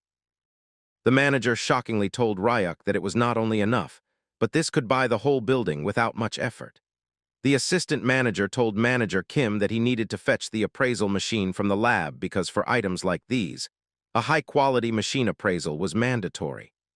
The assistant manager told them that he would be right back and started going into the lab, while Ryuk suddenly had his interest piqued as he saw a bottle of water in which something was kept. We come to know that it was a dried-up mandra. Ryuk was shocked because manager Kim had told him that they did not have mandra, and for this, the man explained that the one kept in the bottle was actually dead. It was 10 years old, and all its medical powers were actually gone. We come to know that Mr. Kim was fascinated with mandras, so he kept it as a relic instead of throwing it away. But Ryuk informed him that the one in the bottle was actually alive. Ryuk started giving it complete mana so that it could be revived, and the mandra was actually starting to breathe as oxygen bubbles formed inside the water. Ryuk showed it to Mr. Kim, telling him that it was indeed alive and was responding whenever it was fed mana. Mr. Kim was shocked to the core once again as he was making distorted faces, realizing that its demonic energy had run dry, so it was hanging on in suspended life. Ryuk decided to give it a bit more mana, but Mr. Kim was shocked because it should have been impossible. He had tried multiple times and given the mandra plenty of mana before. But the conversation was suddenly interrupted by the opening of a door with a bang. And we come to know that an old-looking geezer with a golden-clipped tie entered the room, telling manager Kim that it had been a while. We come to know that this man was Executive Ahan, who was surveying the vicinity, joking around that this small office should not be an office at all, joking about the condition that manager Kim had after messing with him. The man was surprised, wondering about what brought the executive to the association building. But Executive Ahan told manager Kim that he got word that some extraordinary item showed up in the slums. We come to know that the snake who told the executive brat about it was none other than the assistant manager Park, who had already tipped off the executive for his promotion. The manager frustratingly told Ahan that he moved really fast, and the executive mocked Mr. Kim, telling him that unlike the manager, he had capable subordinates who were twins, their movement being awakened, so Executive Ahan was able to travel at double speed. Now the executive was shocked that Ryuk was the one who brought all these treasures into the slums, and the boy wondered about what the big deal was. The old man introduced himself as Executive Jeong Ahan of Gold City Branch, and he offered to Ryuk that he should come with him to Gold City, and he would be treated properly. But as Ryuk was having a decent talk with manager Kim, it was really irritating for him. But suddenly something jogged his memory, but Ryuk ignored it, while Executive Ahan told him that he would not get a fair price in the slums, and instead he should sign an exclusive contract with him, with bonuses up front and taxes all covered. Ryuk was not interested in anything, and suddenly asked the old man if there was a mole beside his nose. The old man wondered about why Ryuk was asking something so insignificant, but Ryuk asked the executive once again if he had any relation to a man named Ahan Bok Diok. The executive started laughing devilishly with a distorted face while wondering about how Ryuk knew about his grandfather, explaining that he was the grandson of the great Gold Peace Prize laureate expert Ahan Bok Diok. But Ryuk just smiled while telling the man that the genes were truly vile. We come to know that when 17 was small, he also encountered a wild human who told him that they were nothing but subhuman wretches whining for their mothers. And now that they were chimeras, he wondered if their parents should also be sent into the demon realm along with them. The wild man was holding a whip in one of his hands and was laughing with a contorted grin, and he had the same mole near his nose as he told 17 that he should go and cry to his new parents for salvation. Ryuk was unable to contain his anger, throwing off his demonic energy here and there, which was even enough to bring Executive Ahan down to his knees. He was crawling in mere instants, as Ryuk asked him if he was just like his grandfather, who liked crushing people with power and grabbing whatever his eyes fell upon. Executive Ahan wondered about what the slum boy was spouting, as it was utter nonsense. But Ryuk was not playing around anymore, and he was finally serious, telling the executive to answer carefully about whether the TDA lab still existed and was making illegal chimeras. Ryuk questioned angrily and shouted for a better answer to his question. He questioned about the TDA Research Institute and its existence, if it still existed. Executive Ahan, scared, became humbled and nervous after hearing the name of TDA. He answered while bowing on his knees that he had never heard that name before. Ryuk questioned again, asking if he didn't know about the illegal Chimera Research Institute where his grandfather worked as a senior researcher. The question even shocked manager Kim, who was hiding behind the table listening to the conversation. He was shocked to learn that the Gold Peace Prize winner scientist had worked at an illegal research institute. Executive Ahan, trembling, said not to insult the deceased, because his grandfather had devoted his life to research and to training future generations at the university. After retirement, he had donated his entire fortune to the families of Gate victims and received the Gold Peace Prize for that contribution. Ryuk, in agony and with an evil grin, thought to himself that after killing so many kids behind the scenes, it seemed that the old man has repented in front. Ryuk then stated that he had thought Ahan's grandfather might live longer since he was an awakener, but he died earlier than expected. Ahan, trembling in fear, was shocked even more when Ryuk questioned if it was because of the aftereffects from falling out of the window. This shocked Ahan even more, because that incident was not known to the public, and he couldn't understand how Ryuk knew about it. Old memories flooded Ryuk's mind, taking him back to the past when the experiment was still ongoing. In those memories, it was revealed how Ryuk had pushed the old grandfather out of the window, the man who had kidnapped children, turned them into chimeras, and even threatened to throw them into the gates. Overcome with anger and agony, Ryuk had pushed him out of the window. When the memories faded, Ryuk growled in anger, declaring that he would give Ahan one chance to return and investigate his grandfather and the TDA Research Institute. Ryuk was determined to find the executive again when the time came in the future.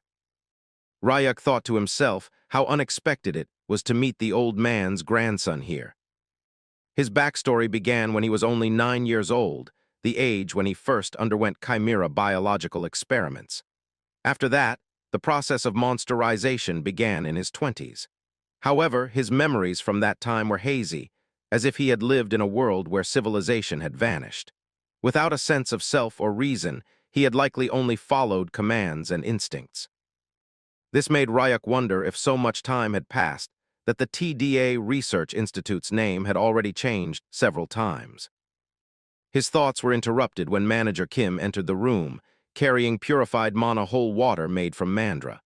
Apologizing for the wait, he presented bright green bottles to Ryuk. Ryuk expressed his praise, saying that, as expected of an A+ grade alchemist, Manager Kim was fast as ever. He then asked if it took around 30 minutes to make. Manager Kim replied that the materials were so good that the process was easy. He added that he would prepare the remaining materials right away while making calculations on his device. Ryuk, observing him, thought about how skilled and well-mannered Manager Kim was. After a brief pause, Ryuk stated that he would hand over all the remaining combination materials and suggested forming a personal contract with Manager Kim. The contract would last for 10 years, during which Ryuk would provide the materials, and Manager Kim would only need to handle the combinations properly. The proposal left Manager Kim stunned. The idea that such valuable materials were being entrusted to him, along with an exclusive contract, filled him with mixed emotions. He asked Ryuk in disbelief if selling those materials could easily buy a building, yet Ryuk was still offering them to him under a contract. After hearing all the good things Ryuk said, Manager Kim was deeply moved. Though he tried to hide his emotions, tears silently fell from his eyes. Seeing this, Ryuk wondered why Manager Kim was crying, but to his surprise, Kim explained that he was from the slums. Memories flooded Manager Kim's mind. Back in his childhood, his parents had taken out heavy loans. From that moment, he had promised himself that he would repay all the money for their sake, no matter how hard his life became. Yet, despite all his efforts, he had remained stuck in the same place for years. Now, after hearing Ryuk's offer, he was so moved that he asked how he could ever repay Ryuk's kindness.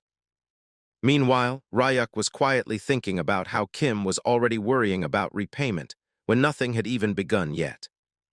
Manager Kim then said that he would take care of Ryuk from now on, and sincerely thanked him from the bottom of his heart. But Ryuk knew that there would be quite a few things to discuss with Manager Kim from now on, and he would have to work even harder after the medicines were made. Ryuk decided to return since it was already evening, assuming that nothing serious would have happened while he was away. As the scene shifts, we move to the demon realm, where chaos was unfolding. Jia, completely out of control, had grabbed Bayam by the head and lifted him up, acting like a feral beast. The eagle-headed Bayam regretted his mistake, realizing he should have anticipated that Jia might lose control in her condition. The boy was crying, begging his sister to come back to her senses, but Jia only growled in a demonic tone, slamming him onto the ground and throwing him several meters away, smashing through rocks. Bayam knew he was too late, but suddenly he saw both Kim Nari and Birdie running toward him, asking if he was okay or if he was hurt. Birdie wondered why Bayam was taking all the hits instead of fighting back. Despite everything, Bayam told himself that Ryuk shouldn't worry, as his top priority was to keep his promise, protect the girl and Birdie no matter what. He steadied his wings, knowing Ryuk had saved them once before, and this time he would return the favor. With tears in his eyes, Bayam dashed toward his sister at high speed, determined to deliver a fatal blow, whispering that in her next life she should live happily. But just before they could collide, a jellyfish-like creature appeared between them and expanded. It was Ryuk. He had used monster cells to calm the girl down. Bayam was stunned, unsure what he was seeing, while Ryuk looked down, wondering if such a small dose of sleeping poison had really made her faint. Kim Nari cheered in relief that Ryuk had returned, while Bayam blinked in confusion at the sight of the jellyfish emerging from Ryuk's body. Then he noticed Ryuk sitting on top of Jia, using the jellyfish as a cushion. The boy was shocked, while Ryuk just sighed, wondering if there was any other way to subdue her without doing this. Bayam wiped his tears and asked Ryuk if he had managed to get the medicine. Ryuk smiled and replied confidently that, of course, he had gotten it without any trouble. He had brought 2 bottles, one for the boy and one for his sister, and told Bayam to feed it to her quickly. Later that night, a small campfire flickered under the dark sky. The 2 bottles lay empty on the ground, and nearby Jia, Kim Nari, and Birdie were sleeping peacefully. When Gia slowly opened her eyes, she was startled to see a small child sleeping in front of her, wondering if she was dreaming. As she regained her senses, she spotted Bayam and Ryuk sitting near the fire. Ryuk turned around when he heard her stir, and Gia immediately covered herself, screaming in confusion, asking who he was. The noise woke Kim Nari, who asked sleepily if Sparrow Auntie was awake too. Gia blinked, baffled at being called that, but then her brother smiled in relief and told her to check her mana hole. Gia, still confused, asked about the little kid, and Kim Nari introduced herself cheerfully. As Gia examined herself, she suddenly realized her mana hole was normal again, and her face had returned to normal too. She was overwhelmed, not understanding what had happened or who these people were. Bayam looked surprised that his sister didn't seem to recognize Ryuk, since she used to talk about wanting to see him so often. Then Gia froze, staring in disbelief at the boy eating quietly beside the fire. Her eyes widened as she realized it was him, number 17. She kept repeating it in shock while Bayam explained that once again they had been saved by none other than Ryuk. Ryuk, however, seemed completely indifferent, asking if there was any more red moss left. Birdie told him that was all for today, and Gia, though still processing it all, was now sure. This was definitely Ryuk, the boy who had no sense of empathy. Gia took off her mask and smiled softly, thanking Ryuk for saving them once again and giving them another chance at life. But then Kim Nari suddenly noticed something glimmering in the distance and pointed toward the ocean. The water was sparkling with golden light. Gia put her mask back on and told the girl it was a sea fairy. Kim Nari asked what that was, and Gia explained that it was originally a seahorse-type monster that lived deep beneath the sea, but she nicknamed it Sea Fairy because it looked like one when it flew through the water. She added that these creatures only came to the surface at night to play and returned home when the sun rose. If they followed the Sea Fairy, they could find yellow glowing quartz. Ryuk's eyes widened as he realized that the real reason they had come to the coastal area was for the quartz. He asked Bayam how long until sunrise, then stood up with a grin, saying it had been a long time since he'd gone swimming. Meanwhile, in a distant laboratory, the scientist with recently regrown hair was staring at a monitor, trying to locate a mechanical creature. His panel reported that around 10 B-rank hunters had spotted it multiple times in the forest area but failed to capture it, and it now seemed to be hiding near the coastal region. Recently, some A-rank hunters who went there returned with memory loss, and even after that, their tracking devices still showed the creature's last known location. Then, a shocking moment. Executive Han called the scientist. As he picked up, Han's furious voice demanded to know whether the scientist had any connection to the TDA Research Institute. The scientist tells Executive Han that he has not heard of the lab, but Han insists that it was an illegal research facility that had been secretly run a long time ago. But the scientist stopped Han midway and explains that the Hanbit Research Lab doesn't perform the kind of experiments Han is talking about. He reminds Han that his grandfather always told him to remain an upright and honest researcher, and that their lab has never been involved in shady dealings. But we all know from the expression that the scientist knows really well about what Han was talking about. After the call ends, the scientist leans back in his chair, lost in thought. He begins to wonder uneasily how Han could possibly know about the illegal lab, something that was supposed to be erased from all records. A moment later, the door to the main office got knocked, and the scientist told the person to come in. We see one of his attendants who rushes into the room with a spark of excitement, announcing that they have finally succeeded in combining liquid metal and mandra, creating a liquid metal mandra. The scientist's face lights up at the news of the success, because the mandra, he knows, are remarkable beings, especially noted for their deep sense of kinship and instinctive loyalty, along with extremely powerful coalescing property of the liquid. He feels glad that he had left a small portion of the liquid metal behind for further testing. Confident in his work, he believes that a chimera combining the metal mandra will track down the mechanical life form faster than any other hunters could. It was built with precision and programmed to sense her unique mana signature. Without hesitation, he orders that the bounty on the mechanical creature be tripled, and that all elite A-class hunters be mobilized immediately. No matter what it takes, he must find her after all, She is his life's masterpiece and the peak of his research. As the scene shifts back in the demon realm, Bayam stands quietly before the vast, shimmering sea, recalling a conversation he once had with Ryak about the quartz. Ryak had casually mentioned that he wanted to use it for building his house, which had completely shocked Bayam.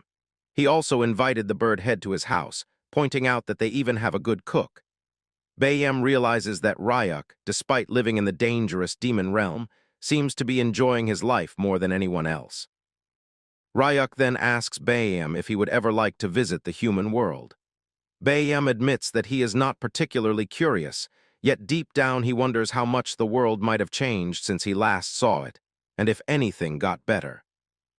Ryak then tells him that there might actually be a way to remove the curse from the birds and his sister's body. Curious, Bayam listens closely as Ryak explains that he recently met an alchemist named Manager Kim, an exceptionally skilled A-grade researcher, who also made the mandra water. Ryak wants to persuade him to study cursed spells and find a cure.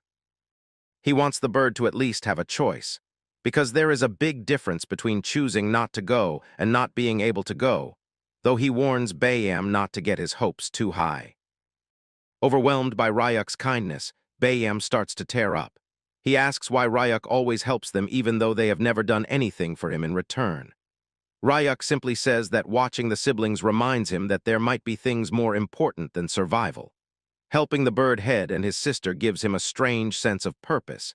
He believes that by supporting them, he might finally discover the answer he's been searching for. As we come to the present, we see that Bayam stares into the clear blue sea. The bird head sister suddenly appears in the distance in the sky, waving at him from a distance and throwing a thick rope across the waves. She shouts for him to catch it and pull with full force. Confused but obedient, Bayam grabs the rope and starts pulling with all his might. The rope feels incredibly heavy, but he doesn't give up. After a long effort, he finally drags out a massive net filled with glimmering quartz stones. Bayam is speechless at the sight. He can hardly believe Ryak and his duo of just a small girl had managed to mine something this large. Nari and Ryak, both drenched and laughing, had clearly enjoyed swimming in the deep waters while mining the quartz. When they reached the sea fairy's palace beneath the waves, they found it breathtaking. Nari noticed that its walls were shining like golden coral, looking like a yellow palace. Nari smiled and told Ryak that they should visit the palace again someday when they have more time. But on the coast, because of the sheer amount of quartz they gathered, Bayam wonders aloud how Ryak plans to transport it all back home in the forest zone. Ryak scratches his head and admits that he hasn't figured that part out yet. Just then, a massive shadow passes over them, and Ryak looks up to see a massive parrot-like vulture bird monster flying above. He's puzzled because birds of that kind usually move in flocks, yet this one is flying alone. Nari marvels at the bird's vibrant feathers, saying how beautiful it looks, but Gia quickly warns her that she'll change her mind when it gets closer. Gia explains that these birds grow over 4 meters long and are extremely vicious. Even she and Bayam avoid confronting them. Bayam glances at Ryak and instantly realizes what's going through his mind. Ryak smirks and admits it. He had been looking for a way to transport the quartz, and now a flying truck has conveniently appeared. Back at Ryak's house, Sejun is still training to expand his mana flow, while all the cute mandras were looking at him calmly. Sejun can feel his mana hole steadily growing wider, a sign that his power is increasing. He smiles with satisfaction, believing that his long-time dream of becoming an A-ranked hunter might finally come true. His concentration is suddenly broken when a strange metallic creature, the liquid mandra, appears behind him. Panic sets in as he turns around, but his fear deepens when he spots 3 intimidating A-rank hunters standing right behind the mandra. They instantly recognize Sejun by his bald head and burst into mocking laughter. These were the same hunters who had bullied him during his promotion exam. Sejun feels trapped and helpless, but to his shock, the 3 mandra standing in the garden suddenly take defensive stances, bold and unwavering. The hunters are thrilled, knowing how valuable mandras are on the market. One of them moves closer, trying to deceive one of the creatures. But before he can react, the largest mandra launches a powerful kick that sends the hunter flying several meters away. At that very moment, the bird head and his sister Gia arrive at Ryak's house, only to sense chaos from a distance. They exchange confused looks, wondering who could be causing trouble this time. Apparently, they had traveled ahead of Ryuk to reach his house first, since the parrot-like bird monster was flying much slower, partly because Ryuk had beaten it half to death while trying to tame it. Looking at the monsters, Seijun wondered why all this was happening all of a sudden, that too when he was alone in the forest area. He thought that both Bayam and Jia must be disaster-level monsters who were living in the coastal area, wondering why they appeared in the forest all of a sudden. Seijun also remembered that both Kim Nari and Ryuk had gone to the coastal area that way, and his face turned pale as he thought maybe something bad had happened to the two of them. He thought that he should join forces with the hunters who came into the forest area. But before the man could even do anything or call out to the hunters, they were flying in the sky as they were fighting Jia, who immediately came closer to the Baldy, asking him if he was the chef of Ryuk, because whatever the boy had told them was matching. Because he had a bald head, this much was enough to scare Seijun away as he scrammed through the place, and we come to know that even in his long-haired era, Seijun had zero female interaction. So even when Jia was a monster, the man was startled. But just then, he realized that the lady had talked about Ryuk and wondered if she happened to know about his brother. It was then that the bird told Seijun that Ryuk was her friend. Hearing that, Seijun was shocked from head to toe, wondering how Ryuk had disaster-level monsters as his friends, and what kind of life he had been living to be friends with these dangerous people. But Bayam immediately asked Seijun about who those hunter guys were, because they didn't seem like customers, and suddenly something clicked inside the mind of the Baldy as he realized that this was a really good opportunity to protect himself. Now the man was smiling with an evil grin on his face, and the adventurers realized that something bad was going to happen to them and were crawling from head to toe. An hour later, we see in the sky that both the bird and her friends landed on the ground with insane speeds, breaking it into pieces. But as the dust and smoke cleared, we see that the parrot-vulture monster had been carrying all the cores that both Ryuk and Kim Nari had collected, along with her cute pets. Ryuk called out to Kim Nari, telling her that home was the best after all. But on the other hand, the parrot-vulture monster was screaming in pain, because it had been through such a long flight with such a heavy load that it was becoming unbearable for him. Ryuk suddenly patted the monster's head, telling it that it did a great job and that it should take a rest. Both Jia and Bayam were shocked that Ryuk was really able to tame the beast, but the bird head was sure that if it was Ryuk, then he could do so. But suddenly, from the feathers of the parrot-vulture monster came rolling the birdie, who was feeling really dizzy as he rolled around because it had been so long since he had flown so high. But as the birdie opened his eyes, he got slammed onto a shoe and wondered about what it was. It was then revealed that it was the 3 A-ranked adventurers who had come into the forest area. Ryuk wondered about what was going on, and the eagle head thought that maybe it was an attempt to steal the mandras, but still something felt off to Ryuk. Even when the eagle hybrid tried to talk, he was hesitating. Jia understood what she had to do and bent down near Kim Nari, telling her that she had heard that the valley was really beautiful and wondering if the kid could show her around her house. Kim Nari was happy as she immediately jumped up and told Jia that there was a beautiful waterfall near their house too, and both of them started going there, while Kim Nari happily told Jia that she would also teach her how to catch fish. Then the eagle head started telling Ryuk that the A-ranked hunters were commissioned by the Hanbit Research Institute, and Ryuk knew that if it was Hanbit, then they might have come because at first Seijun also came looking for the mechanical creature, and he was a reliable source. Even Ryuk had expected that more hunters would come because Kim Nari had a special tracking device attached to her that worked even in the demon realm, and that's why the kid was not free. But still, Ryuk wondered about how these people ended up in the forest area when in actuality, Ryuk was with Kim Nari in the coastal area till now, and they had just returned. Even the eagle head had not thought about it enough, but suddenly he remembered something and took out a metallic little thing, showing it to Ryuk, telling him that they must have been to the forest area because of this guy. We come to know that this was the same mutated mandra that the Research Institute had created, and even Ryuk realized that they had synthesized liquid metal with mandras. He wondered if they made it to track Kim Nari. Even the eagle head had heard that liquid metals attract each other, so that's why this was made. But coming to the forest area, the mandra was not drawn by Kim Nari and was instead drawn by his kind, as it found healthy mandras near Ryuk's house, and that's why they came there. But Bayam had heard that the adventurers were planning to go to the coastal area next because they were not going to easily give up on Kim Nari. Ryuk knew that they needed to think about a countermeasure, but suddenly he noticed that all the mandras came running towards him. As he wondered about what was going on, all those mandras were excited as they gestured to Ryuk, trying to tell him that even if the mandra was a chimera, he was still their kin, and the mandras wanted to take care of him. Ryuk started going towards the mandras and gave them the liquid metal one for good company, but the little mandra was still cutely screaming at Ryuk, as if telling him that something else was left. Ryuk realized that the small, cute creature was right, but he wondered about how they came to know about what was in his pocket. As the boy took out another shriveled mandra from his pocket, Bayam asked Ryuk about how such a scrawny guy came inside his pocket. We see that both the new mandras were entered into the triplet family, and Ryuk explained to the eagle head that the shriveled mandra was being raised by an alchemist and that he had agreed to take care of him. We come to the flashback where we see that the alchemist himself had given it to Ryuk, having faith in the boy that the mandra would really be better off with him than with the alchemist himself.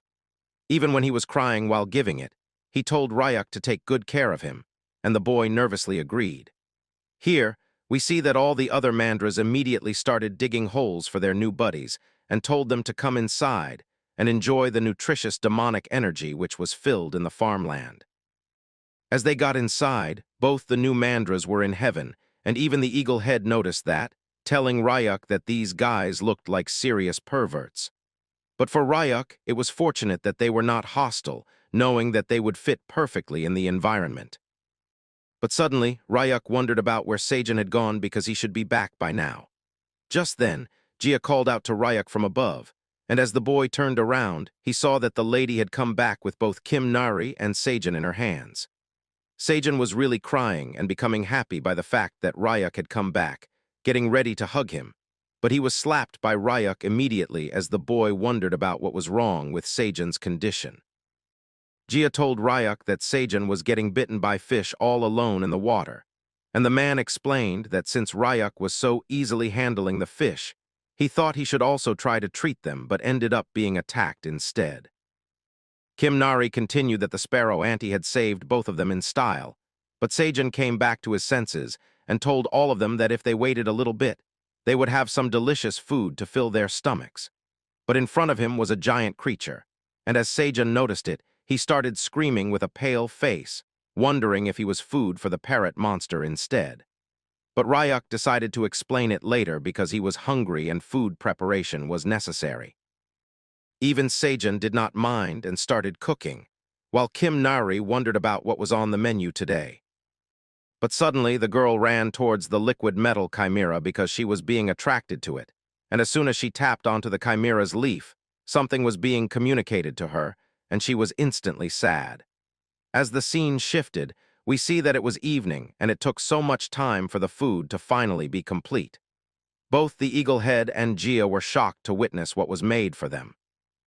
It was revealed that it was kimchi curry rice, which was simmered as long as beef bone soup, and it was a culinary dish made by none other than Seijin himself. The man was proud of it, even when it was instead curry and simple kimchi, but he added some delicious salmon and pork and then chopped a variety of vegetables generously. Then Seijin started stirring and did not stop for an hour so the bottom of the broth would not burn, and after that, the delicious food was prepared and was on the table. The siblings knew that the smell was nice, and Ryuk wondered if they should try it now, while Seijin hoped that the food tasted good. As soon as Jia and the bird head ate it, they were straight into heaven, realizing that this was what they called the meeting of East and West. Even when it was spicy, the boy liked it because it was delicious, wondering if there were some Indian spices in the soup, while Ryuk realized that the siblings' reactions were like a comedy skit. But then he also noticed that Kim Nari was not eating at all, wondering why she was not eating and asking the girl. But she just turned around, telling the boy that she did not have an appetite. She suddenly got up and started running, telling Ryuk that she was going to sleep early, and even when the boy understood that maybe the girl was worried about the liquid metal chimera, he did not think that something so grave was going to happen. As both the new Mandras were enjoying their stay, the shriveled Mandra was suddenly woken up and wondered about what was going on. The scene shifted again to Bayam and Gia as they were really happy, stating that they had really overeaten after a long time. But this much was expected from a professional chef whose cooking was completely different. Gia also thought that she had definitely turned into a pig instead of a bird monster. But suddenly Ryuk got up, asking the siblings if they should make a fence to help with digestion, and the siblings told Ryuk that he should leave the cutting of the stone to them. But suddenly something grave happened, and as Ryuk turned around, he heard a noise and realized that a gate had opened out of the blue. In front of the gate was Kim Nari, who was thinking that if she stayed in the demon realm, then it would be dangerous for the others too. So she, along with the metal Mandra, decided that they should go back to where they originally were, not knowing the true powers of Ryuk. On the other hand, the boy was nervous, wondering about what was going on, and we see that Kim Nari was crying while telling her uncle to take care as she was going to enter inside the gate.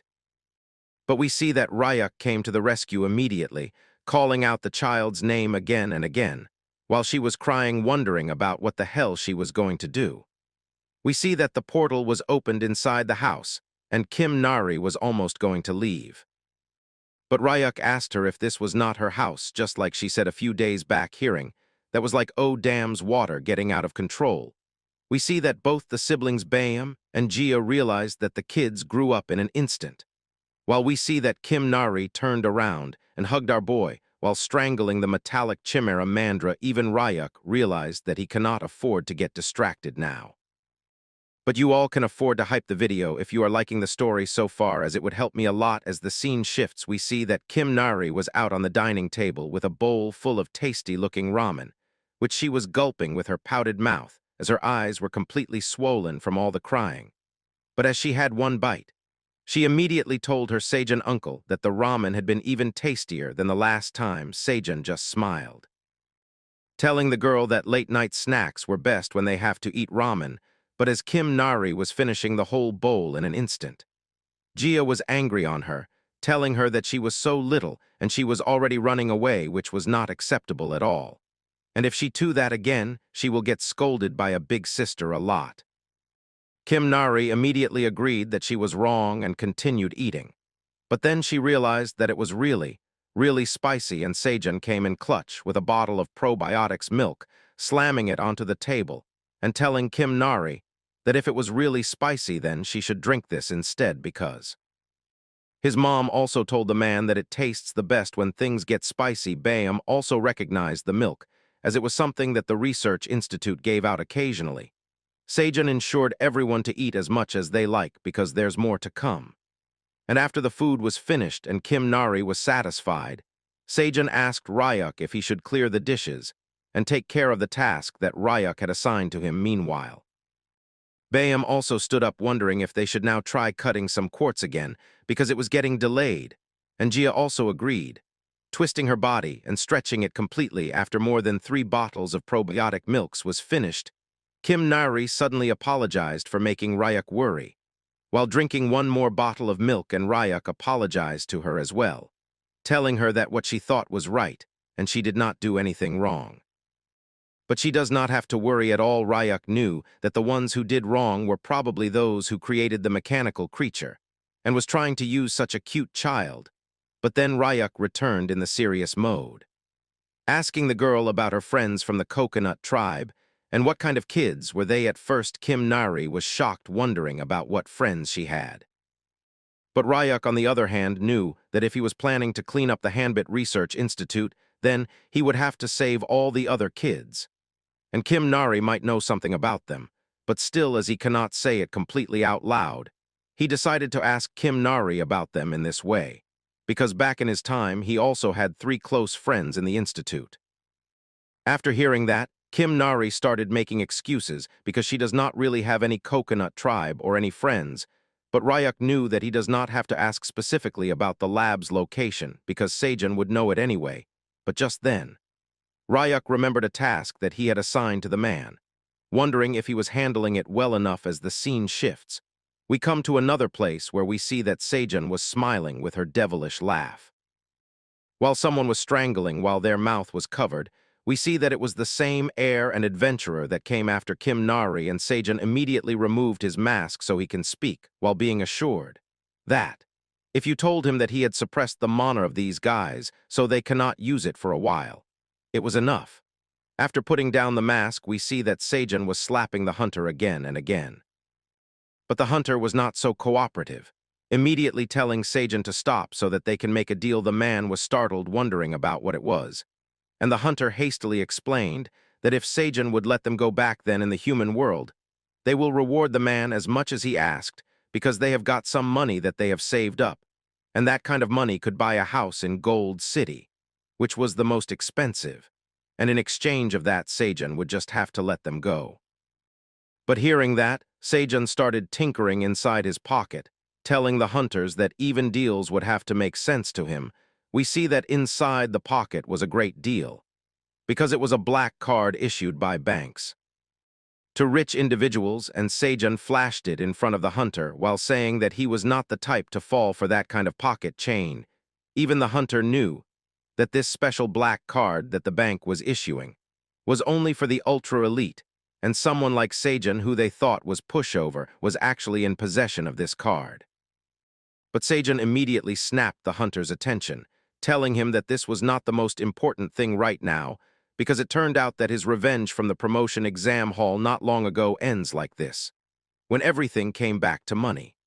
The hunter immediately apologized to the man, telling him that they have made a mistake, but Nepaldi was not going to let it slide, because they have called him bald and shiny head and whatnot, and still Seijun refused to give up. But these hunters were actually the real bad guys who were ending it.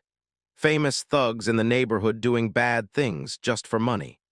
Seijun immediately asked the hunters if failing in the promotion exam was a bigger fault, or beating up weak people because they were strong, and then taking their money was way bigger than anything else, which also resulted in the hunters scamming people. It looks like Seijun had many things inside his pocket as he started rummaging around inside once again, taking out 3 golden balls which were having a devilish aura around them. Seijun smiled to compliment the devil inside, and told the hunter that this was the pollen from the forget-me-not flower that Ryuk had given him, which was all mashed together.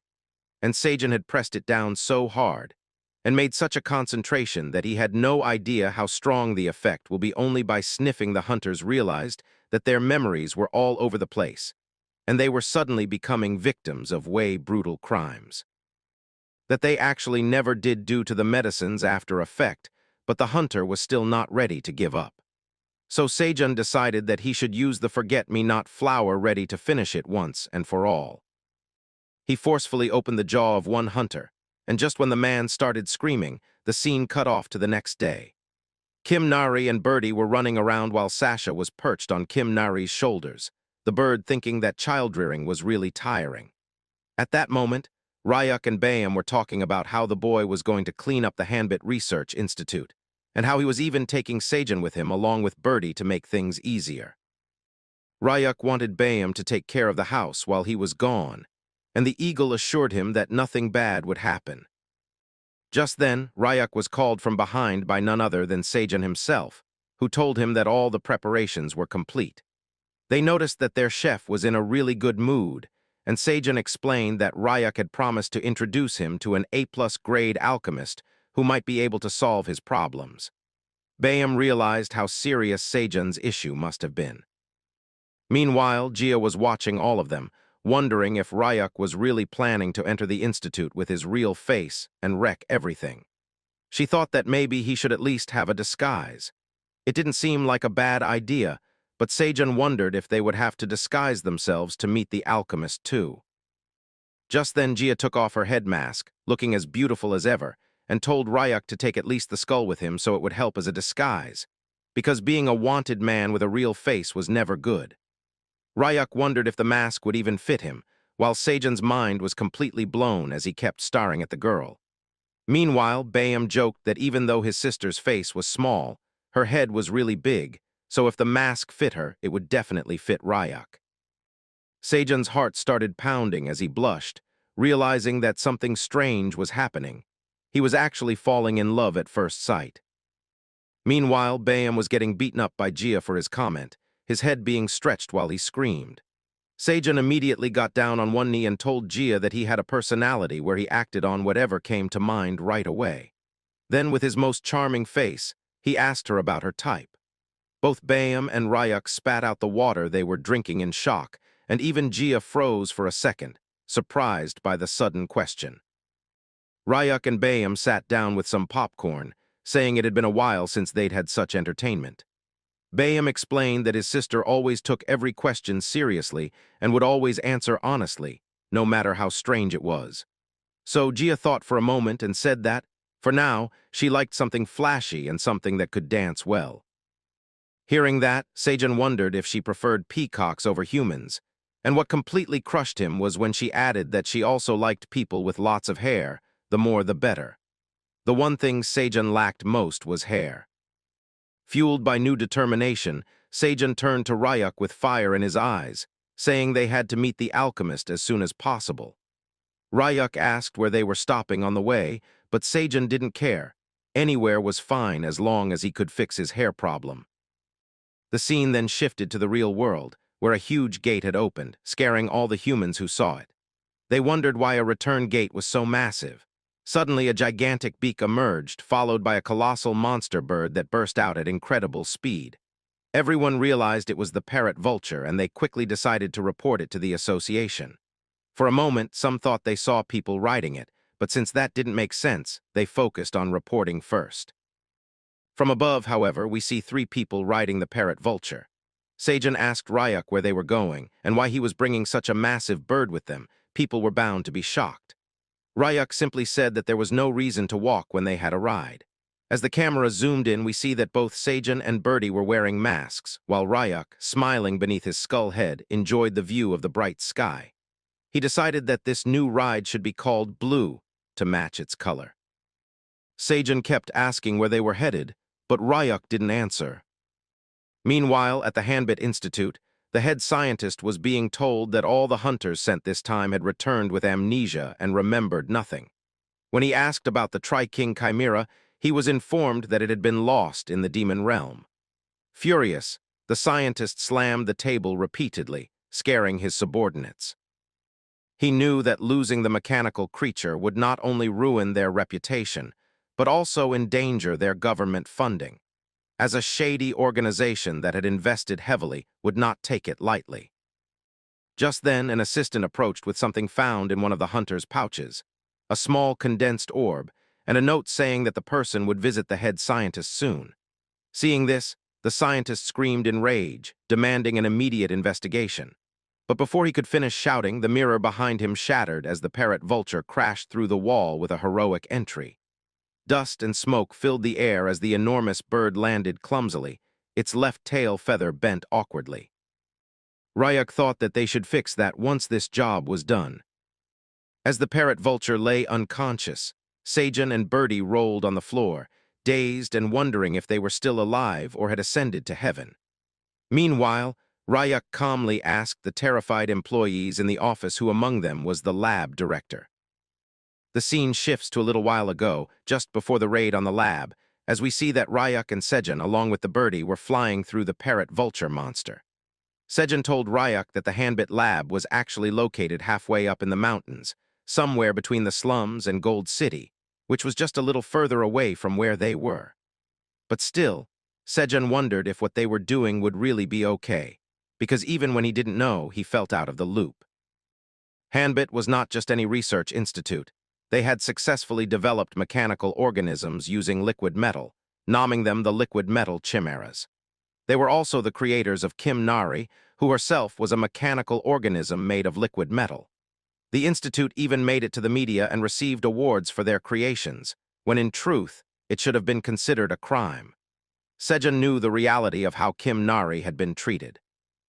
But he saw that Ryak wasn't paying attention at all, certain that maybe Ryak already had a plan. Then Sejan turned and looked at the parrot vulture monster, realizing that its tail feathers looked really different. Ryuk explained that the left side of the monster's tail feathers wouldn't grow, which made him unique. Ryuk had noticed this from the first time he saw the monster. It had been attacked by its own kind because of its tail feathers and was running away because they were different. That was when Ryuk saw the opportunity and saved him. Even the parrot-vulture monster seemed happy after being rescued by Ryuk, as if it was thanking him. Sejun, still curious, wondered why the tail feathers not growing back was enough for the monsters to attack one of their own kind. Ryuk explained that parrot-vultures were obsessed with beautiful tail feathers, and it was in their instincts that the moment they saw someone different, they would immediately attack. This was why Blue, the parrot-vulture monster, had been ostracized from the group. They kept attacking his tail. This made Sejun tear up, as he understood the feeling of wanting to grow something in a place where it would never grow, symbolizing his own fallen hair that had left him bald. Suddenly, Sejun noticed that the building of the Hanbit Research Institute was close, and they were going to reach it in just a few moments. But as Ryuk saw the building, he immediately told Blue, the monster bird, to go straight ahead and not stop until they crashed. Sejun wondered what he meant, but the monster had already picked up full speed. The birdie was terrified, almost ready to throw up from the height, and it felt as though Sejun might be thrown off at any moment. Ryuk yelled at him to hold on tight to the bird, since the monster's uneven tail feathers made it a terrible flyer. It couldn't balance itself at such insane speeds. Even though Sejun knew it was impossible, he still clung to the parrot-vulture's feathers for dear life as they crashed straight into the building. We returned to the present, where all the scientists were shocked, wondering what in the world was going on. A female scientist recognized what she saw before the crash, a dangerous monster of enormous size. A male scientist with glasses grabbed something nearby for support, realizing he couldn't see a thing through all the dust swirling around. But when he turned to see what he was holding, he immediately wet himself. It was the parrot-vulture monster, standing right inside the Hanbit Research Institute. Before anyone could process what was happening, strong spider webs suddenly wrapped around them, tying them all together. It was done by none other than Ryuk himself, who had used his monster powers and captured them all. As Sejun got up along with the birdie, he asked Ryuk why they had used the back entrance when the main one was perfectly fine and safe. Ryuk explained that since the head researcher's office was usually on the top floor, they had to follow this route. Wondering if the head researcher was plotting something, Ryuk immediately asked the tied-up scientists if this was indeed the Hanbit Research Institute. The scientists didn't answer, confused about who Ryuk actually was. Ryuk introduced himself as Kim Nari's guardian, but the scientists didn't seem to understand what he was talking about. This pissed Ryuk off, and suddenly he noticed something was wrong. A strange, ominous feeling was spreading through the air, the presence of a chimera. Ryuk instantly realized that something was not right. The scene shifts to Gold City, and in the Hunter Association building, where we see that an old man asked a young boy about how his B-ranked exam prep was going on, warning the young man that if he failed, then the old man would kick him out of the house, so he should be aware. We come to know that this young man was named Lee, who was actually a C-class individual, and the old man was a C-ranked hunter too, who was the grandfather of Lee and the head of the Hunter Association. Lee wondered why his grandfather was so hell-bent on him leveling up when he was only in his early 20s, knowing that it was going a bit fast. And more importantly, as Lee was back in the Hunter Association's building office after a long time, he wanted some pocket money from his grandfather. The old man sighed at this behavior of his grandson, telling him that he had been raised with care because he was the old man's only grandson. But the old man was already 84 years old, and it was about time someone took over the position of the head of the Hunter Association. We see that Lee was not at all interested in this, and was sweating all over his face because this conversation actually made him nervous. But the grandpa explained that in his youth, he saw the awakened as they risked their lives to save people, and it was due to this that the old man created the Hunter Association so that he could help them because he wanted to do his part, however small, to protect the world. But the awakened ones of today were no longer ready to take on dangerous jobs, and most of them were only interested in profitable ventures, only running towards money. The old man was not signifying that the hunters should go to their deaths just because they were awakened, and even the chimera research started in the first place to protect them. But to hire a chimera hunter, the Hunter Association would have to pay a huge amount of money so that the Chimera Research Institute could run. The experimentations done by the Institute were affecting lives in the poor areas, who were inevitably exposed to danger even when it was all for survival. The old man couldn't help but blame the other hunters because he still couldn't forget about the heroes of the old era who actually saved people, no matter if they were rich or poor. And the old man also believed that a world where life and death were decided by money was wrong, and it was only at times like these that the Hunter Association needed to stand even taller. But everyone only looked at money and coveted the position of the Hunter Association head. The man knew that if Lee would become the association chairman, then he could form a more solid foundation and be righteous because for the old man, it was late, as he had awakened pretty late in his life. And now he was living as a powerless association chairman because his rank was low. But if it was Lee who had awakened at a young age, things could be different. The boy was getting annoyed by all this and was going to snap back at his grandpa. But before that, an assistant came inside the office, telling the head that inside the slums, a giant parrot vulture monster had appeared. Hearing this, both Lee and his grandpa were shocked, wondering how it could happen when there were no naturally occurring gate signals. But the assistant told the chairman with hesitation that all the hunters were being contacted, but no one was ready to step up, and they were actually ignoring all the calls. The head knew that this would happen because the incident happened in a slum, and there were no people who could afford these hunters. So the old man decided to take matters into his own hands as he told the assistant to contact all the Chimera labs near the vicinity of the incident, deciding to go himself. Hearing that, even Lee couldn't contain himself, telling his grandpa that he would also be coming for support. The scene shifts back to the Hanbit Research Institute once again, where we see that Ryuk had binded the head researcher with the spider web, but it was really strange because the man was not speaking at all and was giving off a purple miasma of a chimera. Ryuk knew that something was wrong, and he binded the spider web so tight that the researcher was split in half. This horrified Sejun, but then he noticed that in actuality, the head scientist was a chimera made out of liquid metal. Looking at that, even the birdie was shocked, knowing the true potential of what the liquid metal chimera could do. Even the scientists working in the lab were shocked, knowing that the director had turned himself into a chimera with his disfigured body and ugly face. Ryuk was being challenged by the chimera director, who asked about how Ryuk dared to enter a lab so sacred. The Chimera director was ready to even send Ryuk to his death if this was what it meant to protect the secrets. And as Ryuk realized that the Chimera was the head of the lab, he started analyzing everything, knowing that this director was also turned into a liquid metal Chimera, just like Kim Nari, but he was not completely liquid metal yet. Ryuk realized that maybe the director had done biological experiments on his own body so that he could enhance it all. But suddenly, the birdie told Ryuk something shocking as he communicated to him telepathically, saying that he had succeeded in getting the memories of the Chimera director. As we get into the flashbacks, we see that this director was even more cruel and evil than the previous scientist On, who wanted to succeed more than the deceased scientist. This much was enough to make Ryuk rage in insane anger, as he grabbed the deformed head of the scientist and asked him about how he also dared to kidnap children and do awful experiments on them just for the sake of money and fame. Even when Ryuk was angry, it seemed that the head scientist did not regret anything at all.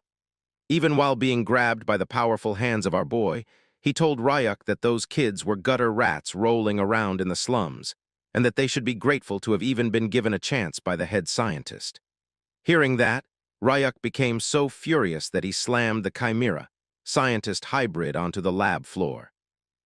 It was so bad that the scientist realized his hybrid body was not moving properly, forcing him to liquefy himself quickly. But Ryuk was not ready to let the scientist go unscathed. He began channeling his demonic energy, telling the scientist that he sure talked a lot, so he should reflect a bit in the chamber of pain and time. Even the scientist had never witnessed such immense demonic power before. Now he was tormented in the same way he had once tormented the innocent kids. Even though it was painful, Ryuk did not stop at all. Honestly, this was what the scientist had deserved for a long time.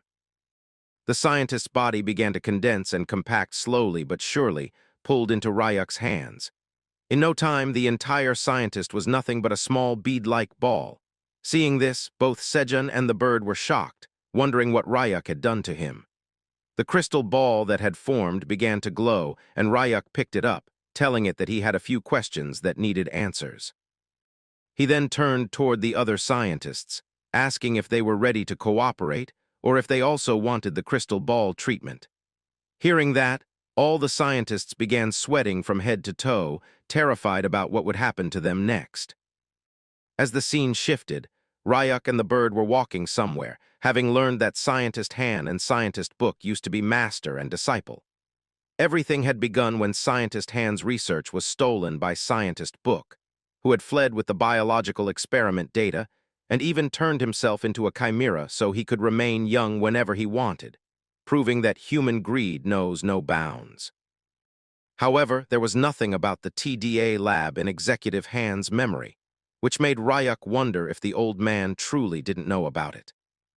Still, Ryuk already knew that Kim Nari's tracker was part of Hanbit's internal program, and that it had been properly dealt with by destroying it, preventing them from tracking her any further. Ryuk also knew that Sejun would handle the cleanup well, since the giant parrot, Vulture Bird Blue, was with him. The interrogation was going smoothly, and all that remained was to uncover Dr. Han's legacy and the results of his illegal experiments. The bird had already used telepathic communication on the doctor and learned about a location deep underground. Soon, both Ryuk and the bird were standing in front of a massive door. Without wasting any time, Ryuk kicked the steel door open, and what he saw inside shook him and the bird to the core. There were giant green canisters, each containing children being forcibly turned into chimeras. Even the bird understood now that the scientist was nothing but a vile monster who preserved dead chimeras in the name of data, never letting them rest even after death. He asked Ryuk what he wanted to do. Ryuk instantly flashed back to the time when he had been treated as an experiment by several illegal doctors who wanted to know why Subject 17 showed no side effects. They thought they could dissect him endlessly because of his healing powers. One doctor even told another that killing him would be like killing the goose that laid golden eggs, since Subject 17 was making them huge profits. Being both chimera and human, Ryuk was exploited as a natural awakener to generate income for the lab. In truth, Ryuk had never been cared for. Flies buzzed around his body as the scientists argued about dissecting him. Back in the present, Ryuk felt a deep sadness, deciding that at least he should grant these children peace. But suddenly he heard someone behind him. When he turned, he saw what seemed like a child, but as the figure stepped into view, it was actually a fox. The creature was surprised by the scent Ryuk carried, saying that he knew that smell. Ryuk somehow realized who the fox was because Kim Nari had told him before, though he was still surprised to hear the fox speak. He whispered to the bird, wondering if the fox had caught Kim Nari's scent from him. But the bird quickly denied it, saying it must be Ryuk's scent since the bird was hygienic and bathed daily. Ryuk didn't waste time and asked the fox if he knew about mechanical life forms. The fox immediately responded, asking if they had met Kim Nari. Ryuk explained that the girl was doing fine and living happily in the demon realm with them. Hearing this, the fox began wagging his tail and crying with happiness, saying he had been waiting to know that she was alive and well. Ryuk remembered Kim Nari telling him that her best friend in the lab had been a fox, and this was the same fox now crying before him. Ryuk asked if there were others besides the fox. The creature called them out, revealing a small tree-like being, an ant, and multiple mutated ground squirrels fused with Mandra DNA. There were 7 creatures still alive in the lab, the only surviving chimeras since all combat types had been killed or sold for profit. Since all of them had traces of demonic energy, Ryuk knew they would do well in the demon realm. He immediately opened a gate, telling the creatures that they would be safe once they entered. They were shocked but trusted him. As the scene shifted to evening, a massive fire engulfed the Hanbit Research Institute. Both the Hunter Association chairman and Hunter Lee arrived at the site, realizing that the slums had been a distraction. The real target was the research lab. Then Hunter Lee noticed the flying parrot, Vulture Monster, and told the old man to look. The chairman was stunned to see someone riding the beast with ease. High above, Sejan told Ryak that all the researchers had been secured and evacuated just as ordered, confirming that no one remained inside to be harmed. Ryak knew the Hanbit research lab was technically legal, so no one outside suspected the scientists' crimes. Sejan wondered if they should have made the scientists take memory-erasing pills since they had seen everything, but Ryak just smiled and said this was exactly why they weren't hiding. Though Sejan didn't understand, he decided not to question it. Ryak looked down and asked Sejan if he knew who the two people below were. Sejan explained that the old man was the Hunter Association president and the younger one was his grandson. Down below, the president was shocked to see a human flying on a parrot, vulture monster. Ryak realized they had arrived in response to the fire report, and something about their names sounded familiar.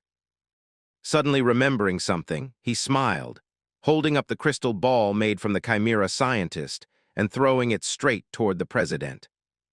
Sejan was shocked, wondering what Ryak was doing, but the old man easily caught the high-velocity crystal ball. As he looked at it, the president began sweating, while his grandson asked what was going on. The old man, reminiscing, thought he would never see such a crystal again. It was a mana sealing spell, which could only be undone by someone whose mana exceeded the caster's. The director wondered who could have done this to the scientist and why. Just then, hunters ran up to the chairman, reporting that there were no casualties, though some researchers had given strange testimonies, claiming the head scientist was actually a chimera and that the attackers had helped them evacuate from a fire they had started themselves. The old man wondered what on earth was happening, suspecting that perhaps the child he once knew was still alive. The scene shifted again.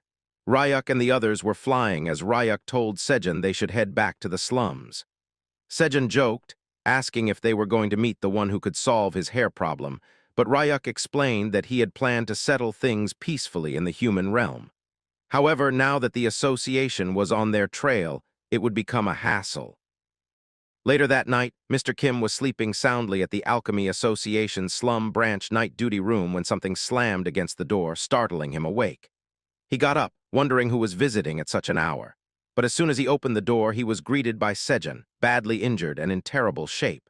The alchemist screamed, thinking he was a thief, but behind Sejan stood our boy. Ryak told the man to relax, removing his skeletal helmet. Even after calming down, the alchemist still screamed, asking what brought them there at this hour. Ryak simply smiled and told him to come to the realm with him immediately, no questions asked. As the scene shifted, the Sparrow siblings continued their work while speaking with Kim Nari. They were crafting a fence out of quartz and luminous stones, explaining that they first needed to drill holes into the neatly cut quartz pieces and then fit polished luminous stones inside. The moment they pressed the glowing stones into place, light bloomed across the surface, and Kim Nari stared at it with sparkling eyes, calling out excitedly to Baum, the Sparrow uncle, that it looked amazing. Gia laughed, admitting that even she would never have thought of something like this. Sasa, however, jumped at the glowing stone contraption in alarm, assuming it was an enemy, while the Sparrow brother calmly explained that now they simply needed a longer fence and wondered aloud how many pieces they would need. Before anyone could answer, a sudden gate materialized nearby, shocking Gia, who immediately assumed that Ryak had returned. But instead of Ryak, a group of adorable little chimeras spilled out, having been teleported unexpectedly. The siblings wondered if Ryak had sent them, but Kim Nari instantly recognized the creatures and dashed behind the house in panic. Gia saw her running and tried to understand why she reacted that way, but Kim Nari's surprise left no time for explanation. In another corner, Sasa was interrogating the chimeras as if they were criminals, while the bewildered newcomers struggled to understand what was wrong. The Sparrow siblings initially thought Sasa might simply be scared of strangers, but Gia quickly caught on to what was really happening. Sasa wanted to assert dominance over these newly arrived chimeras. His first target was the leafy chimera, whom he confronted boldly, but the leafy creature ignored him entirely and walked past without sparing him a glance. Drawn by instinct, the plant-like chimera wandered straight toward the lush vegetable patch Ryak had cultivated for the mandras. Just as the leafy one stepped in, a chorus of furious mandras burst out with a loud thud, shocked to find an intruder in their territory. Everyone on the farm already knew the vegetable patch had owners, and those owners always responded aggressively. Now their numbers had grown to 5, looking even more impressive as they faced the newcomers. Meanwhile, in the demon realm, Ryuk and the others arrived safely. The giant bird blue happily stretched his wings, enjoying the familiar environment, while Ryuk told him to take a break. With him were Sejun, Manager Kim, and the alchemist, each relieved to finally return home. Manager Kim looked around in awe, shocked that Ryuk had managed to build an entire home in such a place. He muttered in disbelief, wondering if he could even call this a house, since a home constructed inside the demon realm was practically priceless. He examined the structure, searching for rooms, a front door, and windows, unable to grasp how Ryuk had achieved it. Ryuk, however, was focused elsewhere. He spotted Kim Nari standing alone near a tree, realizing she still had not made up with her friends.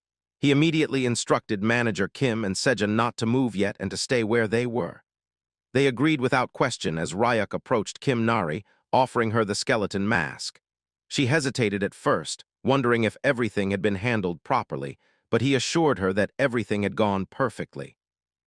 Jia added that she planned to make another skeletal mask, just for Ryuk as well. Before Ryuk could reply, he turned to see the grass chimera and the mandras staring each other down. Jia explained that the sapling chimera had its eyes on the vegetable patch, but now both sides refused to back down. Baum noticed the ant preparing to leap in and assumed it sensed danger, but they soon realized the ant was actually helping the sapling chimera by grabbing a small vine from its back and hurling it forward like a shot put. The vine soared across the patch with remarkable accuracy. Even the smallest mandra was stunned by the synchronized attack. But the metallic mandra immediately retaliated, swatting the thrown vine aside and sending the ant into a rage. The siblings watched in amazement, realizing that the mandra's teamwork had improved significantly, but the sapling and the ant were impressive too. Before the conflict escalated further, both sides reluctantly retreated out of the vegetable patch along with the other chimeras. Ryuk exhaled, satisfied that their chaotic welcome ceremony had concluded. But one more issue remained, the broken relationship between Kim Nari and the fox. The fox sniffed around Kim Nari repeatedly, certain now that the girl before her was indeed the machine creature she once knew. She lowered her head, determined to apologize, refusing to move until Kim Nari accepted her remorse. As the scene shifted into a flashback, the truth of Kim Nari's past emerged. In a sterile laboratory, scientists discussed the machine creature's repeated refusal to participate in ranked matches despite her top scores. They noted that whenever she entered a ranked match recently, she simply stood there and accepted every attack without resisting, as though ignoring all orders. They theorized that despite being engineered for combat, she was born with a gentle nature, which clashed with the violent environment she was forced into. They recalled how she had once been bullied by many other camera kids, and now, rather than fighting back, she simply endured everything. The scientists worried this would be her downfall, but head scientist Han dismissed these concerns, calling her a foolish creature, insisting that if personality was the problem, they could simply remodel it. Their solution was ruthless: assign her weak roommates, creatures who would follow her easily, bond with her, and then, once she trusted them, command those same roommates to betray her in battle. This would break her spirit so completely that she would fight out of desperation. This was how she met the small chimeras. They were kind, gentle, and quickly grew attached to her. But when the scientists' cruel plan unfolded, those same creatures were forced to betray her in matches. The scientists watched with twisted satisfaction, claiming nothing hurt more than being stabbed in the back by those she trusted. As the machine creature crumbled emotionally, they approached her coldly, insisting that friends did not exist and that next time her former companions would kill her. It was in that moment that her survival instincts awakened. As they told her that if she did not want to die, she should kill her friends first, she made her decision. She would not harm anyone. Instead, she fled, running past the gates and escaping straight into the demon realm, leaving the stunned scientists behind. They knew immediately that allowing her to vanish into the demon realm would lead to catastrophic consequences. Back in the present, Kim Nari had returned to her mechanical form, trembling and crying as she faced the fox. The fox also broke into tears, lamenting that she had been the one who bit Kim Nari, so why was Kim Nari crying instead of hatting her? But Kim Nari reached out and told her that she had missed them, that she had missed all of them, and she would never leave them again. The bird siblings and Ryuk witnessed the reunion from behind a tree. They exchanged glances and quietly decided to retreat, pretending they had seen nothing. Even though they now knew Kim Nari's true form, they respected her privacy. Ryuk felt relieved that they reconciled so quickly. Meanwhile, Sejun and manager Kim were still standing exactly where Ryuk had told them, stiff and silent, unsure how long they were expected to wait. Ryuk, mildly surprised, told them they could move now. He had only asked them to stay still so Kim Nari wouldn't be startled by strangers. But the Sparrow siblings immediately became curious, wondering who the man in pajamas beside Sejun was, since he looked oddly comfortable. Ryuk introduced him as an A-rank alchemist who would help lift their curses. Manager Kim stepped forward politely, introducing himself and immediately asking the siblings if he could pluck a few of their feathers if it wouldn't trouble them.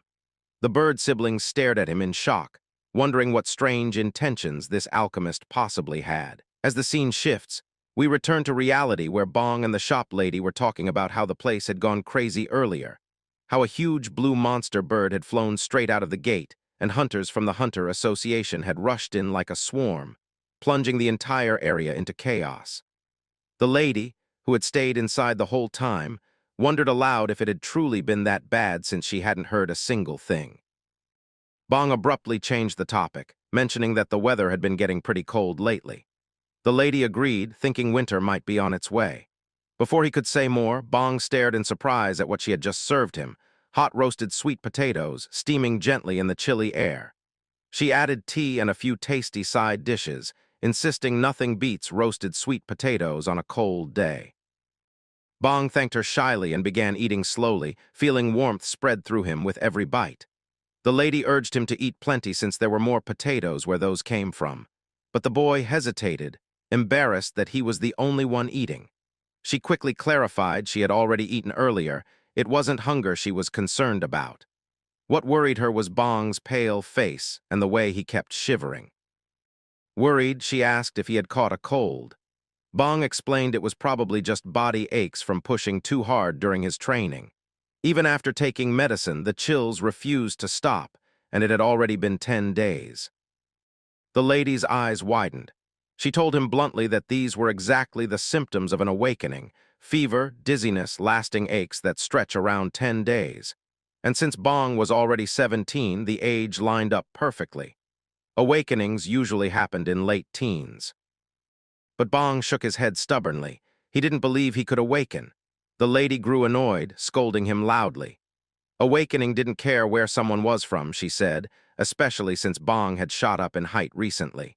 He still refused to hope for anything because even if he awakened, what if his rank was too low?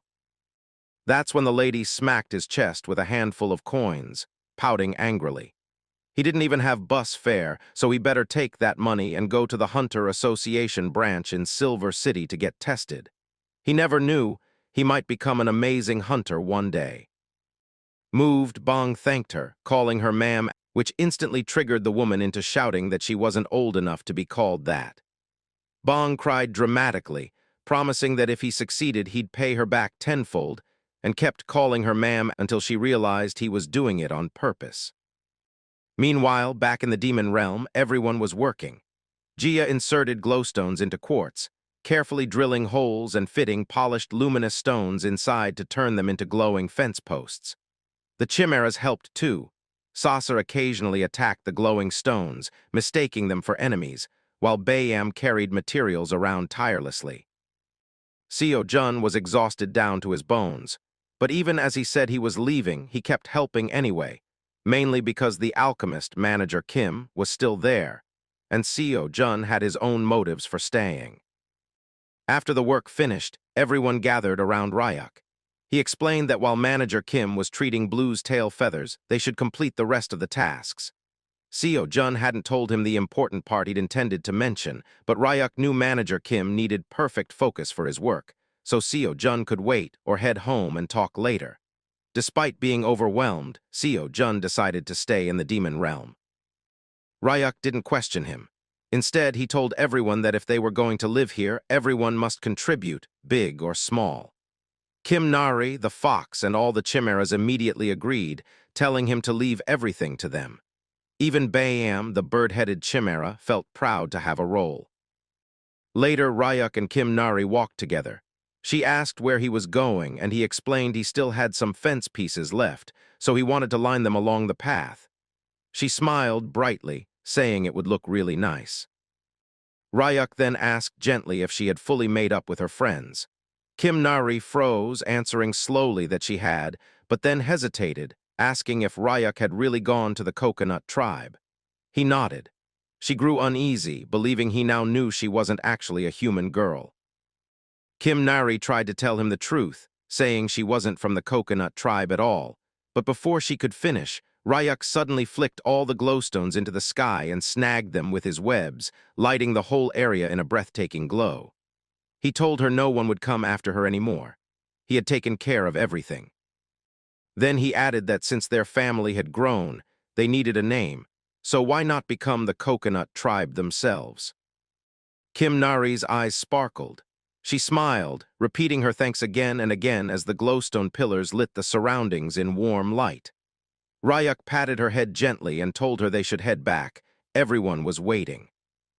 When they returned, Kim Nari proudly announced that from now on they were the coconut tribe. Ryuk laughed. Jia and Bayam exchanged looks, relieved that the talk had gone well. Seo Jun, half collapsed from exhaustion, perked up in joy that Ryuk had returned. The group had successfully covered the entire area with fences. But the moment Kim Nari stepped inside, Fox came running and threw herself onto her, panicking about where she had disappeared too. Ryuk let them be, kids fight and grow, he thought. Then Blue swooped down at absurd speed, nearly crushing Ryuk with excitement. Ryuk caught the giant bird easily and hugged him, laughing that he had missed him too. Blue, despite being huge, was still a child at heart. Manager Kim rushed over, not surprised Blue had arrived before him, announcing the treatment was finished. Ryuk examined Blue's feathers. They were completely repaired.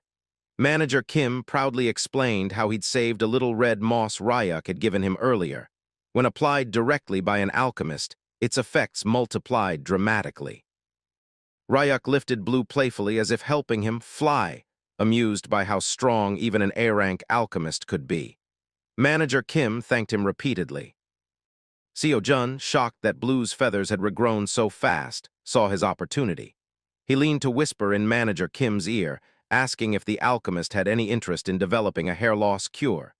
To his surprise, Manager Kim looked even more shocked, wondering how Ryuk knew about it. Manager Kim confessed he had been researching a cure for 10 years.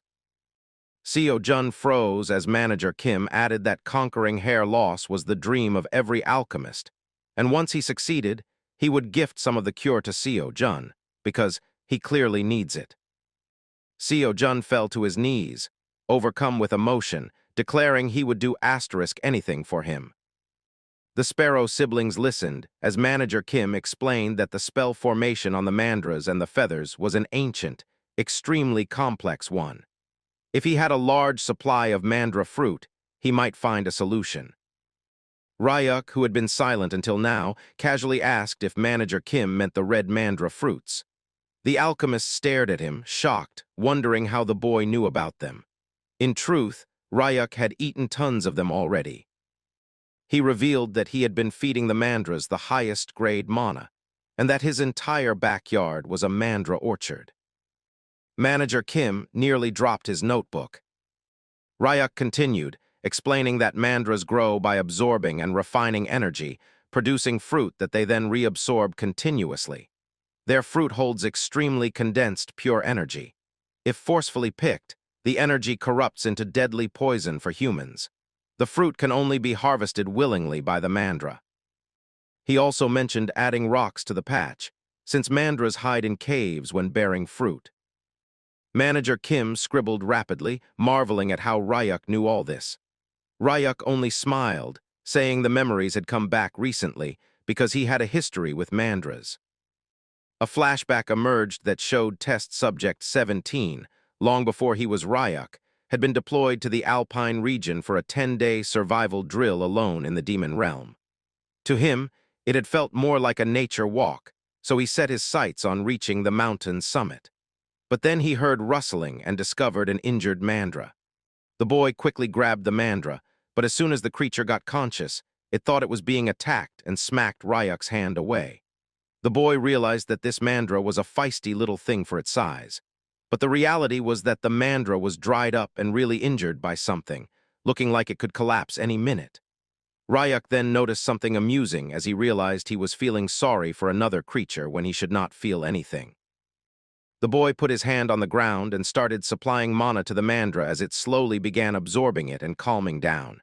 Even when it was still just a monster, Ryuk was feeling pity for it. After absorbing the mana, the mandra finally slept. The boy knew that because it was exhausted, once it felt nourished, the mandra would get sleepy. He wondered if he should keep this creature with him for a few days after looking at its cute face. That evening, we see the boy walking as usual, with the mandra sitting in his front pocket as if showing him directions. The mandra guided him to a deep-looking cave, and the boy was happy after finding it, deciding to sleep there tonight. As the scene shifts, we see that Ryuk and the mandra were inside the cave. The creature kept taking multiple peeks at our boy, wondering what the human was doing. And Ryuk wondered if the creature was feeling better after getting high-quality mana because it was scurrying around so energetically. The boy drank the water he had collected, but then he noticed that the mandra was looking at him with puppy eyes, stars glittering through them.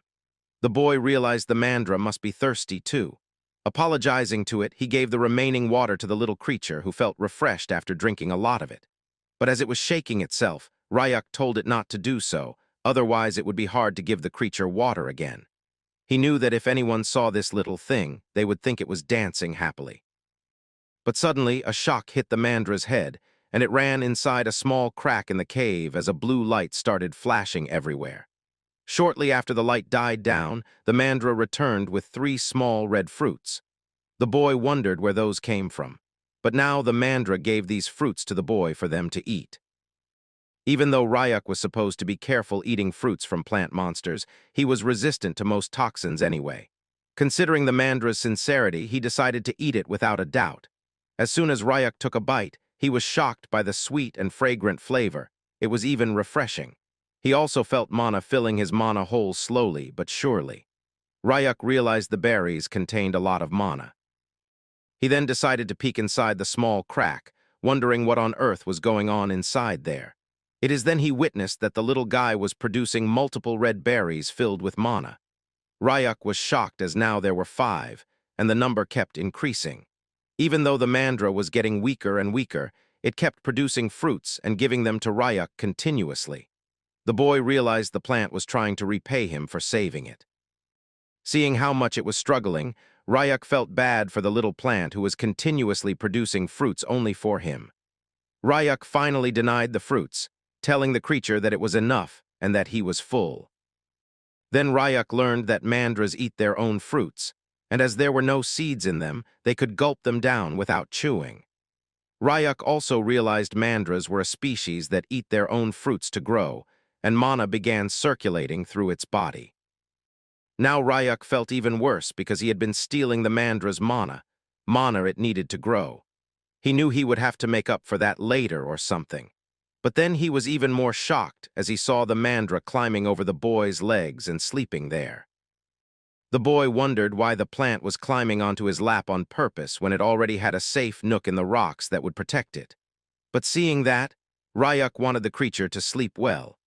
He thought that the creature was really interesting, and he knew he would certainly not be bored while the mandra was there. But as the snow kept falling, multiple snow monsters appeared behind the cave. Ryuk realized they must be after the mandra fruits because the fruits were packed with pure energy that would give them a lot of power. But as long as the cute little mandra was with him, the boy was definitely going to protect this creature from everyone. Ryuk transformed his hands into giant monster-like claws. That alone was enough to scare many away. Those who didn't back down felt the wrath of our boy, as Ryuk easily defeated each monster that came their way. Meanwhile, the mandra, fully supplied with mana, was feeling really good. Both the Mandra and Rayuk were happy that they were together. But then, something Rayuk did not want happened. It was time for him to head back. He had to match the return spell the lab had placed on him, even when he did not want to.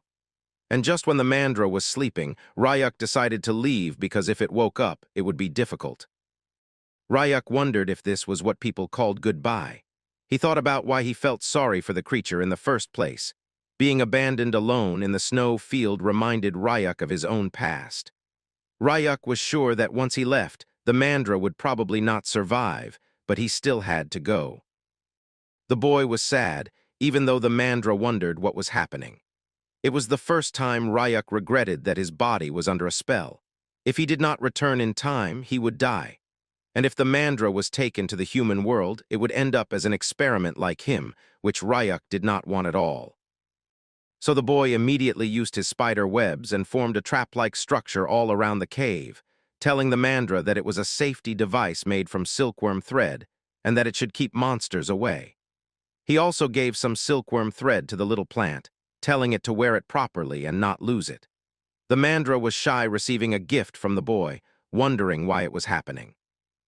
Just then, a gate opened in front of the creature, and Rayuk told it that he was going now. The Mandra started running, but it got hit by a rock and started crying while Rayuk said goodbye to the cute creature, telling it to take care with a heavy heart, feeling sorry that he could not protect it until the end. Even though the Mandra was crying, this had to be done. We suddenly return to the present and see that both the Mandra and Seojun were crying intensely. The bird wondered what had happened to the Mandra. We learn that Rayuk went back 2 weeks later, but there had been a landslide and the cave was gone. Rayuk kept searching, but there wasn't a single trace.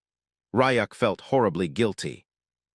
Bomb told Rayuk not to feel bad because the plant probably got buried or eaten by something else. But Seojun was not ready to believe that, thinking that since it had the silkworm thread, it might still be alive. Rayuk cried at the thought. Seojun was happy that the siblings were discussing going back to the snowy mountain. Rayuk didn't want to think about it, but if the Mandra was alive, it would have been great.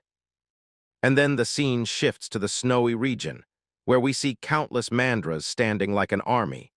And the leader of these plants was none other than the same Mandra Rayuk had once protected. But the manager was positive that he should search for them, because now Rayuk had also made a vegetable patch in the demon realm, and if he found it out then, it would be great. And with how fondly Rayuk had narrated the story to everyone, Manager Kim was sure that the boy must have really liked the Mandra and truly loved the creature. But just then, the manager remembered something and asked Rayuk if he could try giving the Mandras from the vegetable patch some of his own mana, because they would be hungry without mana since they had been busy building fences. But Rayuk wondered if this would be safe, because these were different from the ones that humans had seen in their world. But that was exactly why Manager Kim was even more interested in doing it. He sat down on his knees, wanting to give these creatures his mana, but Rayuk was still skeptical, knowing that no matter how great an A-grade alchemist Manager Kim was, he still needed to be careful, because Rayuk had learned this lesson after having Mandra cells implanted in him. That the true power of a healthy Mandra was that it was a mana vacuum cleaner, absorbing all the mana of the giver if not kept in check. And this was what was happening with the manager right now, because Rayuk's Mandras had an incredible appetite, and they had also gotten used to the amount of mana that had been given to them by our boy, which was far too much for any human possible. As all the Mandras were sucking the mana from the manager, he couldn't believe it, and slowly but surely he started fatting and then became unconscious. Seeing that, Seojun came running toward the manager, telling him to be careful, and as soon as Seojun reached him, he held the manager's hand and started crying, telling him that he couldn't go like that without curing him. But the manager was still a bit conscious and told Seojun that he wasn't just going to die like that. But Seojun was shocked knowing that even a grade alchemist was not able to satisfy the Mandra's hunger. And on top of that, Kim Nari noticed that all the Mandras were throwing up. And it was then Rayuk realized that it was a matter of quality over quantity, realizing that Mandras were picky eaters and not all mana was suited for them. As the scene shifts, we come near a lavish building, and inside many people were sitting. It was Gold City's Congressman Park's office, and someone was discussing how the research lab was attacked, and how the money she had invested in the mechanical creatures based on the congressman's advice had turned into a pile of scrap overnight. The lady was named Jessica and was the CEO of Gold Auction. Along with her, another lady was sitting, named Violet, the wise leader of the Red Brick Gang, wondering about what Park was going to do about these losses. Suddenly, a man continued that the attack was not all, because the Hunter Association President Lee had also started an investigation. This man was Jiang, the chairman of Gold City's Merchant Association, knowing that he would be liable if anything was found. But suddenly a smug man with a beard and sunglasses started speaking, saying that if this matter gets out to the media even by accident, then things would be bad. But he was laughing, wondering if everyone was actually scared of an old chairman who had lost all his strength. We come to know that this was the former Hunter Association chairman named Gajang. Hearing that, Jiang started screaming at Gajang, but Gajang just laughed, wondering if he had said something wrong. Finally, we get to see Congressman Park, who was listening to everything, and he was the scummiest of them all, telling everyone not to worry about it because he was going to control it on his end. He informed everyone that some strange guy had shown up in some unknown slum area, and when national affairs can get messy like this, then these things have to be taken care of. Park snapped his fingers, and a projection appeared on the wall while he told everyone that they had a new source of funds right there. A pink dot appeared, and Park told everyone that they had received information that there was a large-scale mandra habitat at the summit of the snowy mountain. Hearing that, both Jessica and Violet were shocked, wondering how large-scale they were talking about and who would climb to the top of the snowy mountain and how, because even rank hunters avoided that place due to its weather. But Park assured them that they didn't need to go all the way to the top and just needed to recruit as many hunters as possible to go halfway up the mountain. Hearing that, now Gajang was getting restless, wondering what Park meant, and this is when Park revealed that he had gotten a teleporter who could help them, and that too was unprecedented. As the scene shifts, we go through a flashback where we see that Bong had appeared in the association building, telling the receptionist that he wanted to measure his awakening status, introducing himself as Bong, and it was none other than Bong himself, who was that rare awakened one with the teleporter ability. As the scene shifts again, we go inside the snowy mountains where multiple people were talking about how even in the high mountains with so many A ranks going, it felt like a school trip, and even when they were halfway up, most of the monsters were avoiding them on their own, not trying to meddle with them. But the hunters wondered about where the teleporter kid was, because the kid had a rare case with an impossibly long transfer distance and power, and they thought that the expedition leader must have him because something powerful like that had to be handled by the leader. But we see that it was Bong who was somehow possessed by another individual. We come to know that Bong was only an F-class individual who had awakened this time, but such kind of teleportation couldn't happen unless someone at least reached D-class. Now we come to know that the leader of this expedition had an amplification ability, and he was going to use it on Bong to amplify his powers, but amplifying an F-rank skill would take a toll over Bong's body, and he could also die. But during the briefing, the expeditioners were told that Bong could be used as a puppet after being hypnotized, and would do whatever he was told, because at the end of the day, Bong was just a street kid living in the slums, so no one was going to care if he died, and they would have one less person to divide the money with. But just then the leader stopped everyone's trashy talks and told them that the distance they were at should be durable. He was the expedition leader with the amplifying skill, calling out to Bong along with the puppet master, telling him to use his powers. The boy was hypnotized, and even when blood splattered from all over his pores, he kept doing it, even when he was being tortured as the leader amplified his skills, straight up teleporting mandras from the top of the snowy field and dropping them down onto where they were. Everyone started laughing about how it was still working without any regard for how much pain Bong was having due to them amplifying his skill. But now all the hunters started running while leaving Bong unconscious, telling each other that they were first come, first served, and they had to get as many mandras as they could. At first, one hunter thought he had trapped many, thinking he was successful, quickly preparing for capture, but then came the special mandra, the one and only pet of Ryuk, who told every other mandra to attack. The whole army jumped onto the net used to capture them, biting straight onto the net while the hunters wondered if this large mandra was the king of the pack. At first it seemed like they were eating the net, but in actuality the mandras were absorbing its mana, knowing that at this rate the net of light would dissolve.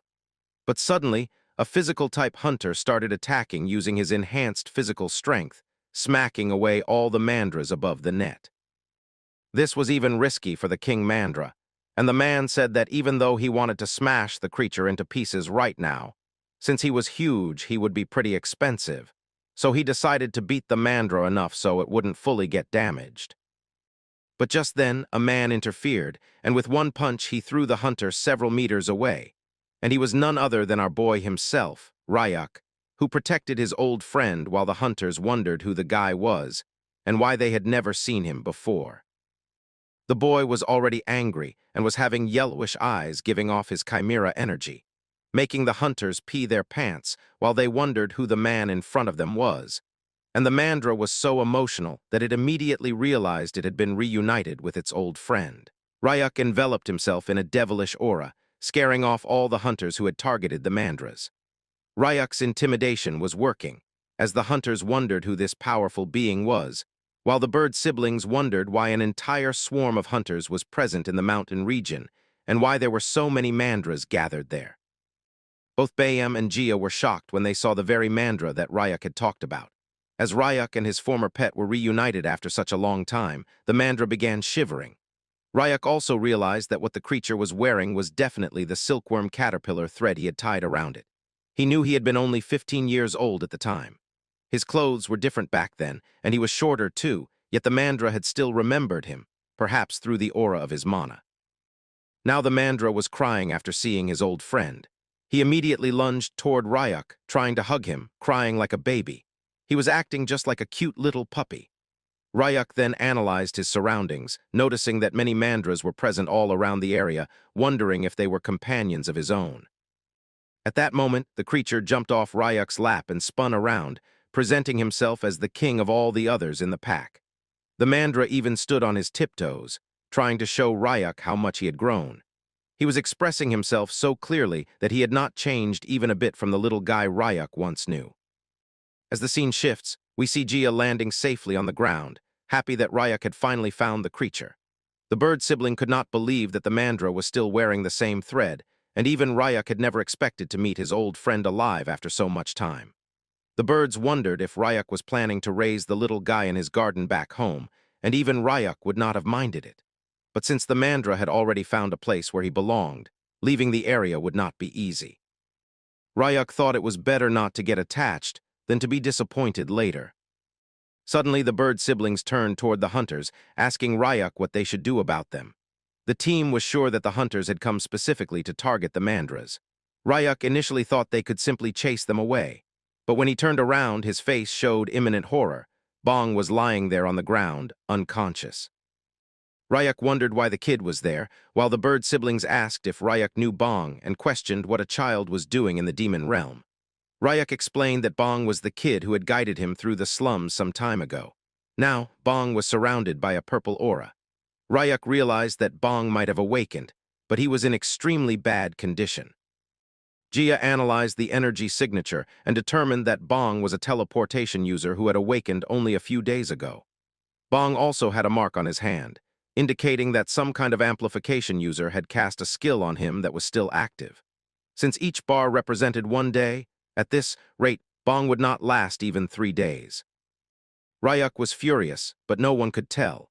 He decided to find out exactly what was going on, and his intense glare caused the entire environment to tremble. Judging by the mana mixed within Bong, Ryak knew there had to be an amplification user in the group, and the person standing next to him was merely a puppet. Ryak was perceptive enough to immediately expose all the hunters. They needed mandras but did not have the guts to climb the snowy mountain themselves, so they resorted to kidnapping a child who had just awakened.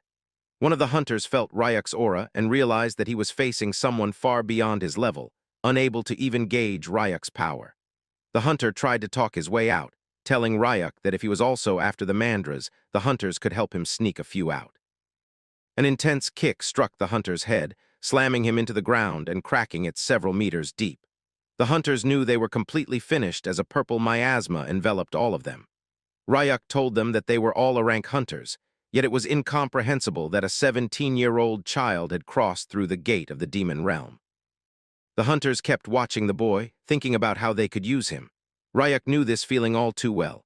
Since Bong was just a slum orphan, the hunters likely figured they could use him up and discard him afterward, already planning how to spend their cut once the job was done, without caring about the boy at all. It was survival of the fittest, after all, and Ryuk knew that. It was not as if the hunters had committed a sin worthy of death. But Ryuk was serious when he told everyone that they should have no problem with him doing the exact same thing to them that they had done to the poor kid. And for starters, Ryuk was going to begin by beating them within an inch of their lives, since they had nothing else left to give him.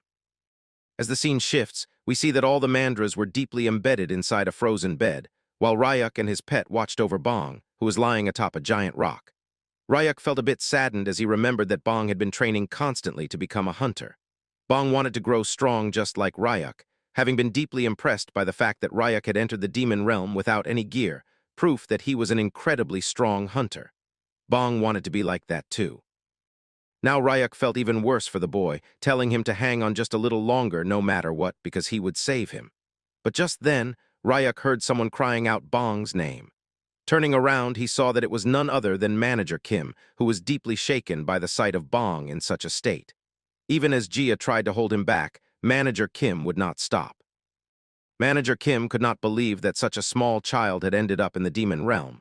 Ryuk told him to save the questions for later, and to first check whether Bong could be treated immediately. As Manager Kim began examining him, he quickly realized that the damage was far beyond the scope of ordinary healing. Bong had completely exhausted his life force, and at this point, pouring even the highest-grade potions into him would not help. Manager Kim could not believe that something so horrible had happened to such a kind child. Meanwhile, Ryuk was deep in thought, pondering over the concept of life force itself. He realized that there might actually be a way to solve this situation.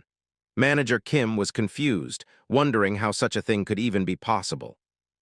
Ryuk then immediately drew a magic circle onto the thin ice, telling Manager Kim that this should be the solution to the problem they were facing.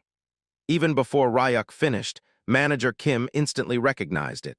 This was an ancient transmutation circle, capable of extracting mana and converting it into life force for another being. However, Manager Kim also knew that artificial mana extraction was extremely dangerous. It had been banned and declared a forbidden technique by the government. On top of that, it required an immense amount of mana, enough to drain everyone present. And if the process failed, there was no guarantee that Bong would survive. Suddenly, Ryuk shocked everyone by saying that he wanted the manager to extract his mana instead. Even as everyone strongly disagreed, Ryuk insisted. He told them that he had done it before, and more importantly, he refused to let Bong owe his life to scum like those hunters who had tried to use him. Ryuk then recalled a flashback, one where a scientist told his subordinate that Ryuk's mana capacity exceeded all known limits and was virtually unmeasurable. With his near-infinite mana, they had once created the first transmutation circle capable of extending a person's life. That obsession with immortality had led to disaster, and a massive explosion followed. Back then, it had been Ryuk himself who had forcibly caused a backlash, unable to tolerate what those researchers were doing. Strictly speaking, even that circle had been poorly constructed. Still, Ryuk was willing to try again. He had to save the kid. With resolve in his eyes, Ryuk began taking off his shirt, revealing his toned muscles, and asked calmly if they were ready to begin. As Ryuk sat down shirtless within the transmutation circle, Manager Kim prepared to begin the mana extraction using the same circle carved onto Ryuk's back. He could not help thinking about how Bong had been deceived, and how Ryuk was still willing to help him despite everything. Manager Kim knew that he had to make this transmutation succeed. A blue aura surrounded everyone, signifying the convergence of life force. Finally, as the transmutation was completed, the life force truly took on a physical form. Manager Kim was both happy and shocked, realizing that now all he had to do was transfer it to Bong for the process to work. But just as the mana fully manifested, all the Mandras suddenly began attacking Manager Kim. He was completely confused, wondering why the creatures were behaving so aggressively. Ryak smiled faintly, understanding that the mandras probably believed Manager Kim was attacking him. Even Ryuk's pet mandra joined in, attempting to attack the manager. Manager Kim desperately tried to calm them down, insisting that it was all a misunderstanding and begging them to stop. Ryak was genuinely surprised by how much these creatures cared about him. Still, he decided it would be best to send them back to their home while he remained in a trance. The manager kept pleading for Ryak to intervene, but the scene soon shifted. An orange-colored potion was prepared, and a few drops were administered to Bong. As the medicine began to take effect, the amplification bar started to fade away, and Bong's breathing slowly returned to normal. Everyone felt a wave of relief upon seeing this, and Manager Kim broke down in tears, realizing that the treatment had succeeded and that Bong was finally going to survive. It was all thanks to Ryak, no one else.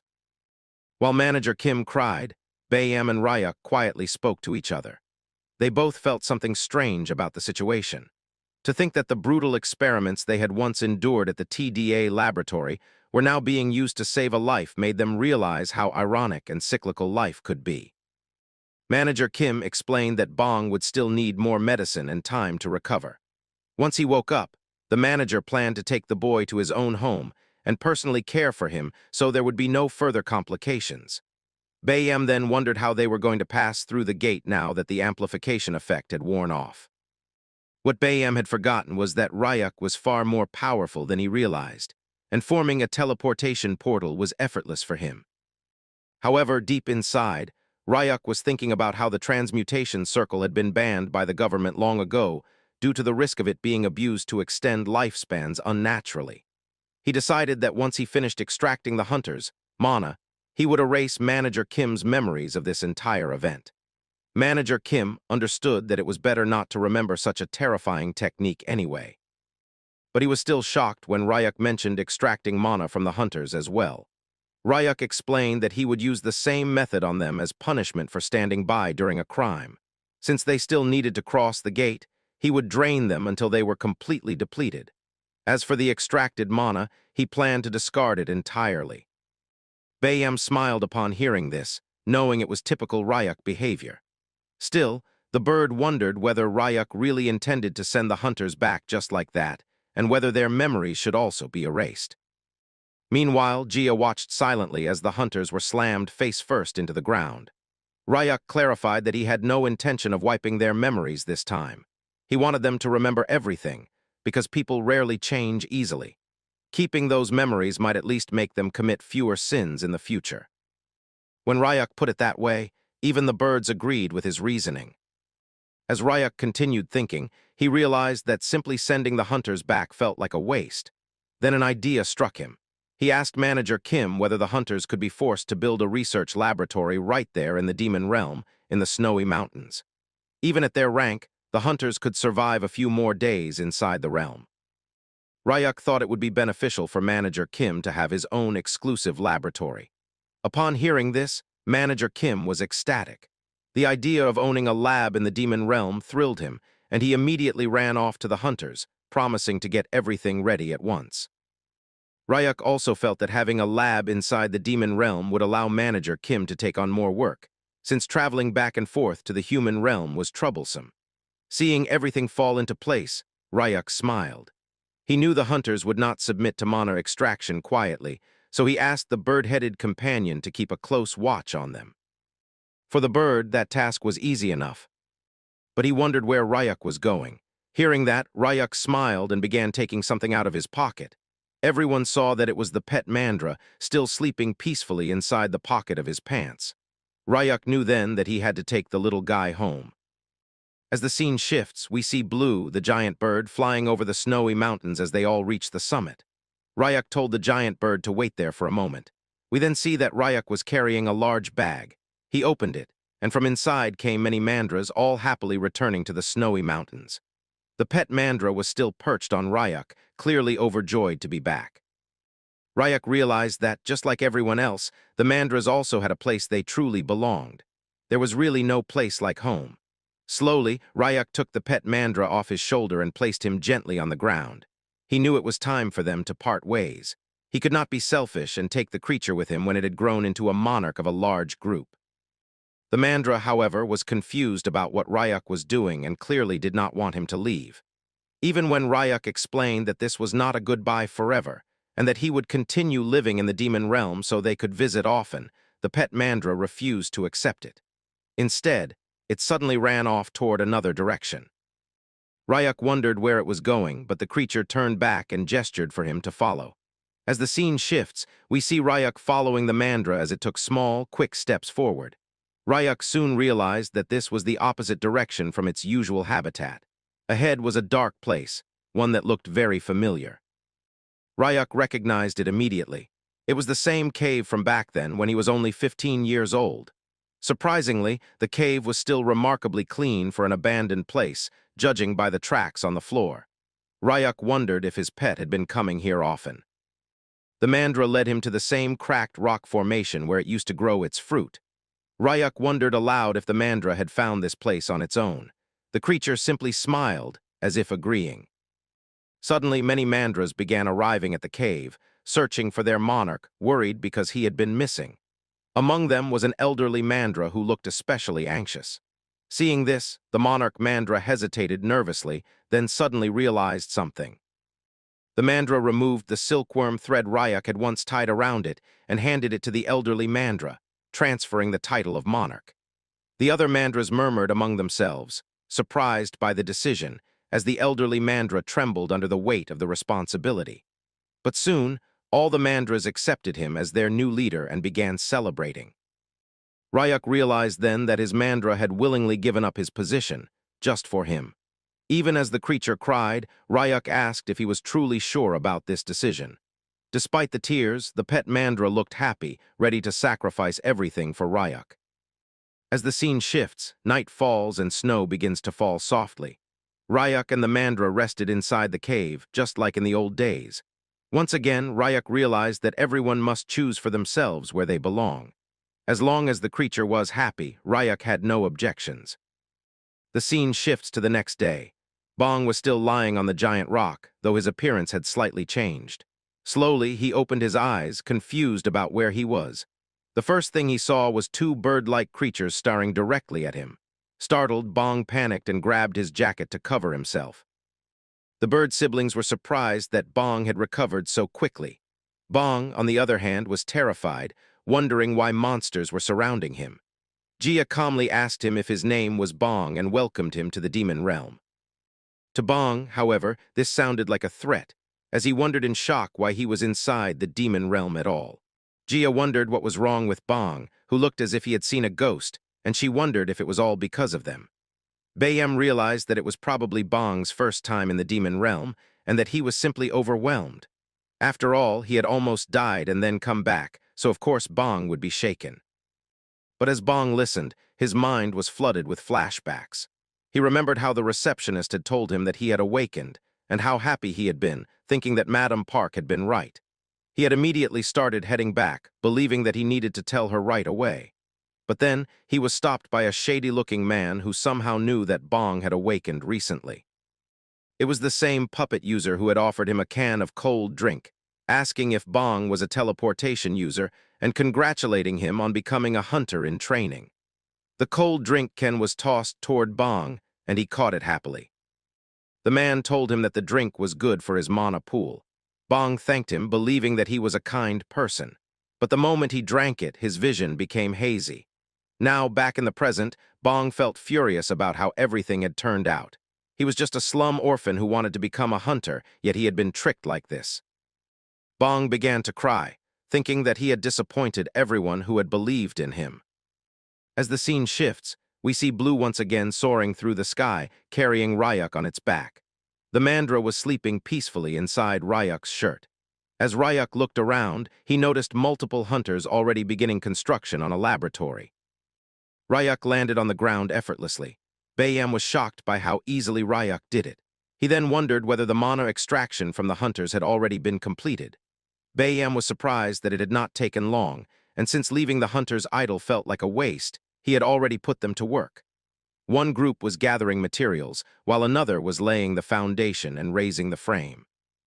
Ryuk had expected resistance during the mana extraction, but thankfully, the hunters had been very cooperative. Bayam, however, nervously explained that it was Gia who had educated them a little. She had scared them so badly that they ran like bobbies to their mothers. One of the hunters had told the others that they were having their mana extracted just because a slum kid had almost died, and that they were being dropped to D rank after it had taken them over 20 years to reach their current rank. The hunters had come here to make money, and they could not understand what kind of mess they had gotten into. Bayam did not care, as manager Kim extracted all of their mana anyway. The top 3 hunters wondered if they were really going to accept this quietly, while the others realized they had no choice, since 2 disaster-class monsters were standing right there. The amplification user, Cortana, thought that maybe if they combined their strength, they could take on these monsters since he could not see the pretty boy anywhere. But before he could finish his sentence, Gia smashed her heel straight into his head as she flew toward them. In a devilish tone, she asked what they thought they were going to do if they combined all their strength. As Gia re-educated the hunters once again, Bayam realized that maybe his sister's temper was a bit too intense.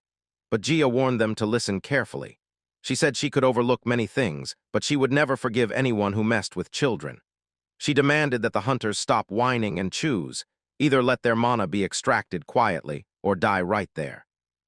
Under her intimidation and piercing glare, the hunters immediately agreed to have their mana extracted quietly. Now back in the present, Gia was shouting again, wondering why they were resting when the research lab needed to be finished by tomorrow. The hunters apologized repeatedly.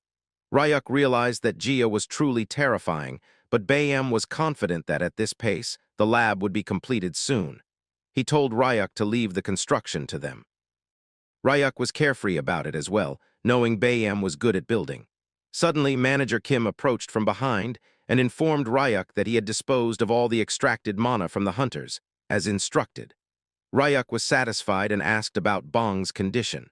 Manager Kim replied that Bong had woken up a while ago and was recovering quickly, but still seemed to be in shock. The manager asked if Ryuk would like to see Bong. Hearing this, Ryuk was surprised. As the scene shifts, we see Ryuk standing behind Bong, gently asking him if he was awake. Bong was shocked to see Ryuk standing in the demon realm. Ryuk immediately noticed that Bong had changed. His bangs had clearly turned white, and Ryuk wondered if it was because Bong had come back from the brink of death. On top of that, Bong's mana hole had become much larger, possibly because Ryuk's mana had mixed with his own. Ryuk decided to look into it later and instead asked Bong why he looked so downcast. Even though Ryuk had gone through all the trouble to save him, Bong still looked half-dead emotionally. Bong began explaining how useless he felt. He said that a kind lady had trusted him and even given him bus fare, yet he had been fooled by the very first person he met. Bong broke down crying, wondering how he was supposed to live now after becoming such a disappointment. Hearing this, Ryuk became serious. He called Bong over and told him to come with him for a moment. As the scene shifts, we return to the hunters. Ryuk grabbed the man with the hypnosis ability, slapped him across the face, and threw him several meters away. He asked Bong if this was the same person who had harmed him. Ryuk then explained how Bong had been approached by a pathetic brat who fed him lies and used a puppet spell on him. Ryuk told Bong that if he wanted, he could kill the man himself. Even though Bong was angry, he stepped back and shook his head. He said he did not want to do that. Bong explained that he had survived while the man had lost his powers and that people like him would always exist. Instead, Bong declared that he would become stronger and stronger, strong enough that no one else would ever fall victim to scum like that again. Ryuk smiled, knowing Bong was a good kid. He told the puppet user to leave and finish his work because Bong had spared his life. The man tried to thank Bong, but Bong did not care. Ryuk then told Bong to start mana training under Manager Kim's guidance. Manager Kim placed a hand on Bong's shoulder and told him that he was from the slums too, and that he would help Bong in every way possible. The bird siblings stepped forward as well, telling Bong that there was nothing wrong with coming from the slums, since they were from there too. Hearing this, Bong turned around and burst into tears, thanking everyone for their support. Ryuk smiled quietly, realizing that if Bong was raised properly, he might one day surpass even Sejun. At that moment, the pet mandra peeked out from Ryuk's pocket. The bird siblings were surprised and asked if Ryuk had brought the mandra with him. Ryuk explained that the monarch mandra had passed his title to another so that the pack could have a new king, and afterward, Ryak had brought this mandra along, tying a new thread of companionship around it. Gia was shocked that a monster had willingly passed down the title of Pack King. Ryak then told everyone that he was heading to the forest region for a while to show his new friend their home.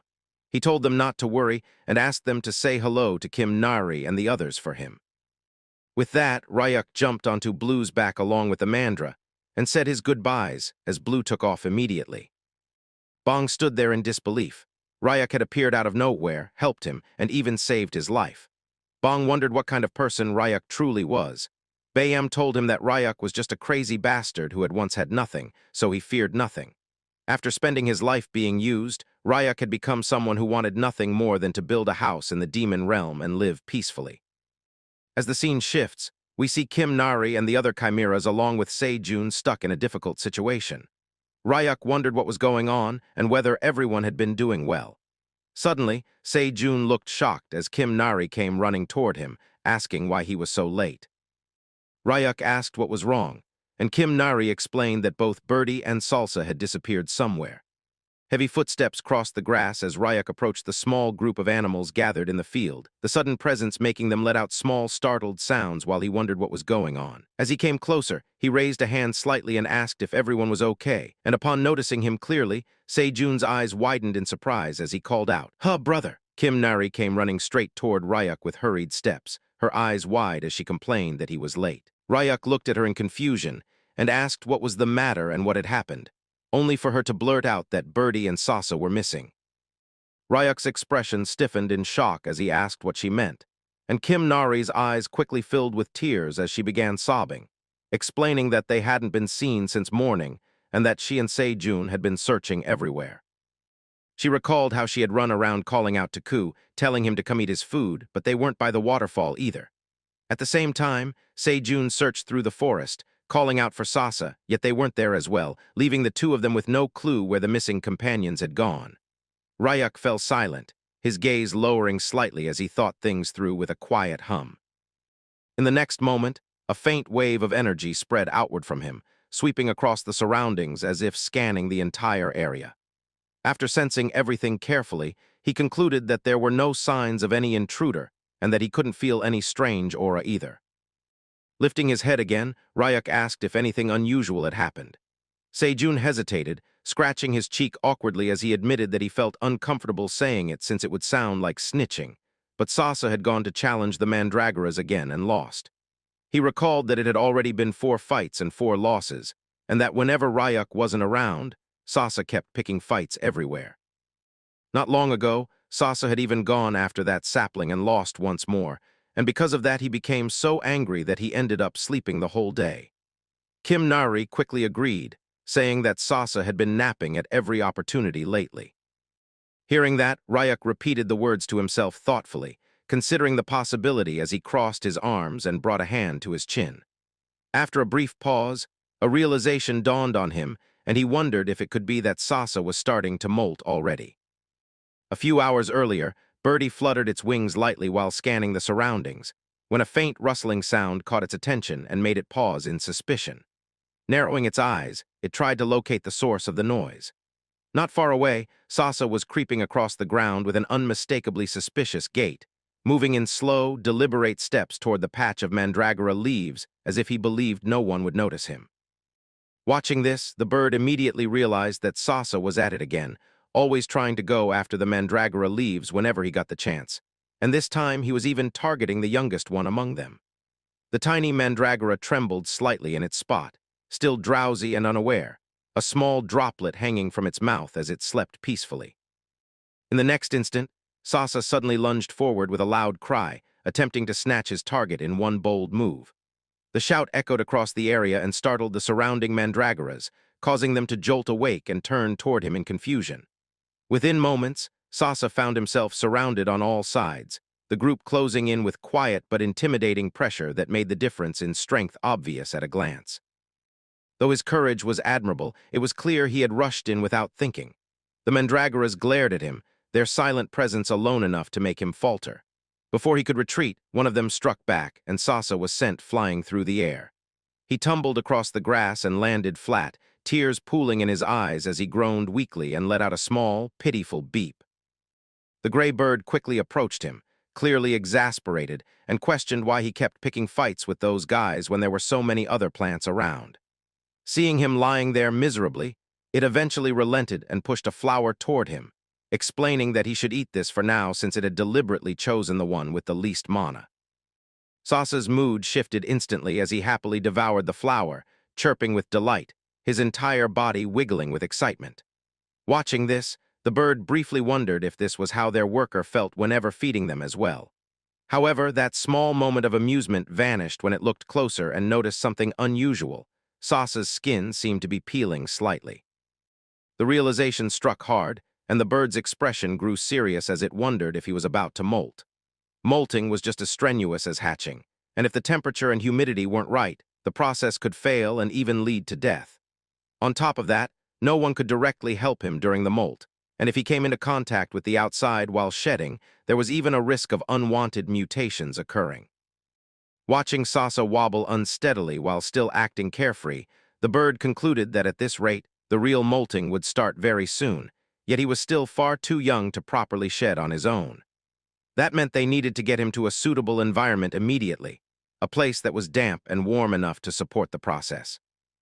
Without wasting another second, the bird hurried off while calling out loudly to see if anyone was around, but the worker was nowhere to be found. At the same time, the others ran through the forest in a panic, shouting that they had to move Sasa right away before it was too late. The bird hesitated briefly, realizing there was no simple way to explain the situation to Mari or the worker even if they suddenly appeared, and that once Chindu-un arrived on Earth, the situation could become even more complicated. Glancing back at Sasa, who merely tilted his head in confusion with a curious chirp, the bird finally steeled its resolve. There was no other choice left now. If no one else could act in time, then it would have to take him to the suitable place itself. Back in the present, Birdie struggled through the cave, carrying Sasa along while sweat beaded on its face from the effort. It reassured itself that this was just a small cave on the back mountain and should be safe enough, even though the journey to reach it had been filled with danger after danger.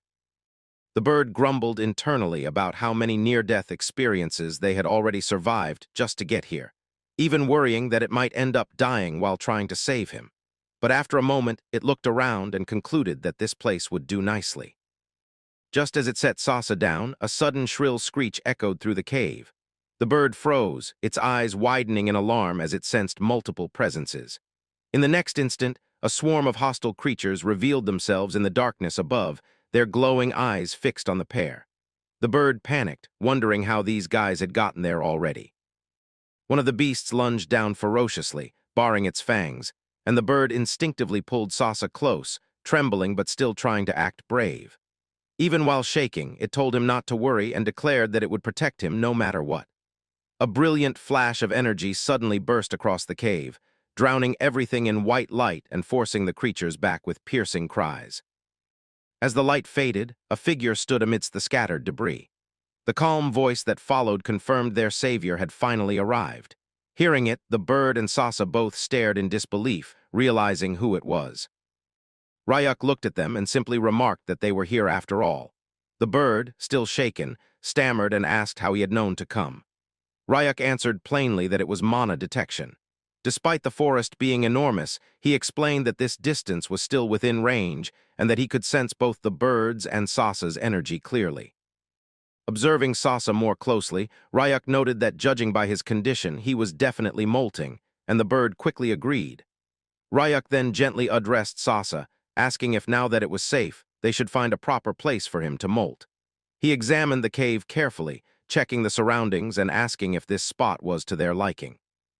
After testing the environment, he confirmed that the humidity was sufficient, though it felt a bit chilly, and wondered if he should warm it up slightly. With a small motion of his hand, heat spread through the cave floor, creating a comfortably warm atmosphere like that of a volcanic area. Even so, Ryuk wondered aloud if such a young one normally molted, noting that Sasa's body length hadn't changed much. Watching Sasa curl up slightly as bits of his skin continued to peel, he reasoned that this was probably a form of rapid evolution. The bird echoed the term in surprise, and Ryuk explained that molting in monsters was essentially a survival effort. He went on to describe how the demon world was a place where every creature fought fiercely just to survive, and after suffering repeated defeats against the Mandragoras, Sasa likely realized that he couldn't remain as weak as he was. That survival instinct must have triggered a kind of rapid evolution within him. The bird asked if that meant he would become quite strong after molting, and Ryuk replied that he thought so, though since Sasa was a rare species, there was no way to predict exactly how he would change. Still, he admitted with a faint smile that he was looking forward to seeing Sasa's transformation. Suddenly, a surge of energy erupted from Sasa's body, filling the cave with a brilliant glow that made both of them stare in shock. Ryuk's expression stiffened slightly as he noticed something unexpected amidst the light. As the glow settled, a small flower appeared, resting gently on Sasa, and Ryuk blinked in surprise at the sight. Meanwhile, Sasa looked up with sparkling eyes, completely cheerful despite everything, and happily chirped, "Biak." Birdie stared at the flower resting on Sasa's head in confusion, asking what exactly that flower was, while Ryuk examined it calmly and remarked that it felt like something they should keep an eye on, suggesting that they head home for now. A little later, back at Chanduan's house, Kim Nari came running toward them in a panic, shouting about where they had gone and scolding them for leaving without saying anything first. Birdie hurried ahead while she chased after it, insisting that they needed to be able to communicate properly with words, and only calmed down once she finally caught up, letting out a relieved sigh that she was glad she had found them. Sejun, still worried, asked if Sasa was really okay, while also wondering why there was suddenly a flower on its head. Ryuk simply replied that they would know with time, adding that Sasa must be exhausted after molting and should be allowed to sleep for now. Nearby, the other creatures quietly watched over the sleeping Sasa, their small eyes filled with curiosity and concern. Thinking ahead, Sejun muttered that when Sasa woke up, he should at least prepare some baby food for it. Ryuk acknowledged the idea briefly, and soon after he approached the Mandragoras, realizing he had neglected them recently and wondering if he should give them some mana feed. As he infused the ground with mana, the Mandragoras responded happily, and he also noted that they now had a new family member among them. The Mandragoras reacted cheerfully, clearly welcoming the newcomer without any hostility, which relieved Ryuk since he had been worried they might fight over who would be the leader. Watching them bond so naturally, he concluded that they truly shared a strong connection and gently placed the youngest Mandragora into the garden plot, telling it that this would be the place it would live from now on and asking if it liked it. The youngest one responded with the most excitement, happily chirping in approval. However, the little Mandragora soon refused to leave Ryuk's side, clinging closely to him as if it had already decided on its attachment. Ryuk wondered if he should get a bag to carry it around, while Kim Nari and Sejun approached, asking if that Mandragora was the new one. Ryuk explained that it was the one he had mentioned before, the one he had been separated from long ago and had coincidentally run into again when he went to the snowy mountains. Hearing that, Sejun admired how incredible their bond must be to meet again after going through so much. Kim Nari then looked up at Ryuk seriously and told him that the little one clearly liked him a lot, so he would probably have to take it everywhere with him and look after it like a baby, even reminding him to pat it gently. Ryuk, unfamiliar with the idea, asked what patting gently even meant, which led Kim Nari to demonstrate by softly patting Birdie as an example, explaining that it was like putting a baby to sleep with gentle pats. Birdie immediately protested loudly, telling her to stop and get her hand off its head, while Ryuk observed quietly and admitted that the soft patting sound was actually quite nice. As he looked at the tiny Mandragora, he even wondered if he should give it a name, briefly considering calling it Dodak. Just then, footsteps approached, and a tall woman wearing a skull-like mask and tribal ornaments appeared, prompting Kim Nari to call out to Aunt Sparrow. Sejun hurriedly greeted her as Jia Nuna, asking if she had been well in the meantime, while she casually replied that it had indeed been a long time. Sejun suddenly became fired up, declaring with burning determination that he would definitely obtain his cooking license and become Nuna's personal chef one day. The masked woman then explained that the lab was fully completed, so she had come to pick them up. Ryuk responded that, as expected, she was fast, while both Kim Nari and Sejun excitedly exclaimed that they wanted to see the lab built by Nuna as well. However, Ryuk gently pointed out that since Sasa had just molted, he needed to keep an eye on its condition, suggesting that they go tomorrow instead since it was already late. With a calm smile, he asked if they should head inside for now. Sejun immediately declared that he would make a delicious dinner, while Kim Nari cheerfully added that she would go pick out some warm clothes for tomorrow, the group finally settling down after the long and eventful day. That night, under the quiet moonlight, Aunt Sparrow watched silently from a tree overlooking the garden, sensing that something unusual was happening below. In the field, the small mandragoras gathered around Sasa, curiously observing the new flower that had appeared on his head. They tilted their bodies and hummed softly, unsure of what to make of the change, while Sasa looked back at them with a nervous expression, sweat forming as the glowing flower swayed gently. One of the mandragoras imagined the flower wilting away and grew worried, falling silent as the others continued to stare. Sasa's eyes suddenly widened, realizing something, and in the next instant he sprang upward and landed right on top of one of the mandragoras, startling everyone as they all cried out in surprise. The little creatures began moving around excitedly, circling the spot where Sasa had landed, and before long they started digging into the soil with determined enthusiasm. In no time, a small hole was made, and they carefully placed Sasa inside it, burying him up to his neck so that only his head and the flower remained above the ground. Sasa blinked in confusion at first, sticking his tongue out slightly as he processed what was happening, while the mandragoras hummed happily as if they had done something important. Slowly, Sasa calmed down, letting out a soft sound as he settled into the soil, surrounded closely by the others who watched over him. After a brief silence, Sasa's expression changed as a strange red glint flashed across his eye for just a moment, hinting at something deeper stirring within him. In the next second, he suddenly shot upward from the ground with a startled cry, only to wobble in place and look around nervously as if unsure what had just happened. He peeked over the edge of the soil and softly called out, "PPI?" in confusion, repeating it again with a trembling voice as tears gathered in his eyes. The darkness of the night made everything feel more overwhelming, and he looked utterly lost as he wondered what he had turned into. Not long after, Ryak and the others approached, noticing Sasa planted in the ground like a tiny flower pot. Kim Nari tilted her head and asked why Sasa had suddenly become a flower pot, sounding both amused and puzzled, while Ryak calmly replied that it seemed Sasa had disguised himself as a plant to get closer to the mandragoras. Aunt Sparrow looked at the scene from behind them, quietly observing how carefully the mandragoras had planted him, as if they instinctively knew that this was the best way to help him adapt after his transformation. Sasa suddenly let out a loud cry as he tried to chew on the flower sprouting from his own head, tears welling up in his eyes from the strange sensation. Birdie immediately panicked and shouted at him to stop, asking why he was eating that, while Ryak simply observed that it must feel a bit odd and suggested they quickly remove it before heading inside to rest. In the snowy field, Kim Nari bounced excitedly as flakes fell around her, her eyes sparkling while she marveled at the massive building before them. She exclaimed in awe at how amazing it looked, while the man beside her stared up in shock and asked if it had really been designed personally. The structure towered over the landscape, large and imposing, making even Ryak remark calmly that it had been built quite seriously. Kim Nari pointed out every small detail she noticed, even the doorknob on the door, and eagerly asked if he wanted to go inside together with Auntie.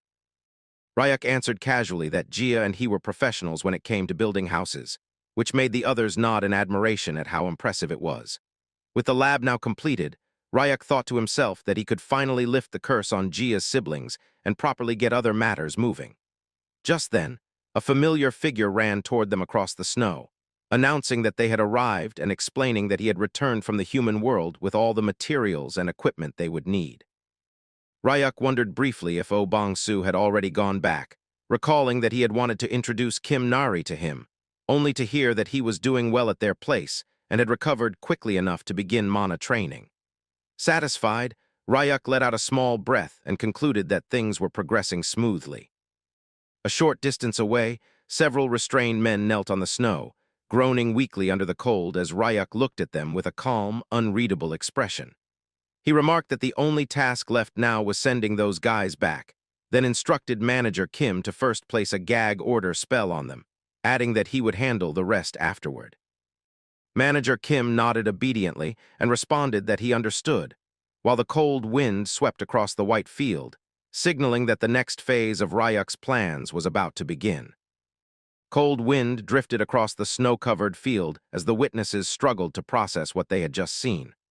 Ryuk treated the situation as trivial, explaining that even if people talked about the incident, the gag order spell would activate and silence them, leaving manager Kim to handle the details.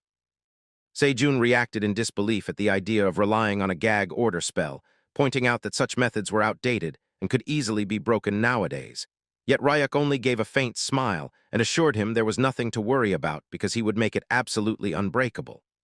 Blue mana slowly gathered around Ryuk like flowing currents of light, and when Sejun questioned whether something like that was even possible, Ryuk calmly affirmed that it was. Elsewhere inside the association building, a heavy atmosphere filled the office as reports arrived stating that dozens of A-rank hunters had returned as D-rank. No one could understand what had happened, and the question was directed toward Chairman Go for an explanation. The name of Congressman Park Woo-young surfaced during the discussion, and someone recalled the gag order incident from 57 years ago, saying the current situation felt exactly the same. The conclusion was reached that someone had sealed the spell with mana, making it impossible to break, and the mere mention of the incident from 57 years prior left the room unsettled. The matter appeared connected to Chairman Lee Woon-soo, and there was speculation that the technique used to seal it belonged to Han Myung-do, a figure identified as pre-modern. An insider even claimed Lee Woon-soo knew the person responsible for burning down the Hanbit Research Institute. Although the idea of a pre-modern being involved was dismissed as nonsense, the political opportunity was too valuable to ignore, and the situation could be used to force Lee Woon-soo out. The decision was made without hesitation that it could not be helped, and they would proceed with the slum cleaning project, beginning earlier than originally planned. A quiet winter afternoon settled over the small house as Kim Nari happily rolled a large snowball across the yard, completely absorbed in building her snowman while humming to herself. Not far behind her, Ryuk calmly drank tea at the outdoor table as Sejun stood nearby, still sorting through everything he had witnessed. The realization slowly dawned on him, and he admitted he had completely overlooked something. Beyond the peaceful yard stretched the forest zone, now covered in falling snow, the phenomenon known as the silent invader. Yet the calm only made the tension around Ryuk feel heavier. His gaze shifted toward the figures approaching from the distance, and he casually told them that when they returned, they should live an honest life and never bother children again. The warning sounded gentle, but its meaning carried absolute weight. Sejun trembled, unable to comprehend how a spell could be sealed with mana, saying he had never even heard of such a thing before. And then the memory struck him, the gag order spell incident from around 50 years ago. He remembered seeing it once in the news. An alchemist had turned himself in to the Hunter Association claiming he had conducted illegal chimera research. But because a mana-sealed gag order had been placed on him, he couldn't reveal a single word about the laboratory he worked for. Dozens of S-rank awakeners attempted to break the spell, and every one of them failed, leading the association to conclude it had simply been an anomaly during gate traversal. Looking at Ryuk now, Sejun realized the sealing technique was far too similar to that very case. Nearby, Bird had panicked after being confronted for eating the snacks and fled together with Jia, both crying out in terror as they ran across the snow. Watching them disappear, Sejun pieced things together and concluded that if Ryuk had known people like them since childhood, then he truly had to be a hunter from an ancient era, perhaps even a chimera hunter. He couldn't begin to imagine the kind of life Ryuk must have lived, and yet Ryuk had still accepted him without hesitation. Overwhelmed, Sejun suddenly pledged he would serve faithfully from that moment forward. Ryuk simply sipped his tea and asked if he wanted to head to the cave zone since Kim Nari planned to go. Sejun froze in shock, stammering that the cave zone was one of the top 3 most avoided areas and asking why so suddenly. Ryuk answered calmly that snow could begin falling in the forest zone at any time, and he figured it was about time they started preparing for winter as well. Snow continued to fall gently over the yard as Kim Nari pressed her small hands against the growing snowball, proudly shaping it while Sejun stood frozen in place, the implications of what he had just realized finally clicking together in his mind. Beyond the quiet home, the forest zone stretched endlessly under the pale sky, and the drifting snow that blanketed it was known as the silent invader. At a glance, it looked no different from ordinary mountain snow, soft and harmless as it settled on leaves and branches. But the moment it touched plant life, corrosion began. When winter deepened, the forest zone's vegetation would slowly melt away beneath the snowfall, only to regrow at a terrifying speed once spring returned. The explanation struck Kim Nari first, and she immediately panicked at the thought of their house falling apart again, shouting in alarm while Se-jun anxiously wondered if they would really have to rebuild everything one more time. Ryuk simply laughed and reassured them that the house would be fine, his calm tone cutting cleanly through their fears. Se-jun quickly pieced together the reason. In the cave zone, there were mushrooms capable of preventing corrosion, and that was likely why Ryuk intended to head there. Just then, Manager Kim approached the table carrying a plate of cookies, cheerfully offering more as Ryuk complimented his knowledge. The mushrooms in question were bright neon green, and if applied to the outer walls, the structure would be protected. Se-jun imagined a fluorescent greenhouse and felt a nosebleed coming on from the sheer absurdity of it all, wondering how rough this was going to get. Ryuk casually remarked that the timing was good, noting the same thing had happened before when they visited the coastal zone, which only made Se-jun protest that it was unfair. As the conversation shifted, Ryuk instructed Se-jun to head back to the human world and rest, then asked Manager Kim to take a look at something. He presented two small plant-like beings sitting in a pot of soil, noting that they did not seem to be in great condition.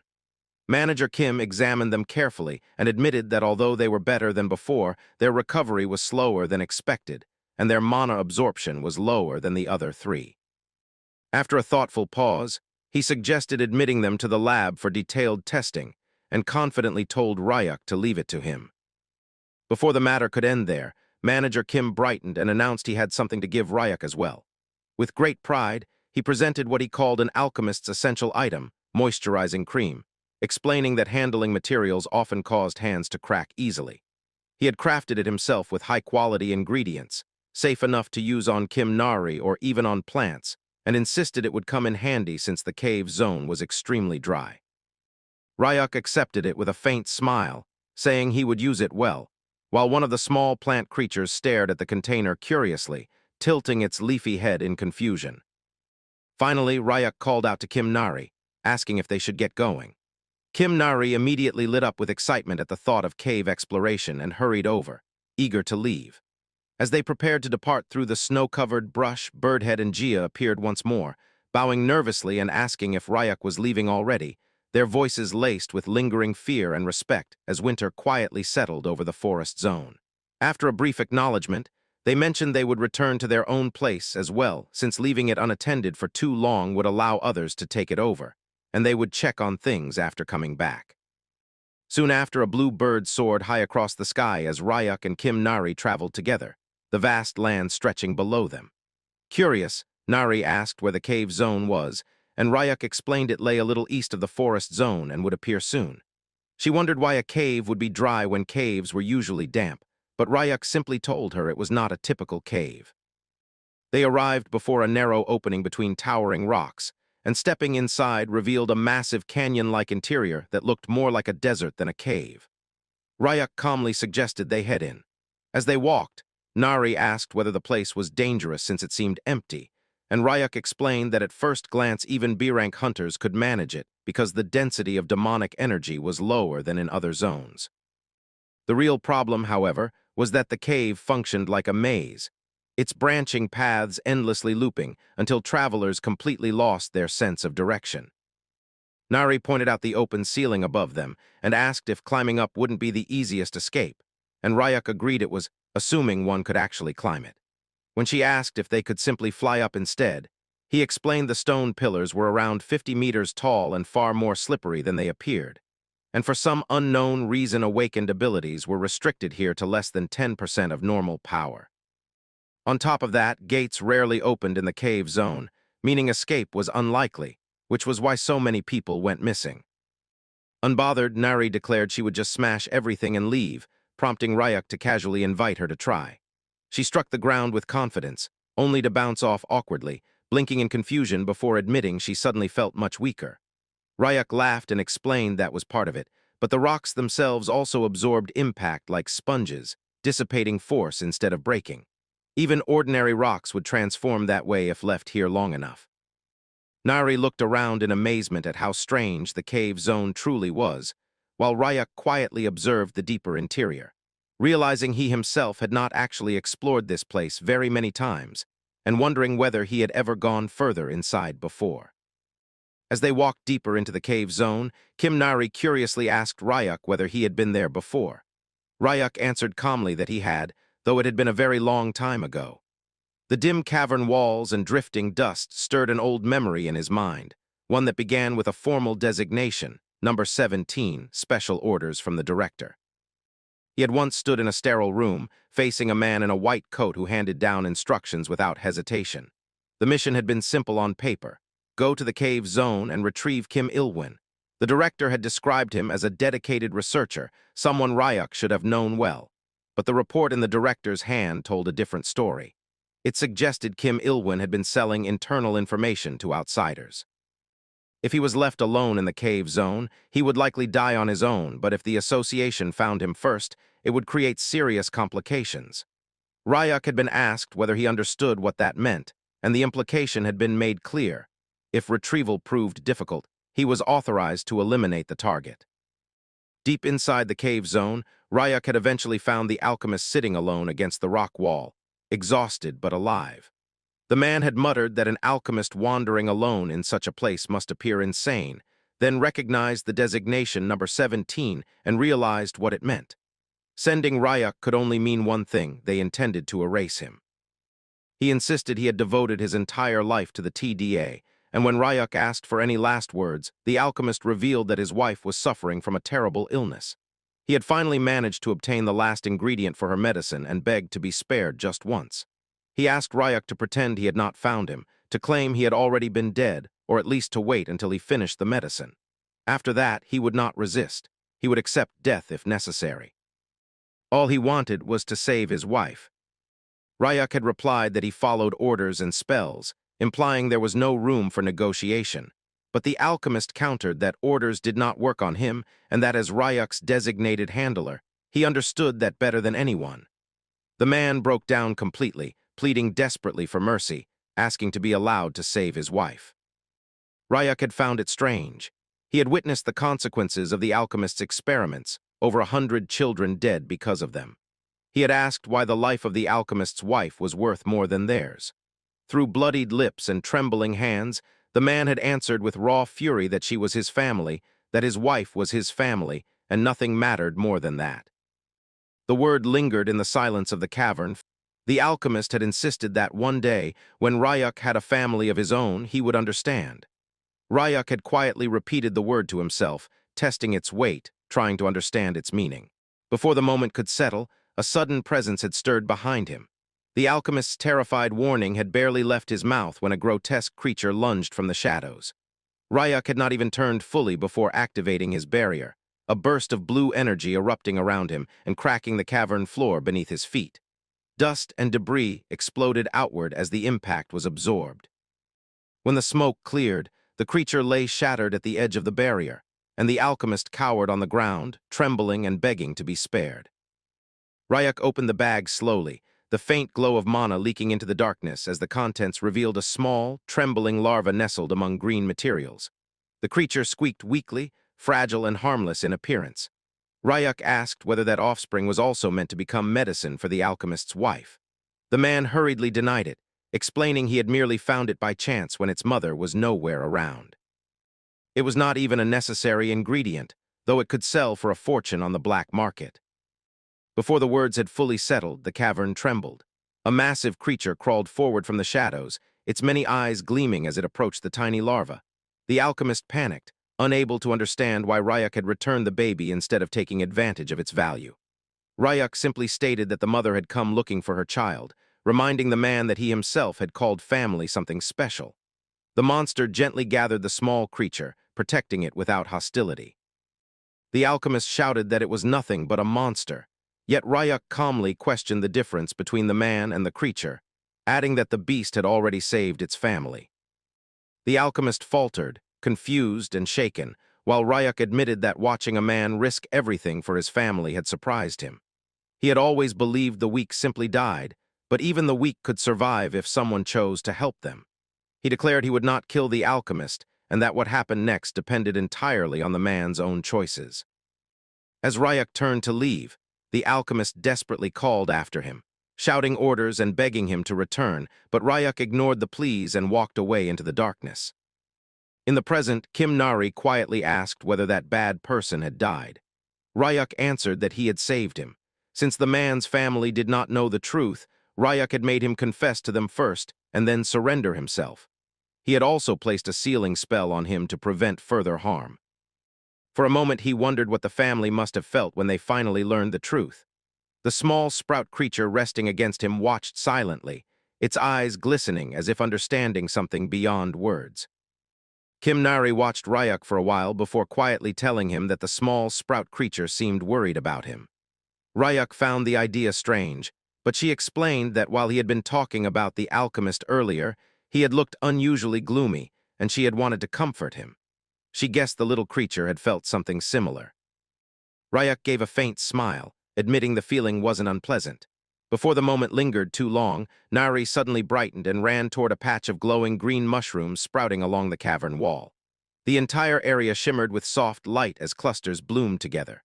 Ryuk observed that they had found them sooner than expected. When she wondered why mushrooms would grow in a place that seemed dry, he explained the cave wasn't truly dry at all.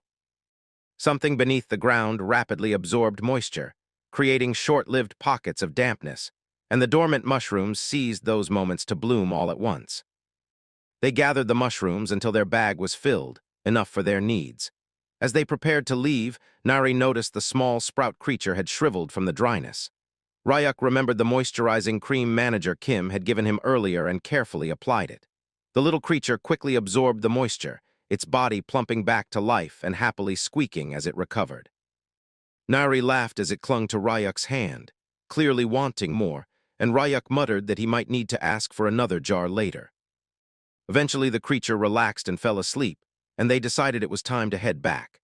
Nari worried about escaping the maze-like cave, but Ryuk calmly stepped forward, activating the faint mana traces he had left along their path when they entered.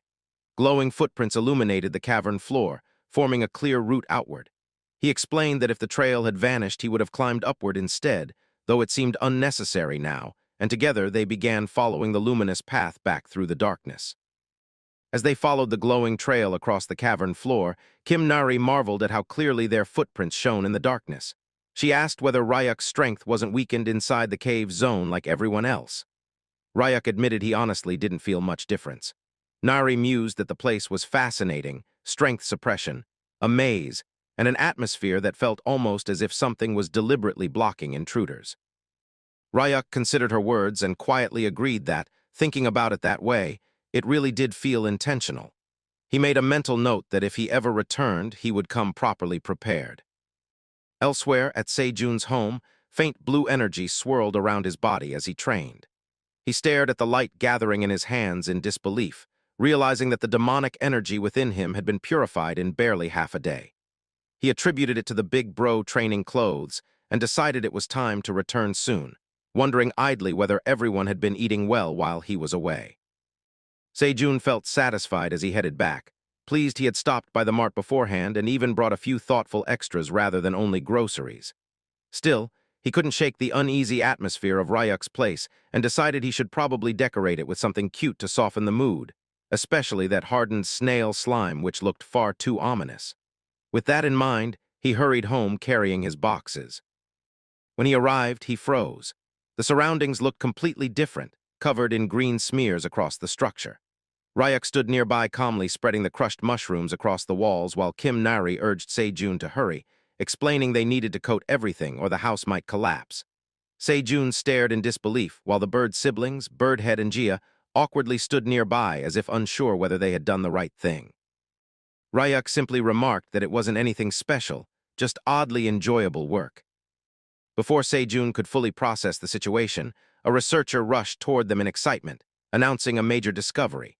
He confirmed the mushrooms Ryuk had brought from the cave zone were rare, high-grade specimens that were normally difficult to obtain. He then revealed he had found something else while studying the liquid metal mandragora. Its rootlets naturally detached once weakened, leaving behind only liquid metal. That meant the material could effectively produce liquid metal on its own. More importantly, by combining the liquid metal with the dismantling formula used for the detonation spell, he had achieved partial success. Completely removing the spell was still difficult, but it could now be temporarily restricted. The restriction would last 72 hours per week, effectively 3 days, meaning the two beings affected by it could safely remain in the human world during that time without problems. For a moment, neither of the siblings reacted. They just stared ahead as if unsure they had heard correctly. Then the realization slowly reached them. The possibility they had long given up on, returning to the human realm without danger, was suddenly real. Birdhead's expression trembled with disbelief while Gia stood frozen beside him, both overwhelmed by the weight of it. They wondered if they truly could go back, if it was really allowed now. Even Kim Nari watched anxiously, worried by the fact that the Birdhead was crying profusely. Birdhead's shoulders trembled as the truth settled in, emotion finally overtaking disbelief. He admitted he was simply happy, the words barely steady after so long believing such a day would never come. Ryuk suggested they finish their remaining work and then head together to the human realm. The siblings hesitated only a moment before excitement replaced uncertainty, the idea of walking there freely far stronger than any doubt. Sejun decided to stay behind to watch over things while the others went ahead, giving Ryuk an address so they could visit Bongsu along the way since Kim Nari no longer carried a tracking device. Gia, still dressed in her tribal outfit and mask, worried about going out like that, but Ryuk casually told her to remove the helmet and come as she was, adding they could buy clothes once they arrived. He figured the shop Bongsu once mentioned might still be open. They entered the city together, the unfamiliar streets drawing quiet reactions from the siblings. The buildings, the air, even the noise felt nostalgic yet different.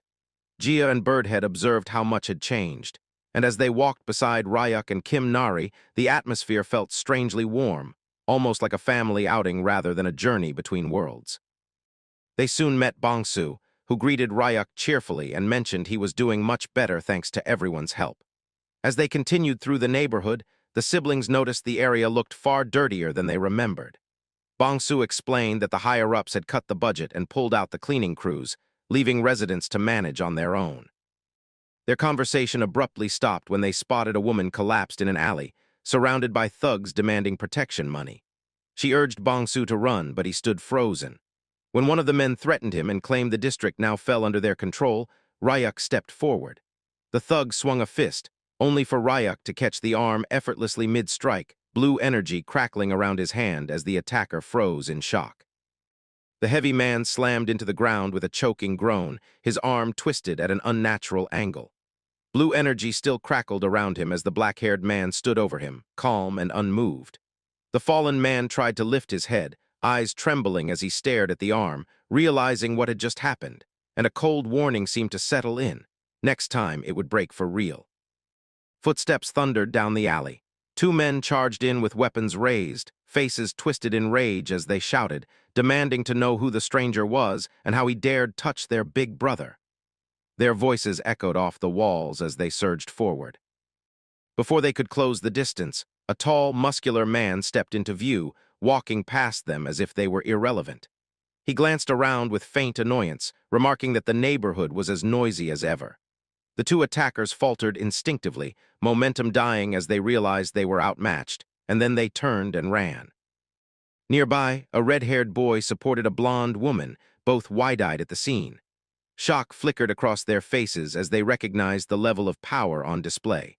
Someone shouted urgently for another person to go tell the boss. The fallen heavy man dragged himself, teeth clenched, trying to mask his fear with anger. He demanded to know which family the newcomers belonged to. The small girl stepped forward without hesitation and declared it plainly. They were the Coconut family, and he was about to learn a lesson. The heavy man's expression tightened, confusion mixing with dread as the word, coconut, hit him like a threat he didn't understand. Not long after, the scene shifted to a storefront marked with a sign announcing a grand reopening. Inside, the space looked different from before, no longer just a clothing store. It had been expanded into something closer to a general shop, with basic hunter gear and daily necessities alongside the racks. A blonde woman moved through the store with bright energy, chatting as if she was proud of the changes and crediting the support she'd received in the past. She snapped at the red-haired boy for coming back without contacting her, clearly having worried, and pressed him for an answer. Had he awakened? The boy hesitated, then demonstrated by pulling out a hanger and using it as a focus. Blue light wrapped around it as he admitted he was a teleportation user, though still low-ranked. The blonde woman's mood lifted immediately. She praised him loudly, almost embarrassing him, and ruffled his hair with heartfelt enthusiasm. The boy stiffened, flustered, and overwhelmed, while the moment drew attention. Elsewhere, a woman stood framed by soft light and flowers, looking uneasy as if the atmosphere itself made things awkward. A tiny voice praised her, calling her beautiful and saying she looked lovely. The compliments hit like a surprise, and the surrounding reactions sharpened. When the red-haired boy and blonde woman saw her, both blurted out praise, calling her stunning almost at the same time. The blonde woman's expression shifted into a satisfied, knowing look, like her eyes never lied. She offered the boy a simple good luck, leaving him confused about what she meant. The muscular man, now dressed in a clean, sharp outfit, stood with composed confidence, the transformation making him look like a celebrity.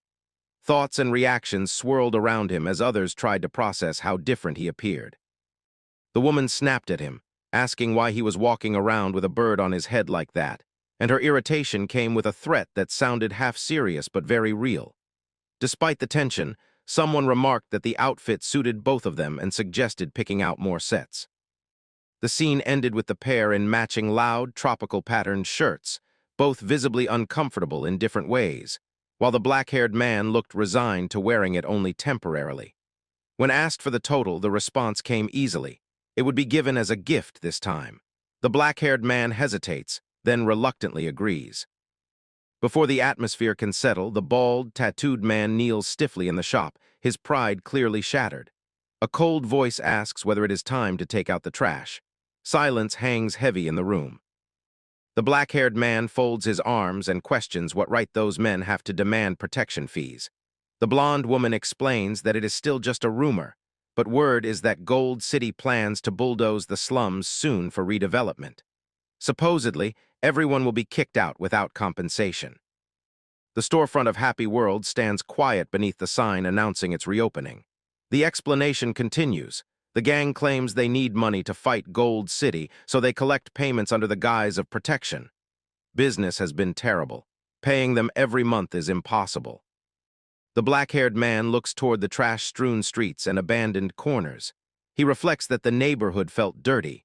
It turns out the flies are swarming after all. He looks down at the kneeling thug and calmly asks if his name is Beekdu. Then he asks where the office is. The man stammers, confused and afraid. The black-haired man's eyes darken as he states that the neighborhood is simply too filthy. Since he is already here, he decides he might as well do a little cleaning. Elsewhere, inside Lee Duchial's office, men report that Beekdu has been taken out. The representative wonders whether it could be the Red Brick Group, but the answer is no. The attackers were unfamiliar faces. A gloved hand crushes an object against the desk in anger. The room tightens with tension. Someone has dared to touch their territory in the slums. Lee Duchial orders the boys to get ready immediately. He declares that he will go personally. Suddenly, a subordinate bursts in shouting that they are under attack. Confusion spreads. An attack by whom? The hallway and surrounding area are already drenched in blood. Bodies lie collapsed across the floor. One wounded man trembles as he struggles to speak. Standing amidst the fallen, calm and unmoved, is the blue bandana fighter. Blood stains his clothes, but his posture remains steady. With shaking breath, one survivor finally forces out the words. They call themselves the Coconut Family. The heavy metal doors slammed open with a thunderous bang, and a furious shout echoed from the darkness, demanding that whoever was inside come out immediately, no matter what they were.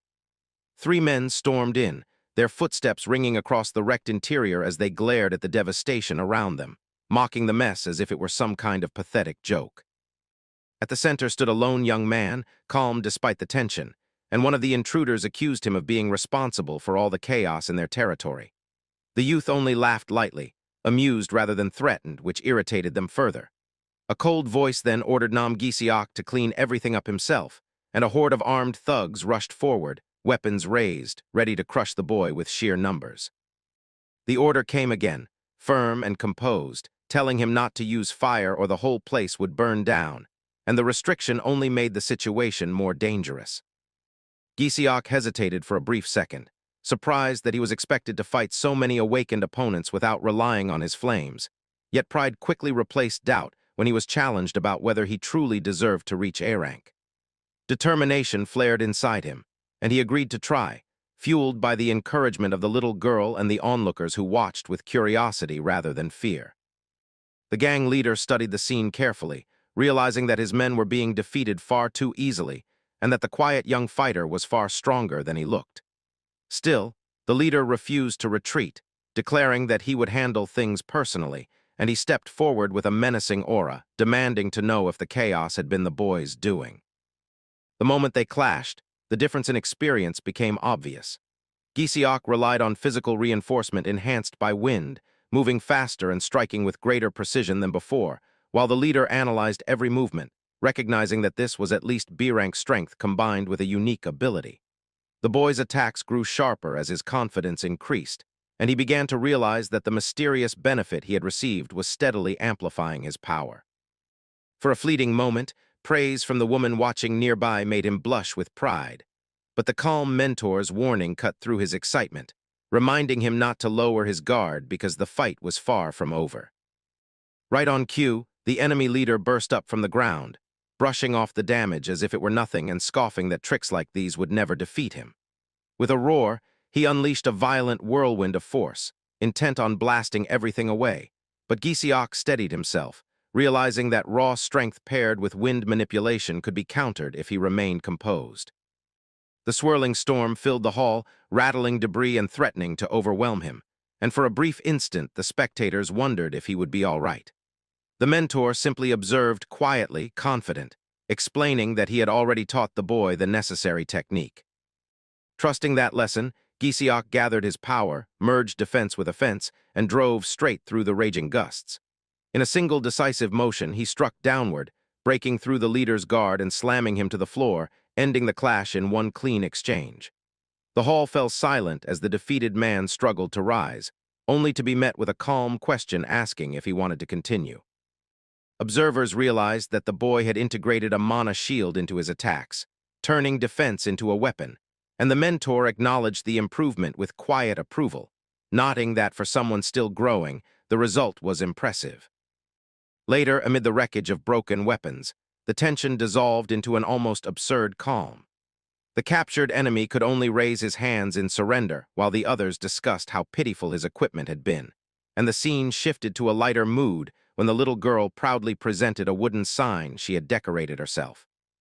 She declared it finished with sparkling enthusiasm, revealing the word coconut, etched boldly across it along with cute drawings, while the mentor commented that the design was adorable even if it hardly resembled a proper cafe sign. Completely unfazed, the child dashed off to hang it up, convinced it was perfect, leaving the adults exchanging awkward glances as they wondered how such a young awakened child could be so fearless, and how the supposedly weakest person in the hood turned out to be the one who had quietly dominated the entire fight. So, you won't object if we use all this money to clean up the slums, right? Debris still scattered across the streets as the former thugs, now in bright safety uniforms, worked silently. One of them let out a tired sigh while sweeping the rubble aside, clearly not thrilled with their new situation. Another man glanced over and muttered sarcastically, asking if his buddy didn't have some kind of suction ability to make the job easier. The response came instantly and sharply. He was told to shut up and keep working. Despite the grumbling, someone admitted with a laugh that piling everything into one place was actually making the cleanup faster. Watching them, the young leader wondered to himself if forcing them to do this was truly the right choice, but he didn't stop them. Soon after, he declared that from now on, they would be responsible for maintaining and cleaning the slums. On top of that, he announced a new name for their group, the Space Family, making it clear they were now effectively under his command. If he ever returned and found the streets dirty again, they'd be the first ones to suffer the consequences. The men shouted their agreement loudly, even though some quietly questioned whether they had really become janitors overnight. Still, they admitted they had no real choice. Going against the powerful hunters of Gold City was impossible anyway, and strangely enough, despite his youth, there was something about Chengdu-jun that made them want to trust him. Before long, entire districts were cleaned spotless, and the announcement rang out that the cleanup of District 12 was complete, with District 11 scheduled for the next day. Standing together, the group observed the now tidy streets, satisfied that the place finally looked livable again. One of them noticed a new pouch hanging at the boy's waist and asked about it. He explained that Miss Park had gifted it to him out of gratitude after they helped organize her cleaning supplies, and it just happened to be the perfect size for their little companion. Hearing that, they joked that the little guy must finally feel like he had a proper home. With everything finished, they decided it was time to head back.